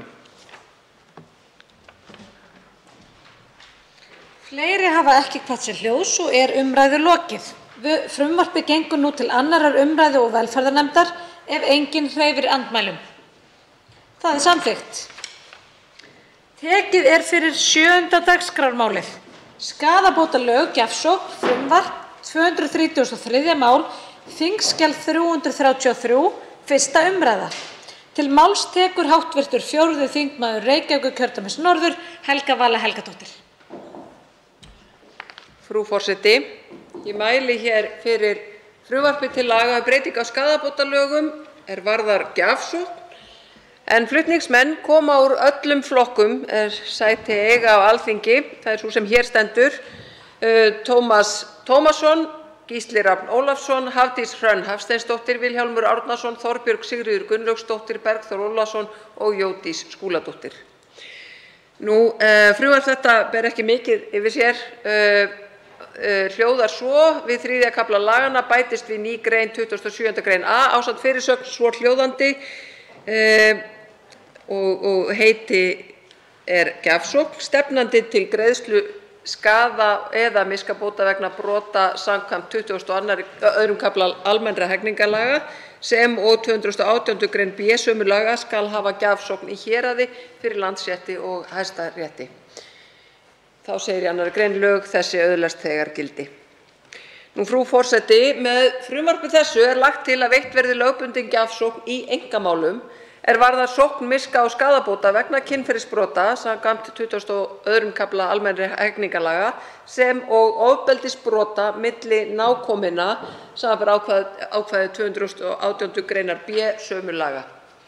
Með frumvarpinu það vilji flutningsmanna að löggjafinn leggi þannig sérstaka áherslu á þolendur kynferðisbrota og þolendur ofbeldisbrota í nánum samböndum með því að beita ívilnandi löggjöf svo að þolendur umræddra brota geti þrátt fyrir niðurfellingu mála á rannsóknar- og ákærustigi eða sýknu í sakamáli leitað leiða til að sækja bætur á hendur þeim sem verkið framdi. Flutningsmenn telja eðli þessara brota og alvarleika þeirra réttlæta að lögbundin gjafsókn sé veitt í þessum tilteknu málum. Frú forseti, sönnunarbyrði í málum eru mismunandi eftir því hvort að ræða sakamál eða einkamál. Sönnun í sakamálum krefst þess að sönnun sé lögfull og að hvers kyns vafi sé túlkaður sakborningi í hag.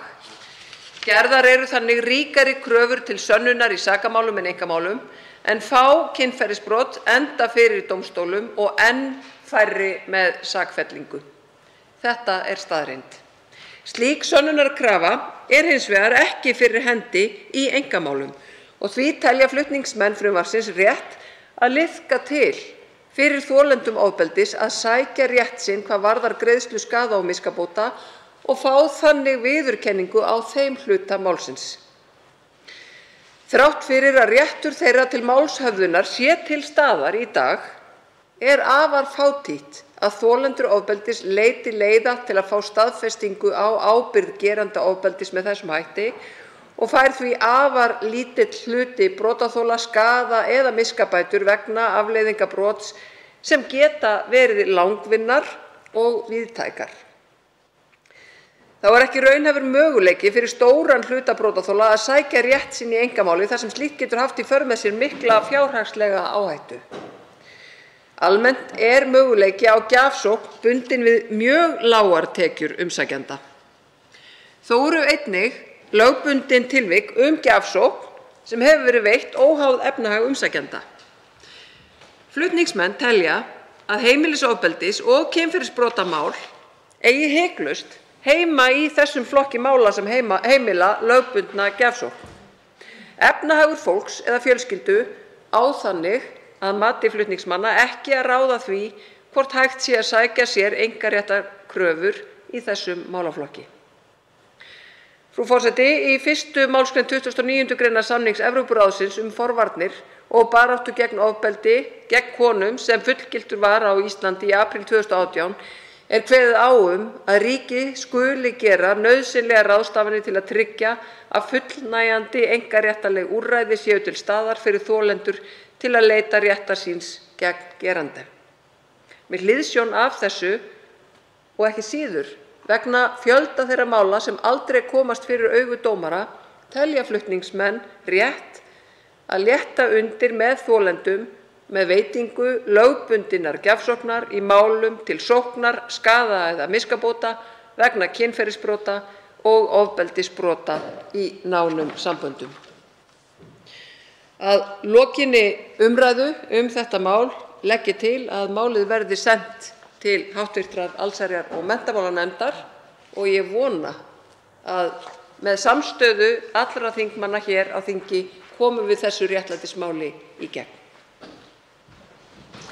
Til máls tekur hv. 8. þingmaður Reykjavíkurkjördæmis norður, Þorbjörg Sigríður Gunnlaugsdóttir. Frú forseti, ég þakka hv. framsögumanni fyrir að hafa gert góða grein fyrir þessu máli sem hún að leggja hér fram í dag og í kvöld. Ég er í hópi meðflutningsmanna hér, kann hv. þingmanni Helgu Völu Helgadóttur mikla þakki fyrir að hafa átt frumkvæði að þessu máli. Ég styð það markmið þessa máls heils hugar og lít svo á að hér sé fram komin leið, ein af nokkrum leiðum sem að þolendur hafa. Við erum auðvitað að horfa á réttarkerfið og réttarkerfið þá í samhengi við sakamál en réttarkerfið líka í samhengi við einkamál og síðan held ég að samfélagið allt sé opnast fyrir þeim veruleika að það eru auðvitað margs konar leiðir til að gera þessi mál upp. Ég nefni þetta með vísun í persónulega reynslu mína, það að segja persónulega reynslu mína úr starfi, að ég hef upplifað það svo sterkt, hafandi reynslu úr meðferð sakamála, að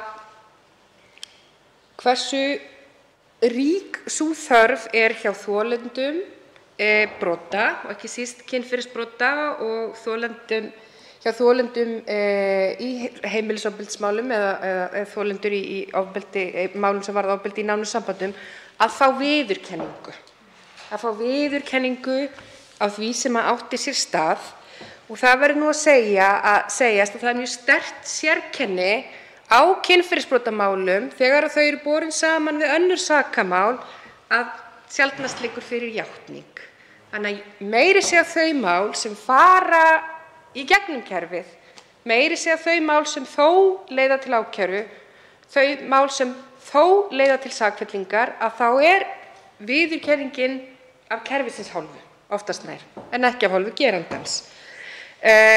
Og við vitum það eins og framsögumaður kom inn á að tölurnar eru eins og þær eru hlutfall þeirra mála sem að leiða til ákæru. Mér finnst þó mikilvægt að halda því til haga að hlutfall þeirra mála sem leiða til sakfellingar eftir að ákæra er gefin út fremur hátt. Að þetta skiptir máli að opna fyrir aðrar leiðir. Og ég vil líka setja þetta í samhengi við umræðuna sem á sér stað í samfélaginu núna og við höfum átt núna í nokkur ár, MeToo umræðuna, að ég held að við þurfum til þess að ná utan þessi brot og markmið hlýtur alltaf verið það stærsta að ætla að koma í veg fyrir þau en ekki bara bregðast við þeim, að við séum að horfa á þetta svona þess ég held að framsögumálsins sé að gera.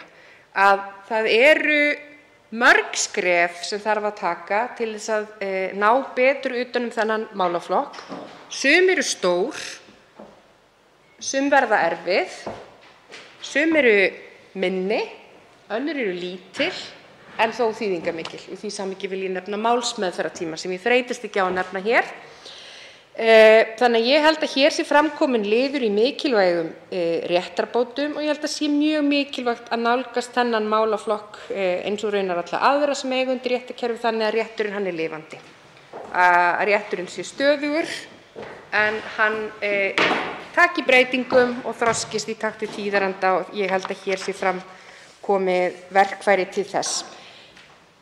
Ég velti fyrir mér mögulega með þarna undir falla öll ákvæði kynferðisbrotakaflans og svo 218 b sem varðar ofbeldi í nánum samböndum, að stundum það þannig að mál eru engu síður heimfærð undir 217, jafnvel þótt að ofbeldi í nánum samböndum að ræða, eða fyrstu málsgrein 218 gr. Þóttar hvað ég að fara í því, hvort að það væri mögulega eitthvað atriði sem þarfnaðist rýni upp á það að það skipti ekki máli ef tengslin eru þessi, hver heimfærslan til refsiákvæða. En ég ánægð með það að sjá þetta mál og það vitaskuld af þeirri ástæðu sem ég er meðflutningsmaður á því og þakka hv. þingmanni kærlega fyrir. Þá veitir andsvar hv. 4. þingmaður Reykjavíkurkjördæmis norður, Helga Vala Helgadóttir. Frú forseti, ég þakka hv. þingmanni fyrir ræðuna og mjög gott að finna fyrir hennar djúpu reynslu á þessu sviði. Mig langaði aðeins að fá einmitt að leita í hennar reynslubrunn varðandi það og varðandi tíðni þess að dómarar taki ákvörðun að skilja einkamálið frá sakamálinu.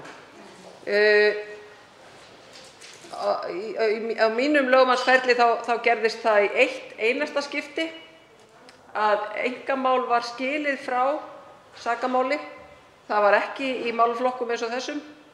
Það var ekki kynferðisbrot eða í heimilisofbeldi. Heldur var það í annars konar þar sem að bótakrafan var bara skilin frá og send annað.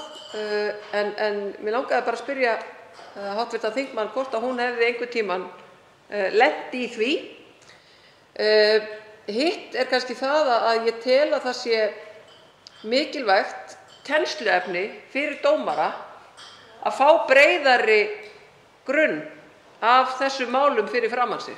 Að þarna sé mögulega komið tækifæri fyrir dómara líka að sjá að þessi mál gerast í öllum mögulegum aðstæðum, að viðbrögð brotaþola eru eins mörg og ólík eins og stjörnurnar á himninum og sama með viðbrögð geranda. En ég hef áhyggjur af því að ákæruvaldið sé með of þrönga skilgreiningu og hleypi ekki nógu mörgum málum alla leið í gegn. Þá veitir andsvar sinni. Mér fyrir ekki þá svarar andsvari hv. 8. þingmaður Reykjavíkurkjördæmis norður, Þorbjörg Sigríður Gunnlaugsdóttir. Já, frú forseti, nú varðandi þetta atriði að bótakrafan sé skilin frá og þá stutt svar við því að nei, ég hef ekki mikla reynslu af því. Mig minnir þó að það hafi verið þannig að í þeim málum sem sýknað var í héraði og fóru svo til Landsréttar að bótakrafan fylgdi ekki endilega með, en mögulega það mismunni hjá mér, en ekki reynslu af því nei að væri verið að skilja einkahlutann mikið frá. Hjartanlega sammála hv. þingmanni það að það sé einmitt mikilvægur punktur að á toppi kerfisins fáist betri innsýn í það hversu ólík málin eru. Sérstaklega þegar sían svona mikil að dómarar sjái það rétt eins og saksóknarar, verjendur, réttargæslumenn, lögmenn, starfsfólk í heilbrigðiskerfinu að það mikil breidd í þessum málum. Varðandi síu ákæruvaldsins þá má það vel vera. Ég vil þó halda því þar til haga að ég held að stærstu sveiflurnar innan réttarkerfisins eru einmitt þetta að við erum náttúrulega enginn að tala um að minnka sönnunarbyrði en að sýn fólks á því hvenær brot telst sannað hafi breyst með tímanum. Og ef við myndum taka lengri tíma undir þá vitum við það að árið 1990 komu öðruvísi nauðgunarmál fyrir dóm en þau gera í dag. Árið 1970 þar munurinn ennþá meiri. Við sjáum þetta raunar bara á þeim rannsóknum sem hafa átt sér stað, ég hef sjálf unnið einnig slíkri, að það voru langt ofbeldisfyllir mál sem leiddu til ákæru fyrir einhverjum áratugum síðan heldur en í dag. En ég hef líka upplifað merkilega breytingu hvað það varðar að það eru líka öðruvísi mál sem verða að kæru til lögreglu. Það er jákvætt vegna þess að þolendur standa með sjálfum sér og koma ekki bara til lögreglu með algjörlega augljóst mál þar sem allar utanaðkomandi aðstæður eru þannig að við blasir hvað gerðist. Þá veitir andsvar sinni hv. 4. þingmaður Reykjavíkurkjördæmis norður, Helga Vala Helgadóttir. Frú forseti, þakka hv. þingmanni fyrir svarið. Aðeins að velta fyrir mér þar sem að hv. þingmaður kom inn á varðandi skilgreininguna, hvort það ætti að mögulega vísa einnig í 217. grein og ég bara fagna þeirri umræðu og það má vel vera að það sé nauðsynlegt en að tala um þetta í nánum samböndum. En þá erum við auðvitað líka, stöndum við frammi fyrir því hvernig dómarar eða dómstólar skilgreina náin sambönd. Og við erum auðvitað með nýtt dæmi þar sem að dómari tekur þá ákvörðun að kemst að þeirri niðurstöðu að ekki séu ofbeldi í nánu sambandi að ræða vegna þess að ungt par var ekki skráð í sambúð. En það er hvergi tilgreint í lögunum að það sé áskilnaður fyrir skilgreiningu á að falla undir 218b. Þvert á móti. Það er hvergi talað um að þú þurfir annaðhvort að vera í skráðri sambúð eða hjón eða annað. Þannig að við erum auðvitað í þeim vanda og mögulega þyrfti að taka það algjörlega fram í nefndaráliti ef að málið kemst alla leið, taka af allan vafa hvað þetta varðar,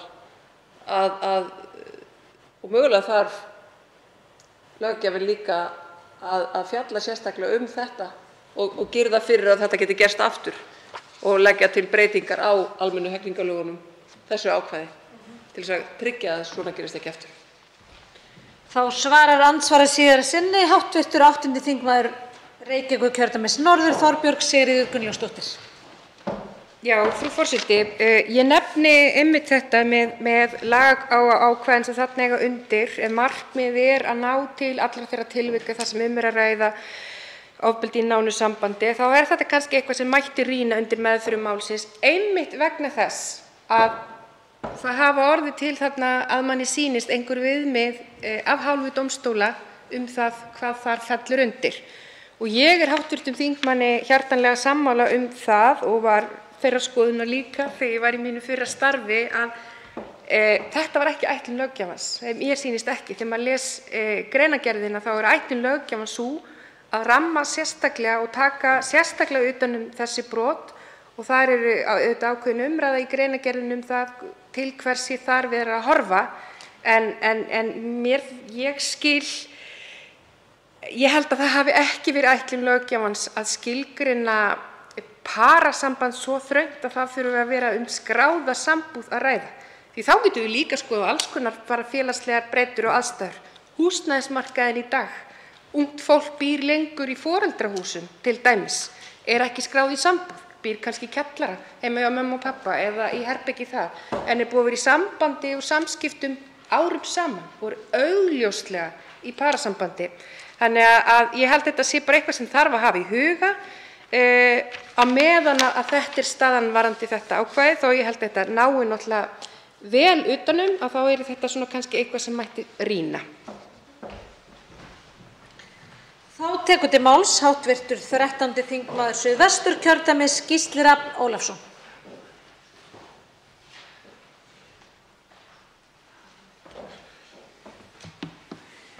Virðulegi forseti, mig langar að byrja á því að þakka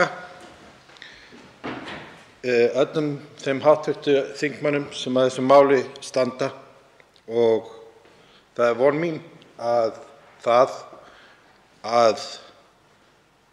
þeir hv. þingmenn koma úr öllum flokkum þýðir það að við getum sýnt þolendum að við stöndum með þeim.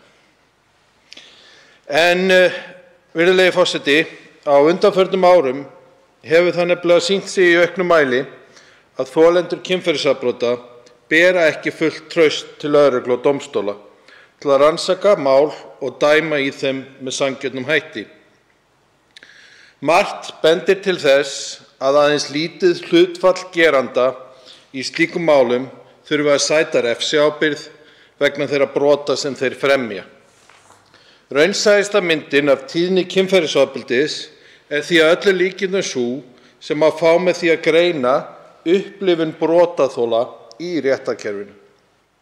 Stígamót, grasrótarsamtök sem berjast gegn kynferðisofbeldi og veita aðstoð við þolendur kynferðisofbeldis hafa meðal annars staðið fyrir öflugri fræðslu og upplýsingaveitu, hafa gefið greinargóðar upplýsingar réttarkerfið frá sjónarhóli þolenda í ársskýrslum sínum.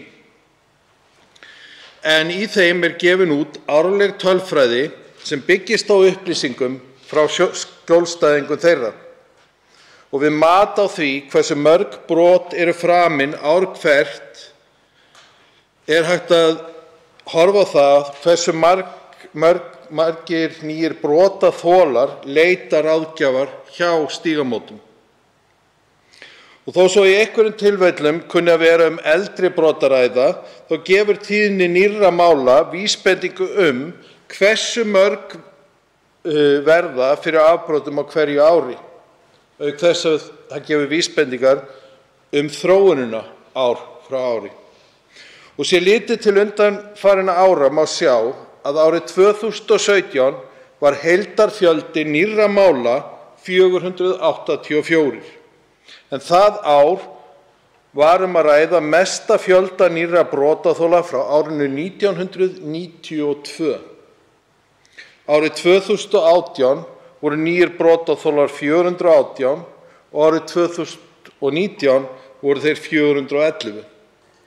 Samkvæmt upplýsingum frá Stígamótum var fjöldi nýrra brotaþola árið 2020 talsvert minni, að líkindum vegna samfélagslega takmarkana í tengslum við heimsfaraldur kórónuveiru, en margt bendir til þess að fjöldi nýrra brotaþola árinu 2021 sé jafnvel meiri heldur en 2019.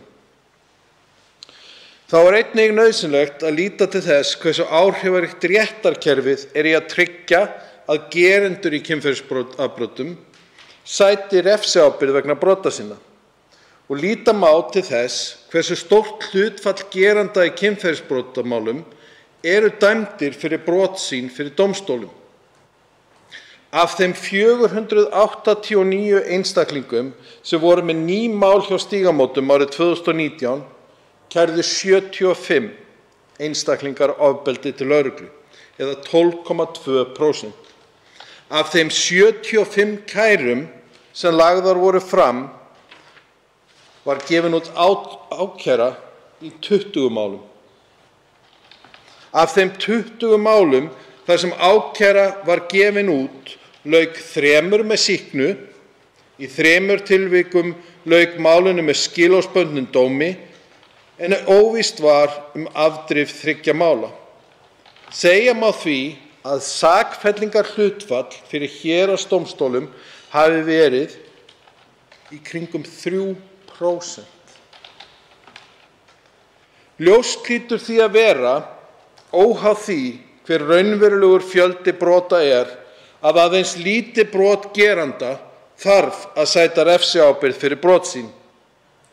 Þetta lága hlutfall sakfellinga, séð frá sjónarhóli þolenda, hlýtur að teljast óásættanlegt og kallar á aðgerðir eins og það að gera þolendum kleift að fara í einkamál.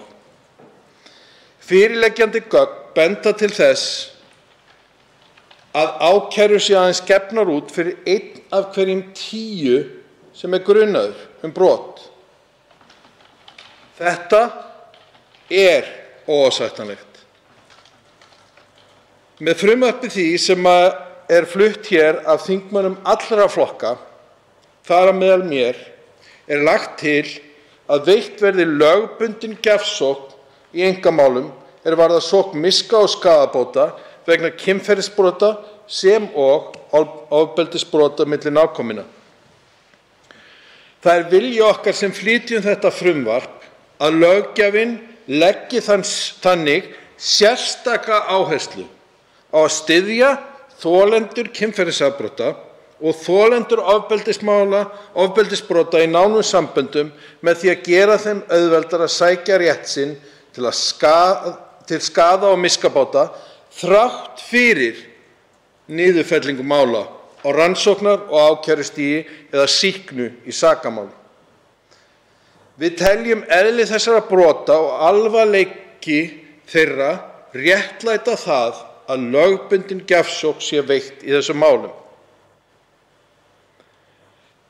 Sannleikurinn er nefnilega sá að þrátt fyrir að réttur brotaþola til málshöfðunar sé til staðar í raun afar fátítt að þolendur kynferðisofbeldis leiti leiða til að fá staðfestingu á ábyrgð geranda ofbeldis með þessum hætti. Þá er sannleikurinn einnig sá að það er ekki raunhæfur möguleiki fyrir stóran hluta brotaþola að sækja rétt sinn í einkamáli þar sem slíkt getur haft í för með sér mikla fjárhagslega áhættu. Það er mat okkar sem leggjum þetta frumvarp fram að með því sé stigið stórt skref í þá átt að brotaþolar geti leitað réttar síns þrátt fyrir að lögregla og ákæruvald felli málinu niður. Þá tekur til máls hv. 7. þingmaður Suðurkjördæmis Hafdís Hrönn Hafsteinsdóttir.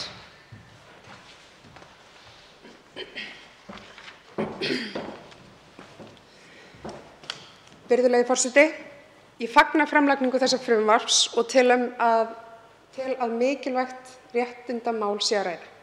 Við horfum allt of oft á mál felld niður eða jafnvel sýknu í heimilisofbeldismálum og kynferðisofbeldismálum. Það er erfitt fyrir þolendur að fara fram og ákveða að kæra í málum sem þessum, en það jafnast þó varla á við þegar málin eru niðurfelld vegna þess að það sem fram er komið var jafnvel ekki nægilegt til sakfellingar. Eða ef það er sýknað í málum. þá upplifa þolendur oft eins og það sé raunverulega ekkert til ráða og þeim stendur til boða að fara í einkamál til greiðslu skaðabóta, en upplifunin alltaf sú að þeim sé ekki trúað og það sem þau voru að segja og upplifa hafi ekki gerst. Að fara í einkamál kostnaðarsamt og tímafrekt. Kostnaðurinn getur hlaupið jafnvel á milljónum og það ekki allir aflögufærir til greiðslu þannig upphæða eða hafa jafnvel orkuna í það að berjast meira fyrir réttlæti sínu í þeim málum sem hér ræðir. Það svo mikilvægt að við gefum þolendum réttu tólin og réttu aðstoðina því það nógu þungt að fara áfram með svona mál og það allt á meðan í sárum, miklum sárum með tilheyrandi áfalli sem slík brot eru. Og þetta skref í þá átt og við að létta skref þolenda í átt að réttlátri málsmeðferð og úrlausn mála sem þessara. Ég þakka fyrir að fá tækifæri til þess að vera meðflutningsmaður á þessu frumvarpi og ég vonast til að okkur vinni fram með þessi mál á þessu þingi. Þá veitir andsvar hv. 4. þingmaður Reykjavíkurkjördæmis norður, Helga Vala Helgadóttir. Frú forseti, ég þakka hv. þingmanni fyrir ræðuna og meðflutninginn. Mig langar bara aðeins að koma inn á því að hv. þingmaður talaði kostnaðinn, en þetta snýst ekki síður bara viðurkenninguna og tilfinninguna að kerfið sé ekki að reyna að gera allt sem það getur til þess að berjast gegn þér. Og hvað við að fjalla hérna? Við að fjalla lögbundna gjafsókn í ákveðnum málum og Alþingi hefur áður ákveðið að veita lögbundna gjafsókn í nokkrum tilvikum í svona sanngirnismálum.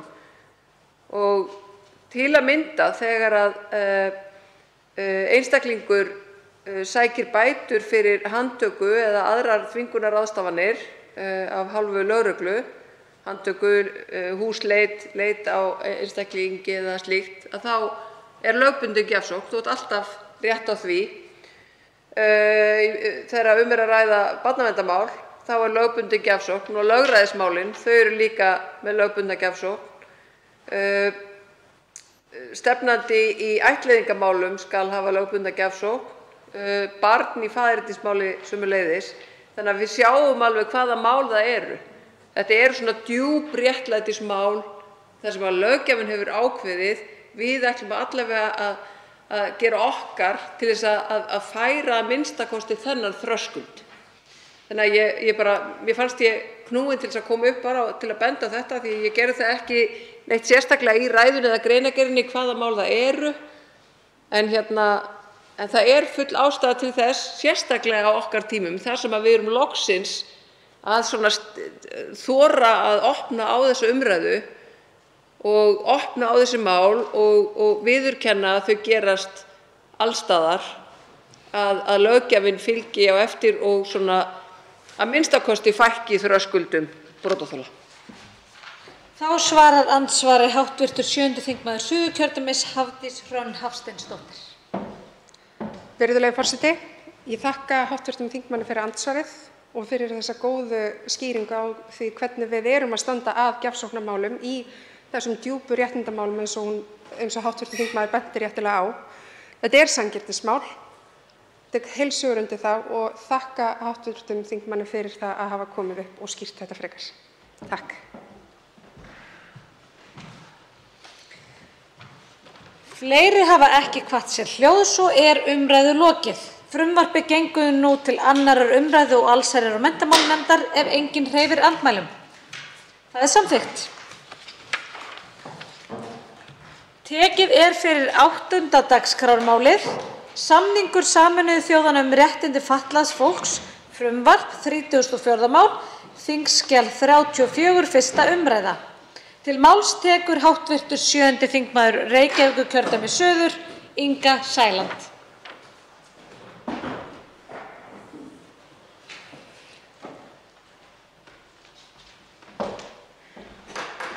Virðulegi forseti, Það er mér mikill heiður og sómi að standa hér nú og mæla fyrir þessu lífsnauðsynlega frumvarpi fyrir alla þá sem þurfa að nýta sér aðstoð vegna örorku og sjúkleika. Ég mæli hér fyrir frumvarpi til laga lögfestingu á samningi Sameinuðu þjóðanna réttindi fatlaðs fólks. Með mér á þingmálinu er gjörvallur þingflokkur Flokks fólksins. Það er gaman að segja frá því, ég sagði þetta nú gjarnan hérna fyrir síðustu kosningar og þá vorum við nú venjulega 2 við Guðmundur Ingi, en nú hefur okkur bæst öflugur liðsauki. 6 menningarnir eru hér allir á frumvarpinu: Inga Sæland, Ásthildur Lóa, Eyjólfur Ármannsson, Guðmundur Ingi Kristinsson, Jakob Frímann Magnússon og Tómas Andrés Tómasson. Fyrsta grein frumvarpsins orðist svo: Samningur Sameinuðu þjóðanna réttindi fatlaðs fólks hefur lagagildi á Íslandi. Samningurinn réttindi fatlaðs fólks er birtur sem þingskjal með lögum þessum. Og 2. grein: lög þessi öðlast þegar gildi. Með leyfi virðulegi forseti þá ætla ég að vísa hér í greinargerðina með frumvarpinu. Fatlað fólk hefur ávallt þurft að berjast fyrir sjálfsögðum mannréttindum. Það er ekki aðeins barátta gegn fordómum sem við fatlað fólk höfum þurft að glíma við, barátta gegn ofbeldi, barátta fyrir jafnrétti og sanngjörnum lífsgæðum. Mikið hefur áunnist í þeirri baráttu á undanförnum áratugum, bæði á Íslandi og á alþjóðavettvangi. Baráttunni er nærri ekki lokið, þrátt fyrir það. Það er enn langt í land og nú er kominn tími til að stíga næsta skref í átt að réttlæti og jafnrétti fyrir fatlað fólk. Einn mikilvægasti áfanginn í þeirri réttindabaráttu er einmitt lögfesting samnings Sameinuðu þjóðanna réttindi fatlaðs fólks. Samningurinn hefur það að markmiði að tryggja réttindi fatlaðra til jafns á við aðra eins og kostur er. Í samningnum er fjallað þau réttindi sem aðildarríkjunum ber að tryggja fötluðu fólki og með hvaða hætti þau skulu tryggð. Ísland undirritaði samninginn strax á upphafsdegi hans 30. mars 2007. Undirritun alþjóðasamninga er almennt aðeins ákveðin viljayfirlýsing en fullgildingin felur í sér þjóðréttarlega skuldbindingu til að uppfylla þær skyldur og tryggja þau réttindi sem alþjóðasamningar kveða á Strax í kjölfar undirritun samningsins þá hófst barátta fyrir því að fá samninginn fullgiltan af Íslands hálfu og hefur hún staðið sú barátta yfir alla tíð síðan. Árið 2016 þá samþykkti Alþingi loks að heimila ríkisstjórninni að fullgilda samninginn. Hann var í kjölfarið fullgiltur 7. desember 2016 og birtur í C-deild Stjórnartíðinda í 29. júní 2017. Tvíeðliskenningin ræður ríkjum á Íslandi. Í henni felst að alþjóðasamningar sem Ísland er aðili að hafa ekki bein réttaráhrif hér á landi. Til þess að alþjóðasamningar hafi bein réttaráhrif hér á landi þá þarf að lögfesta það. Lögfesting samnings Sameinuðu þjóðanna réttindi fatlaðs fólks yrði mikil og ómetanleg réttarbót og myndi tryggja með lögum þau réttindi sem samningurinn kveður á Þess vegna hefur ítrekað verið kallað eftir því af hálfu Öryrkjabandalags Íslands, Þroskahjálpar, Mannréttindaskrifstofu Íslands og af hálfu almennings að Alþingi stígi fram og lögfesti samninginn.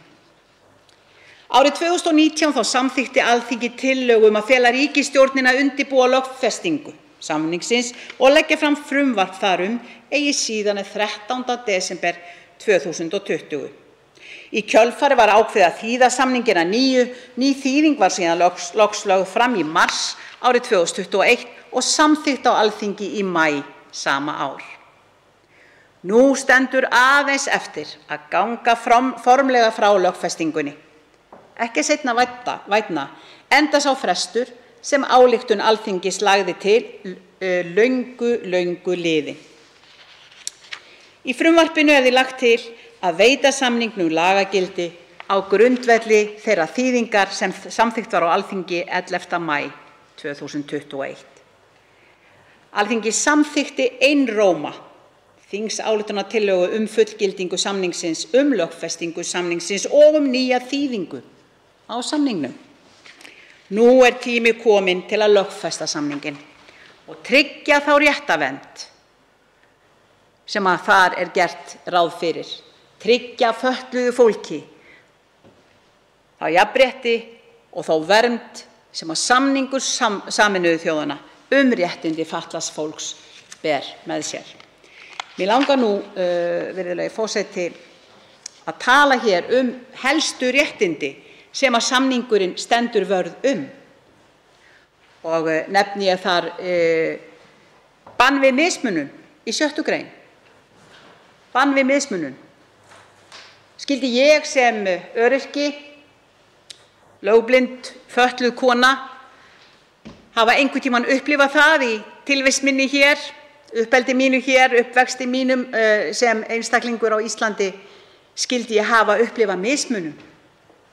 Skyldi ég hafa orðið vör við þessa mismunun sem við teljum, sem að höfum þurft að virkilega þola þau að sé algjörlega augljós og flestir fatlaðir, ef ekki allir, þurfa að ganga í gegnum einhvern tíma á ævi sinni. Við segjum, er ekki nóg, virðulegi forseti, er ekki nóg að vera svo óheppinn að vera fatlaður? Er ekki nóg að vera svo óheppinn að hafa þessar hömlur sem að fötlun ber með sér?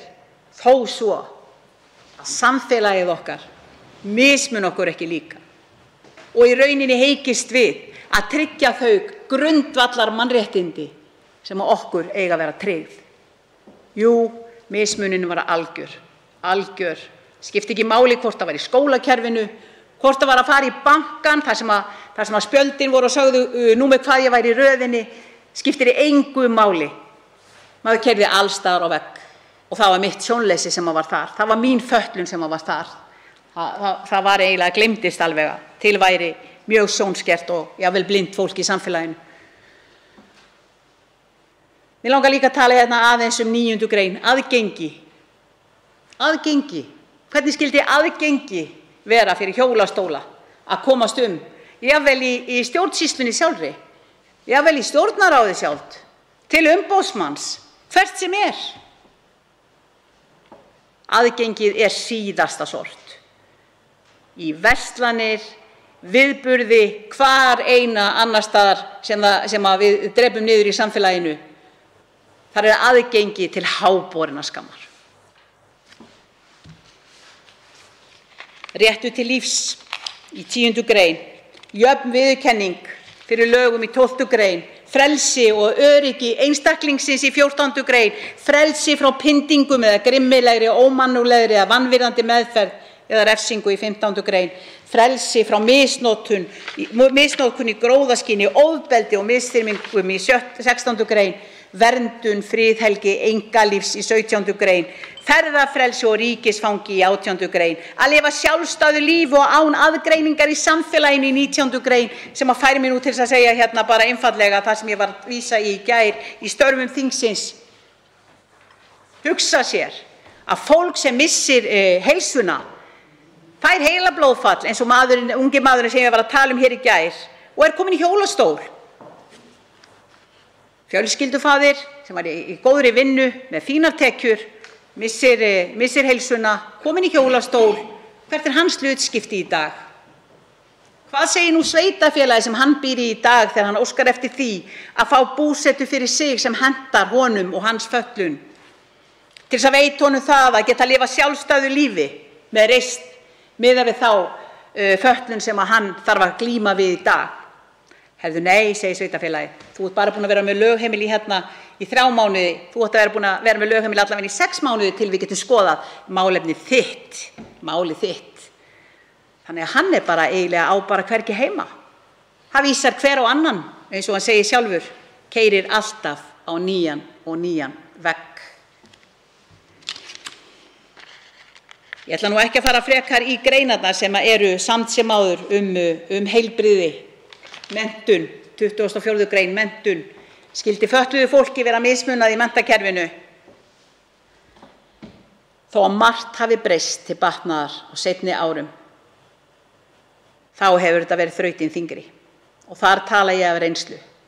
Hversu oft lá ekki draumurinn þangað að mér langaði til að mennta mig og hversu oft var ég frá að hverfa og viðurkenna vanmátt minn af því ég sá ekki nógu vel, af því að það voru engin úrræði fyrir mig. Ég þurfti bara að fara heim og bíða. Og í sambandi við heilbrigðisþjónustu, hversu margir öryrkjar, hversu mikið af fötluðu fólki, hversu mikið af þessu fólki eru tryggð þau réttindi að geta leitað sér heilbrigðisþjónustu og haft efni á því.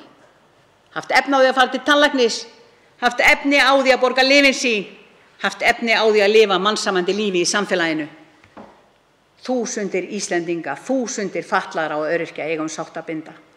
Þessi samningur Sameinuðu þjóðanna réttindi fatlaðs fólks tryggir þessu fólki aðgengi að samfélaginu til jafns á við alla aðra eins og kostur með tilliti til þeirrar fötlunar. Nú hefur ríkisstjórnin sett það á dagskrá að þeir vilji nú sannarlega líta á samninginn og við erum í rauninni í góðri trú, núna í góðri trú að utan hann verði tekið því að við gerum ekkert án samþykkis ríkisstjórnarinnar. Meirihluti Alþingis verður að taka utan málið og koma því í gegnum þingið. Viljinn var skýr, viljayfirlýsingarnar voru skýrar, búin að fullgilda samninginn og nú á bara eftir að lögfesta hann. Samt sem áður sér þess ekki nokkur dæmi að samningur Sameinuðu þjóðanna réttindi fatlaðs fólks sé inni á borðum ríkisstjórnarinnar þetta árið að minnsta kosti. Eðli málsins samkvæmt þá vill maður ekki trúa því að það eigi í rauninni að draga þetta fram til 5 mínútur í næstu kosningar. Það í rauninni, virðulegi forseti, ekki eftir neinu að bíða. Þetta mannréttindamál.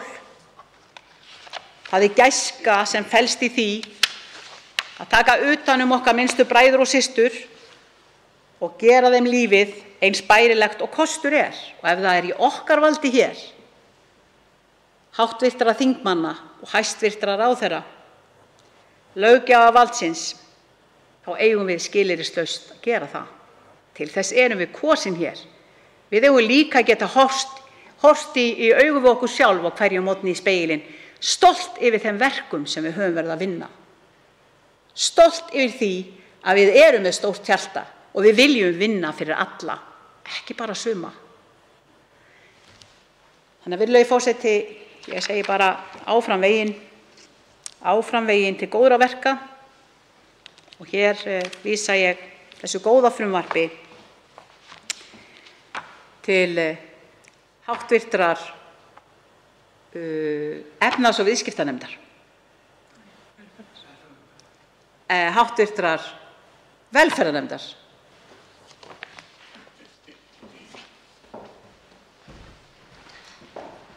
Þá tekur til máls háttvirtur 9. þingmaður Suðvesturkjördæmis, Guðmundur Ingi Kristinsson.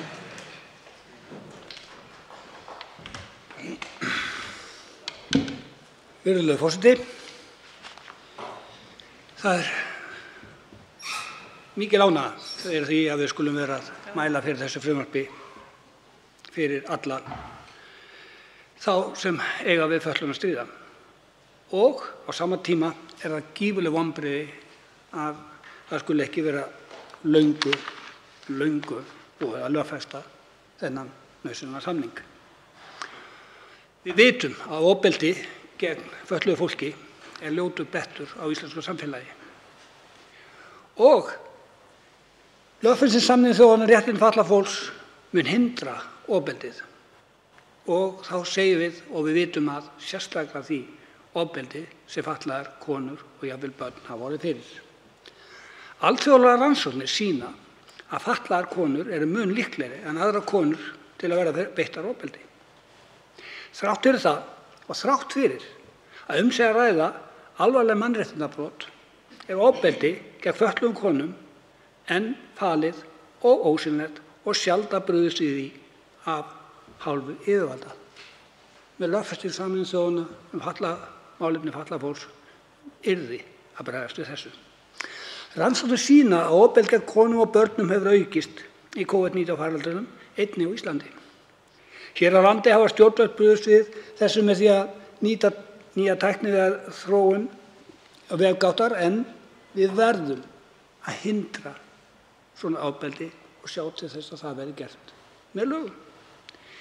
Íslenskar sem erlendar rannsóknir leiða í ljós að fatlað fólk er í sérstök áhættuhópi sem þolendur ofbeldis.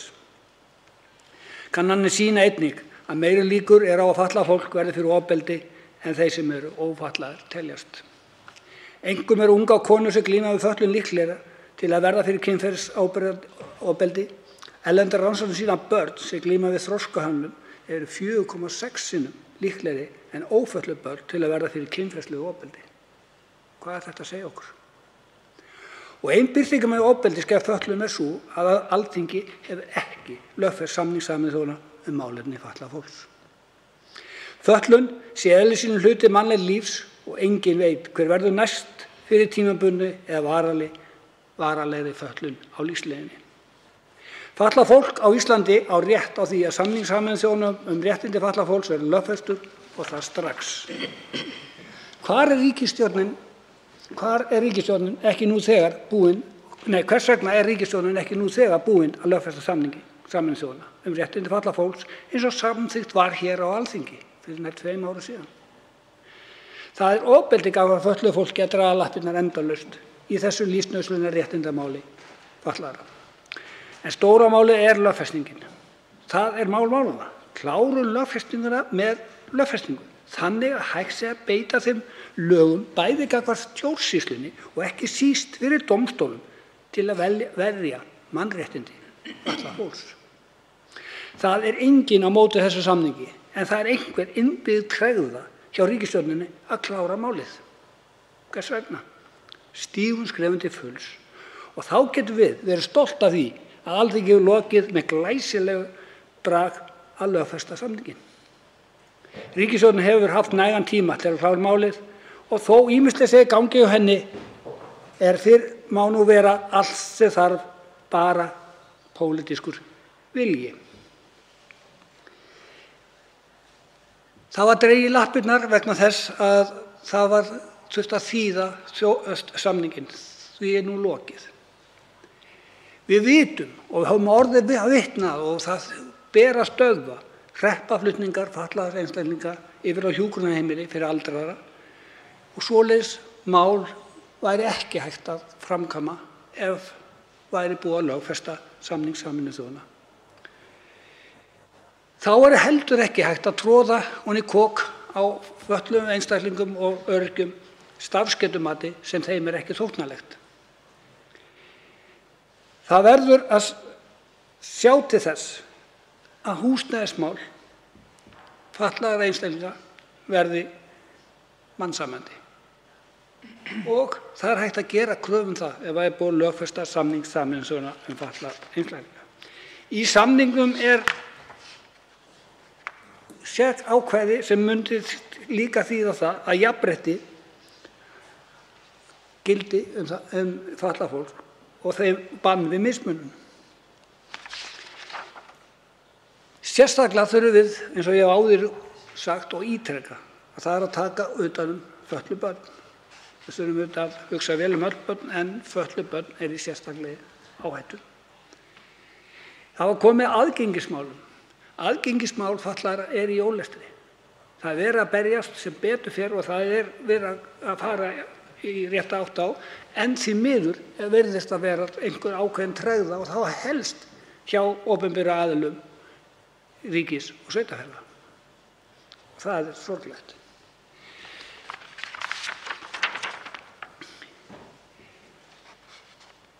Að það skuli þurfa að setja til dæmis inn í lögfestingu laga samning Sameinuðu þjóðanna að þar verði frelsi frá pyndingum og grimlega ómannúðlegri vanvirðingu og meðferð við refsingu sé í 15. grein. Það er óásættanlegt. og í 16. grein er frelsi frá misnotkun í gróðaskyni, ofbeldi og misþyrmingum. Það segir okkur hversu lífsnauðsynlega þessi samningur þarf að samþykkjast. Að lifa sjálfstæðu lífi án aðgreiningar í samfélaginu.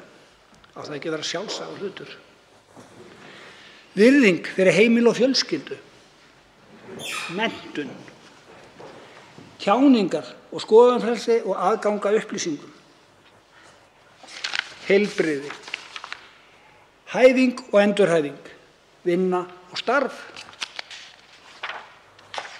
Þetta segir okkur það svart á hvítu að við þurfum að taka á þessum málum og við þurfum að gera það núna strax. Þess vegna fagna ég þessum samningi og ég vona heitt og innilega að það verði séð til þess núna strax að þessi samningur verði lögfestur. Þetta er lítið krafa en risastórt skref fyrir þá sem þurfa að reiða sig á það að þessi samningur verði lögfestur þannig að þau geti fengið að verja sig og geta þar af leiðandi gert kröfu að fá að lifa mannsæmandi lífi eins og við öll hin. Næst tekur til máls hv. 9. þingmaður Reykjavíkurkjördæmis norður, Tómas A. Tómasson.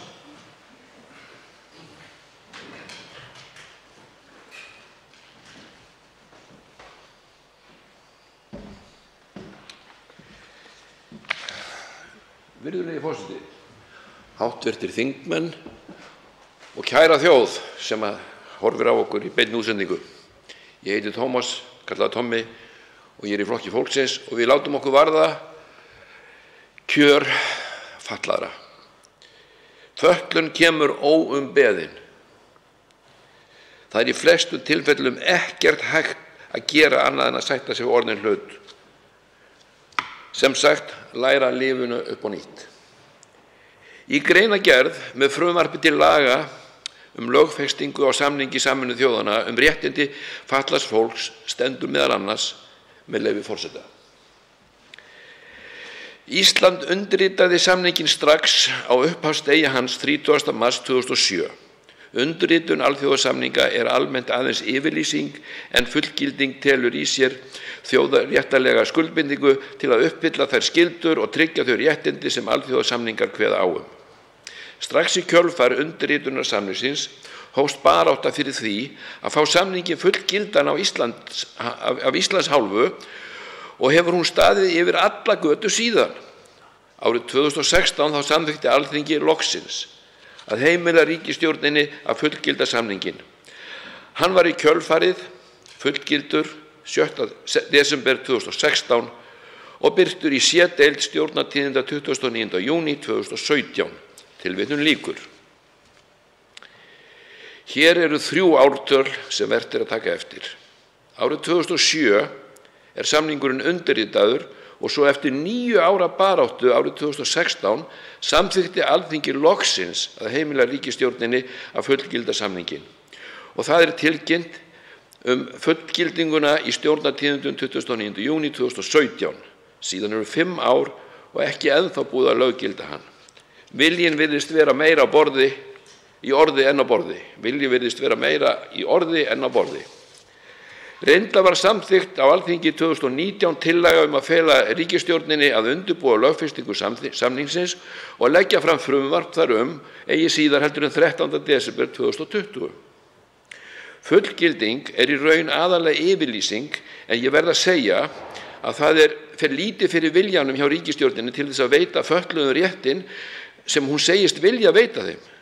Síðan var gerð ný þýðing á samningnum sem samþykkt var á Alþingi í maí 2021. Og ég segi, er ekki kominn tími til að klára löggildingu samningsins sem einhugur er 15 árum eftir að hann var undirritaður? Því orð og vilji skipta litlu máli ef aðgerður fylgja ekki kjölfarið. Og ég vil segja eins og kemur fram í bíómyndinni Purple Rain með Prince, þar sem aðalpersonan, stúlka, segir, are you gonna do it or are you gonna talk about it? Með öðrum orðum, ætlar að gera það, ætlar bara að tala það. Það er kominn tími til þess að tryggja réttarvernd sem fatlað fólk á skilið. Takk. Þá tekur til máls hv. 8. þingmaður Norðausturkjördæmis, Jakob Frímann Magnússon.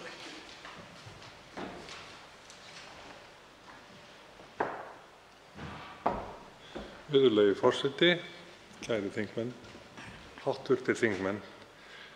Ég vil þakka málshefjanda og þeim sem hér hafa tekið til máls á þessum fallegu nótum sem auðvitað eru innfluttar og þeim hefur verið fyrir mælt af sjálfum Sameinuðu þjóðunum, þar sem við höfum átt fasta fulltrúa frá árinu 1947, fyrstan Thor Thors Jensen hérna Fríkirkjuvegi 11, þeim hinnum sama og átti ríkan þátt í stofnun Ísraels ríkis ásamt þeim sem þar réðu lögum og lofum á þeim tíma.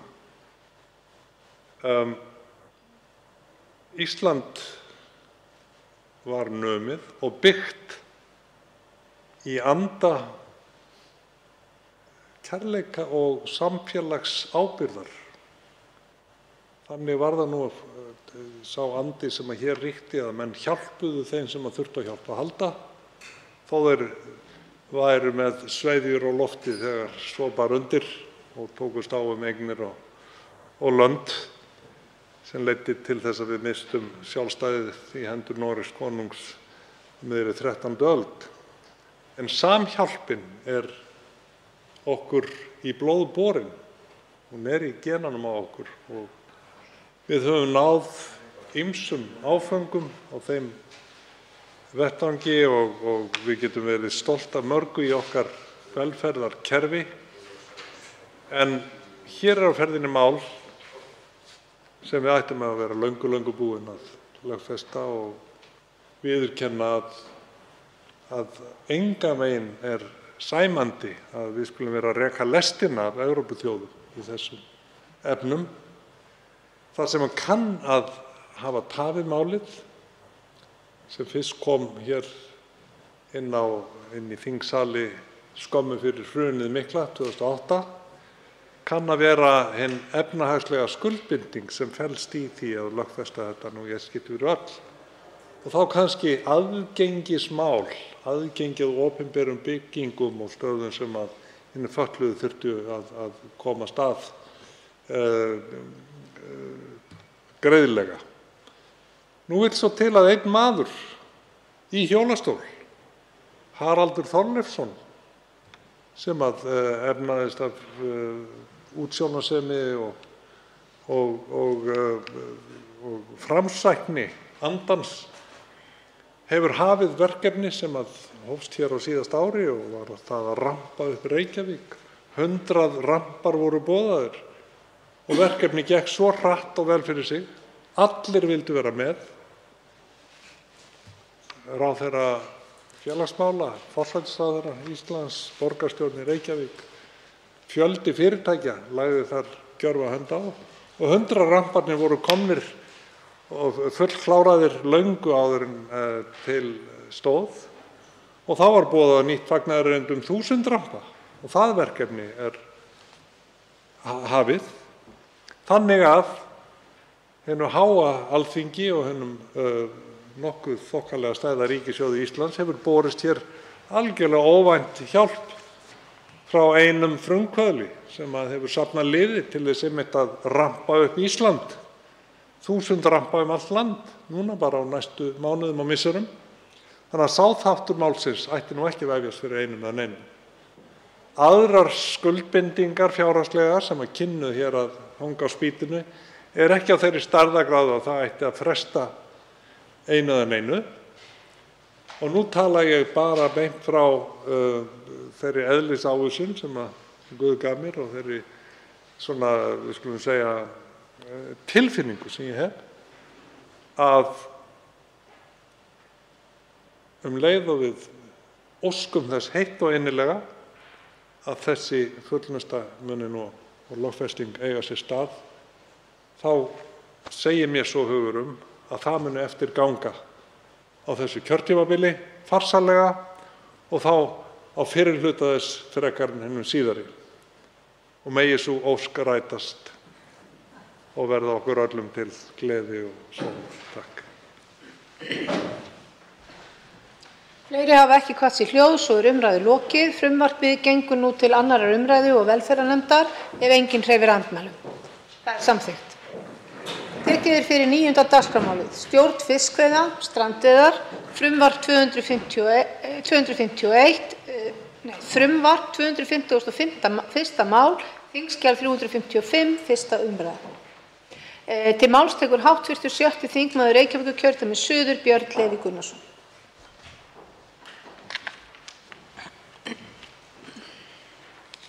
Forseti, 1. grein laga stjórn fiskveiða segir að nytjastofnar á Íslandsmiðum eru sameign íslensku þjóðarinnar.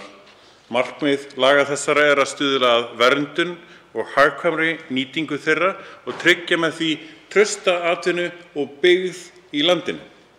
Úthlutun veiðiheimilda samkvæmt lögum þessum myndar ekki eignarrétt og óafturkallanlegt forræði einstakra aðila yfir veiðiheimildum. Þetta frumvarp gerir aðallega efnislegar breytingar á 7. og 24. grein laganna sem skulu síðan orðast svo. Heimilt er að stunda handfæraveiðar við Ísland samkvæmt skilyrðum þessarar greinar. Í lögum þessum eru slíkar veiðar nefndar strandveiðar. Afli sem færist við strandveiðar eignast ekki til aflamarks eða krókaaflamarks þeirra skipa sem þær veiðar stunda. Einungis er heimilt að hefja strandveiðar að undangenginni skráningu fiskiskips hjá Fiskistofu.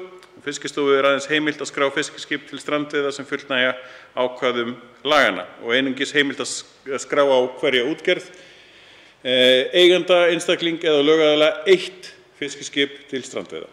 Eigandi fiskiskips skal vera lögskráður á skipið. Eftir skráningu til strandveiða er skipum óheimilt að flytja frá sér aflamark þess árs umfram það sem flutt hefur verið til skipsins. Skráning til strandveiða samkvæmt þessari grein er bundin eftirfarandi skilyrðum. Tilkynna skal Fiskistofu sjósókn fiskiskipsins í samræmi við reglur sem ráðherra setur með reglugerð. Aldrei er heimilt að hafa fleiri en 4 handfærarúllur borð í fiskiskipi. Engin önnur veiðarfæri en handfærarúllur skulu vera borð. Skylt er að landa öllum afla í lok hverjar veiðiferðar og skal hann veginn og skráður endanlega hér á landi. Vigtun, skráningu og meðferð afla fyrir að öðru leyti samkvæmt ákvæðum laga þar umgengni og nytjastofna sjávar og ákvæðum gildandi reglugerðar þar Beita skal ákvæðum sérstakt gjald vegna ólögmæts sjávarafla.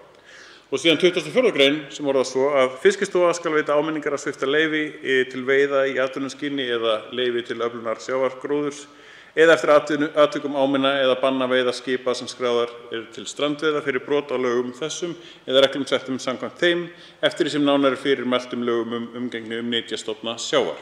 Ef veiðitímabili er lokið áður en ákvörðun Fiskistofu sviptingu veiðileyfis tekur gildi eða veiðitímabili lýkur áður en gildistíma sviptingar lýkur skal leyfissvipting samkvæmt ákvörðuninni gilda við útgáfu næsta veiðileyfis eða eftir atvikum næsta fiskveiðiári.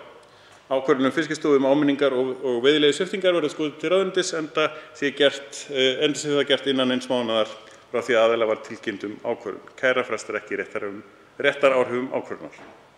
Þetta mál er nú endurflutt enn og aftur. Markmiðið er að handfæraveiðar við Íslandsstrendur verði gefnar frjálsar til að bæta aðstæður til strandveiða og taka tillit til efnahagslegra sjónarmiða sem og umhverfisþátta. Einnig er litið til fiskveiðistjórnar og öryggismála sjómanna. Eins og í gildandi lögum eru þessar veiðar kallaðar strandveiðar. Strandveiðar eru umhverfisvænar og fara vel með hafsbotninn.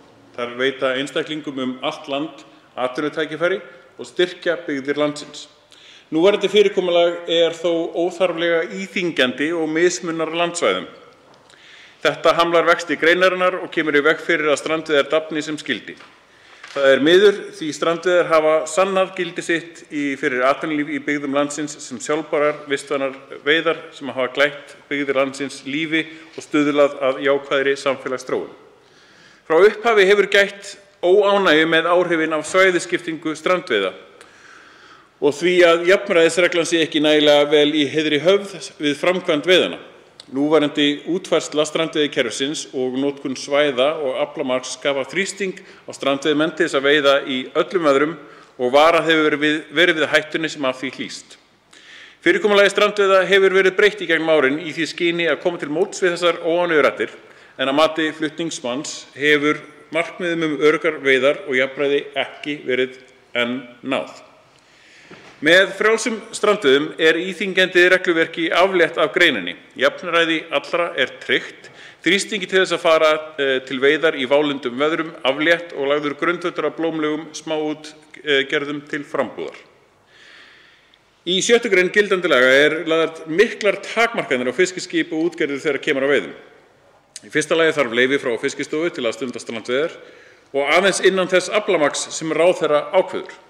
Miðunum er svo skipt upp í 4 landsvæði sem deila með sér aflamagninu og getur Fiskistofa stöðvað veiðar þegar því aflamarki er náð. Skipin og löndun úr þeim eru þar að auki bundin við 1 landsvæði á hverju fiskveiðiári og skráning skipa bundin við það landsvæði sem heimilisfesti útgerðar er. Strandveiðar eru samkvæmt gildandi lögum bannaðar á föstudögum, laugardögum og sunnudögum. Hver veiðiferð má ekki standa lengur en í 14 klukkustundir. Tilkynna þarf sjósókn og aðeins má hafa 4 handfærarúllur borð. Jafnframt er hver veiðiferð skipsbundin við 650 kg af kvótabundnum tegundum. Ákvæðum frumvarps þessa er ætlað að einfalda þessar reglur verulega án þess að slíkt hafi áhrif á öryggi sjómanna eða neikvæð áhrif á nytjastofna. Í fyrsta lagi eru strandveiðar gefnar frjálsar að uppfylltum tilteknum skilyrðum. Regluverkið er einfaldað og fallið frá skiptingu landsvæða. Takmarkun við 4 handfærarúllur á hvert skip mun takmarka stærð skipa og aflamagn á hverju fiskveiði ári. Fallið frá takmarkunum á aflamagni sem og hvenær árs veiðar mega fara fram. Í ljósi þess að heildarafli strandveiða hefur frá árinu 2009 að jafnaði verið 2–4% af heildarafla alls íslenska flotans innan hvers fiskveiðiárs er ekki talið að frjálsar strandveiðar hafi teljandi áhrif á stofnstærð fiskitegunda við strendur landsins. Til viðbótar við það má einmitt geta þess að í núverandi kvótakerfi að þá hefur verið farið fram yfir ráðleggingar Hafró. Vandamálið er þar til staðar í núverandi kvótakerfi stórútgerðarinnar, ekki strandveiða. Og það er verið að skera niður það aflamark núna 1500 tonn. Já, það er alltaf þessi framsetning á tölunum þarna sem var að sjálfsögðu, ekki kíló, auðvitað ekki, það er alltaf lítið. En umfram veiði á undanförnum árum, 2017–18, voru 15.000 tonn. Tífalt meira heldur en að vera að skera niður núna til strandveiða. 12.000 tonn 2015–16, 7.000, 12.000, 17.000, alltaf einhvers staðar í kringum 10.000 tonn eða svo sem að veitt hefur verið umfram ráðleggingar Hafró. Það er mjög áhugavert. Takmarkanir á strandveiðum verða mun minni með þessu en í gildandi lögum og tilkynningarskylda til Fiskistofu helst óbreytt og aðeins verða 4 handfærarúllur leyfðar borð í hverju skipi. Ákvæði hámarksafla í hverju veiðiferð og lengd veiðiferða eru felldar úr gildi sem á ákvæði þess efnis að strandveiðar séu aðeins heimilar frá 1. maí til 31. ágúst. Helst það ákvæði hendur við að takmarka ekki heildarafla yfir árið. Sjómenn munu, ef frumvarpið verður samþykkt, ekki þurfa að keppast við að ná í sinn hlut í öllum veðrum. Ef talið er að aflétting þessara takmarkana muni draga úr hvatanum til þess að sigla út í tvísýnum veðrum og þannig auka öryggi sjómanna. Það er áhugavert að skoða með þróunina á strandveiðikerfinu á undanförnum árum. Árið 2020 var kvótinn þar 10.000 tonn. Réttur 10.753 og hafði verið stigvaxandi frá 2010 þegar kerfið var sett á þegar það var 5.000 tonn. En hefur farið minnkandi núna og er komið núna niður í 8.500 tonn samkvæmt ákvörðun ráðherra sem er sama eða umþjóðlega sama og það var 2016. Þetta er gríðarleg skerðing og von ráðherra að þetta nú lægist þegar einhver skiptamarkaður fyrir í gang er mjög skrítin von, myndi maður segja. Því að ef að forgangsröðunin væri rétt, að þá væri byrjað þarna, á byggðakvótanum, á strandveiðikvótanum, og það yrði það sem að í rauninni er fyrsti forgangur. Afgangurinn er síðan eitthvað sem væri hægt að setja í stórútgerðina ef að fólk vil endilega hafa það sem veiðist í strandveiðum innan þess hluta. Þetta frumvarp gerir ekki ráð fyrir því, enda eru strandveiðar að mati flutningsmanna og þeirra sem eru reyndir í þessum fræðum sjálfbærar, að þeir býta einfaldlega sem eru svangir og það er þá ákveðin grisjun í gangi frekar heldur en möguleiki á ofveiði.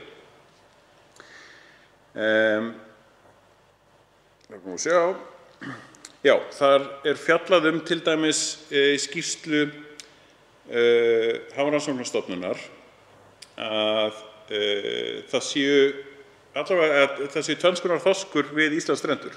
Það er ákveðin grunnfarsþorskur og djúpfarsþorskur og er fjallað í skýrslunni sem kom út á síðasta ári með leyfi forseta. Hér hefur lítið verið fjallað stofngerðarbreytileika sem býr í íslenska þorskstofninum og gæti verið lykilatriði varðandi umhverfistengdar stofnsveiflur og þol stofnsins gagnvart umhverfisbreytingum. Hrygningarsvæði finnst allt í kringum landið og sum ár getur framlag minni hrygningarsvæða verið töluvert sem líklega skýrir stöðuleika í nýliðun íslenska þorskstofnsins. Auk aðskilinna hrygningarsvæða hefur þorskur við Ísland verið aðgreindur í 2 hópa, grunnfarsþorsk og djúpfarsþorsk, sem sýna ólíkt atferli og útbreiðslu á fæðuöflunartíma. Sýnt hefur verið fram á að arfgerðin PAN 1AA, tæknilegt, einkennir grunnfarsþorsk sem heldur sig á grunnslóð árið kring og þetta er það sem að strandveiðarnar eru þá að veiða. En hin aðgerðin PAN 1BB einkennir djúpfarsþorsk og leitar í dýpri sjó og hitaskil til fæðuöflunar. Og yfir helmingur íslensk hrygningarþorsks er þá arfblendinn með tilliti til þessa gens, þá AB, en ekki A eða BB. Og sýnir sá hópur fjölbreyttari fæðugöngur bæði djúpt og grunnt og bent hefur verið á að hátt hlutfall arfblendinna fiska geti því verið hagstætt í sveiflukenndu umhverfi þorsksins. Þetta er eitthvað sem þarf að taka tillit til þegar verið að skoða einmitt, hérna er bara þorskurinn sem við talum, hérna er aflamark, kvóti fyrir þorsk sem er með mismunandi dreifingu. Þetta er ekki sami stofn sem hefur verið þarna veiða úr en samt er að setja allt í sama pott.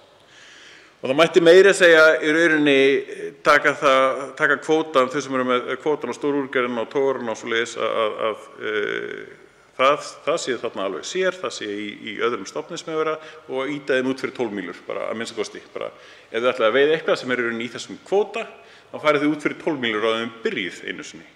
Svo þarf að huga ýmsu varðandi umhverfisáhrif tóksins og kannski bara losa okkur alveg við það.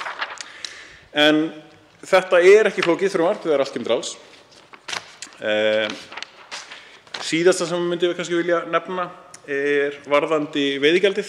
Það er svona til hliðar við þetta. Það er alltaf stóra spurningin, hvað fáum við fyrir aflann og auðlindina okkar.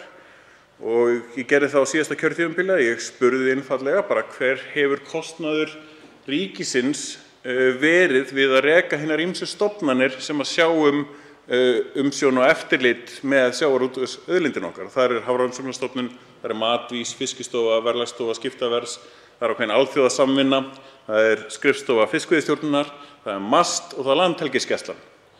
Og samanlagt eru þetta 5 til 6 milljarðar, jafnvel rúmlega 6 milljarðar, 6,5 milljarður 2020. Og 2020 erum við að fá 4,8 milljarða í veiðigjald. Það er tap upp á 1,2 milljarða. Tap upp á 1,2 milljarða sem að í rauninni við, allir hérna úti, allir á aldrinum 18 til 65, erum þá að borga til í rauninni þessara stofnana sem eru að sjá umsýslu sjávarauðlindarinnar fyrir stórútgerðina. Hver og einn er að borga 5.000 skall fyrir þetta. Þetta er 1 ár. Að meðaltali, það sveiflast aðeins hversu mikið veiðigjaldið að meðaltali að þá höfum við fengið það bil 500 milljónir á ári eftir kostnað. Og hérna er mikilvægt að átta sig á því að veiðigjaldið er reiknað þannig út að það er tekin aflaverðmæti sem getur verið innan verðlagsskiptastofunnar sem er lægra verð, 75% af heildarverðinu, þannig að það er svona ákveðin tilfærsla á kostnaði sem fer þar fram, sem er ákveðið svindl gagnvart veiðigjaldinu, en allavega. Eftir að það búið að draga frá allan kostnað útgerðarinnar, laun og allt, afföll, skipa og ég veit ekki hvað og hvað, þá stendur eftir í rauninni ákveðin svona reiknistofn, sem sagt, hluti veiðigjaldsins, afgangurinn eftir allan kostnað. Og af þeim afgangi fær ríkið 1/3, 33%. Útgerðin eftir allan kostnað fara að halda 2/3 af því. Og þetta er af óunnum þorski, þannig að við getum tekið það síðan í vinnslu og verðmætaaukning þar sem er bara inn í venjulegu fyrirtækjaumhverfi og þar er bara greiddur eðlilegur skattur af og svo framvegis. En þetta er varðandi aðganginn að auðlindinni. Arðurinn af aðgangi á auðlindinni skiptist 1/3 til ríkisins, 2/3 til útgerðarinnar. En, þetta er rosalega stórt ríkið á eftir að borga allan sinn kostnað fyrir þennan 1/3 sem að ríkið fær. Það er fyrir kostnað, ekki eftir kostnað. Réttlátara væri einmitt að kostnaður ríkisins væri reiknaður inn í þetta áður en afgangnum er skipt, alveg nákvæmlega eins og útgerðin fær að gera. En það er ekki gert og það gerir það verkum að síðastu svona heildarupplýsingar sem við höfum það fyrir árið 2020 er að við borguðum hvert einasta mannsbarn hérna á vinnandi aldri 5.000 krónur með stórútgerðinni. Þá veitir andsvar háttvirtur 9. þingmaður Reykjavíkurkjördæmis norður, Tómas A. Tómasson.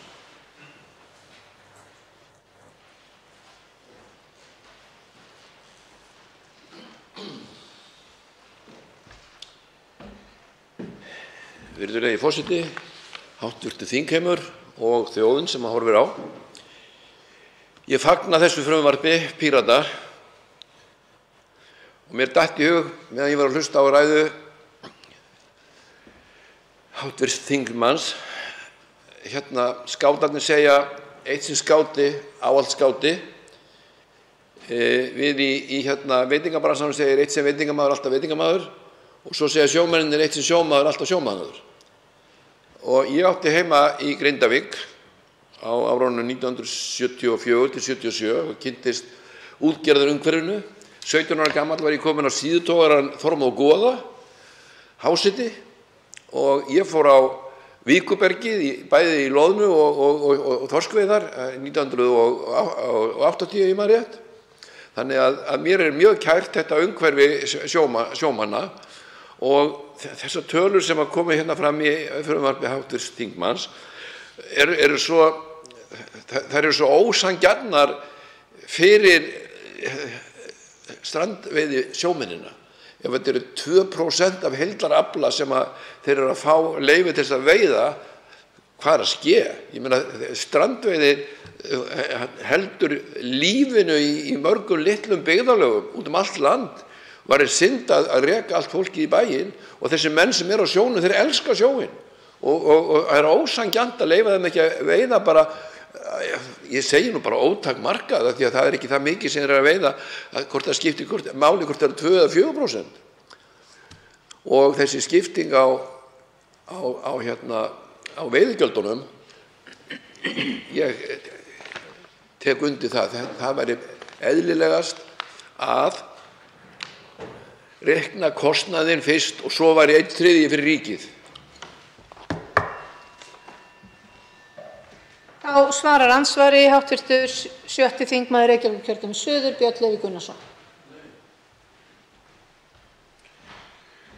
Já, forseti. Þetta er svo mikil grunnatriði því að í öllum atvinnugreinum þá þarf aðgengi nýliða að vera tryggt. Og í þessum bransa þá það tvímælalaust þetta kerfi.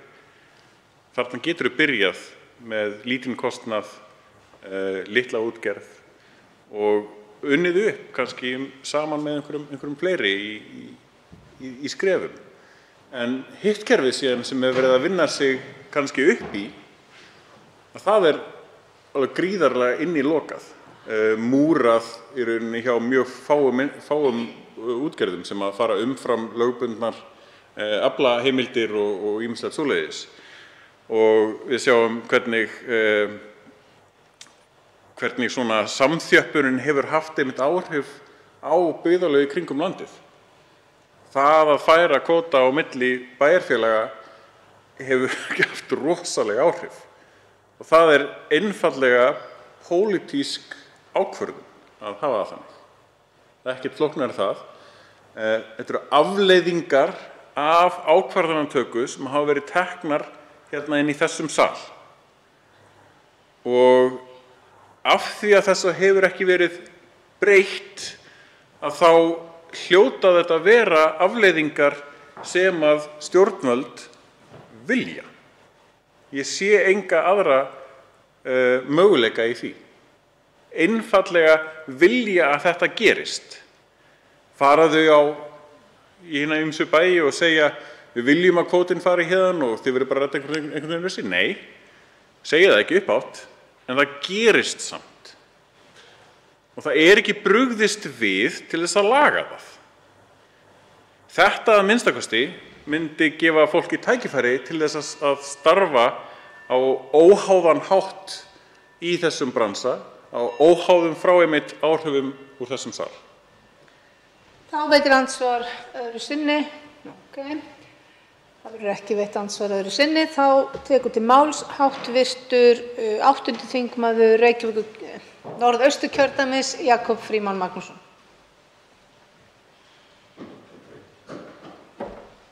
Já, virðulegi forseti, ég vil þakka hv. þingmanni Birni Leví Gunnarssyni fyrir greinargóða yfirferð á þessu góða frumvarpi. Það búin að vera stefna Flokks fólksins frá upphafi, held ég megi segja, að gefa handfæraveiðar frjálsar á Íslandi og hv. þingmaður Eyjólfur Ármannsson með frumvarp sem á ýmislegt skylt við það sem hér ræðir.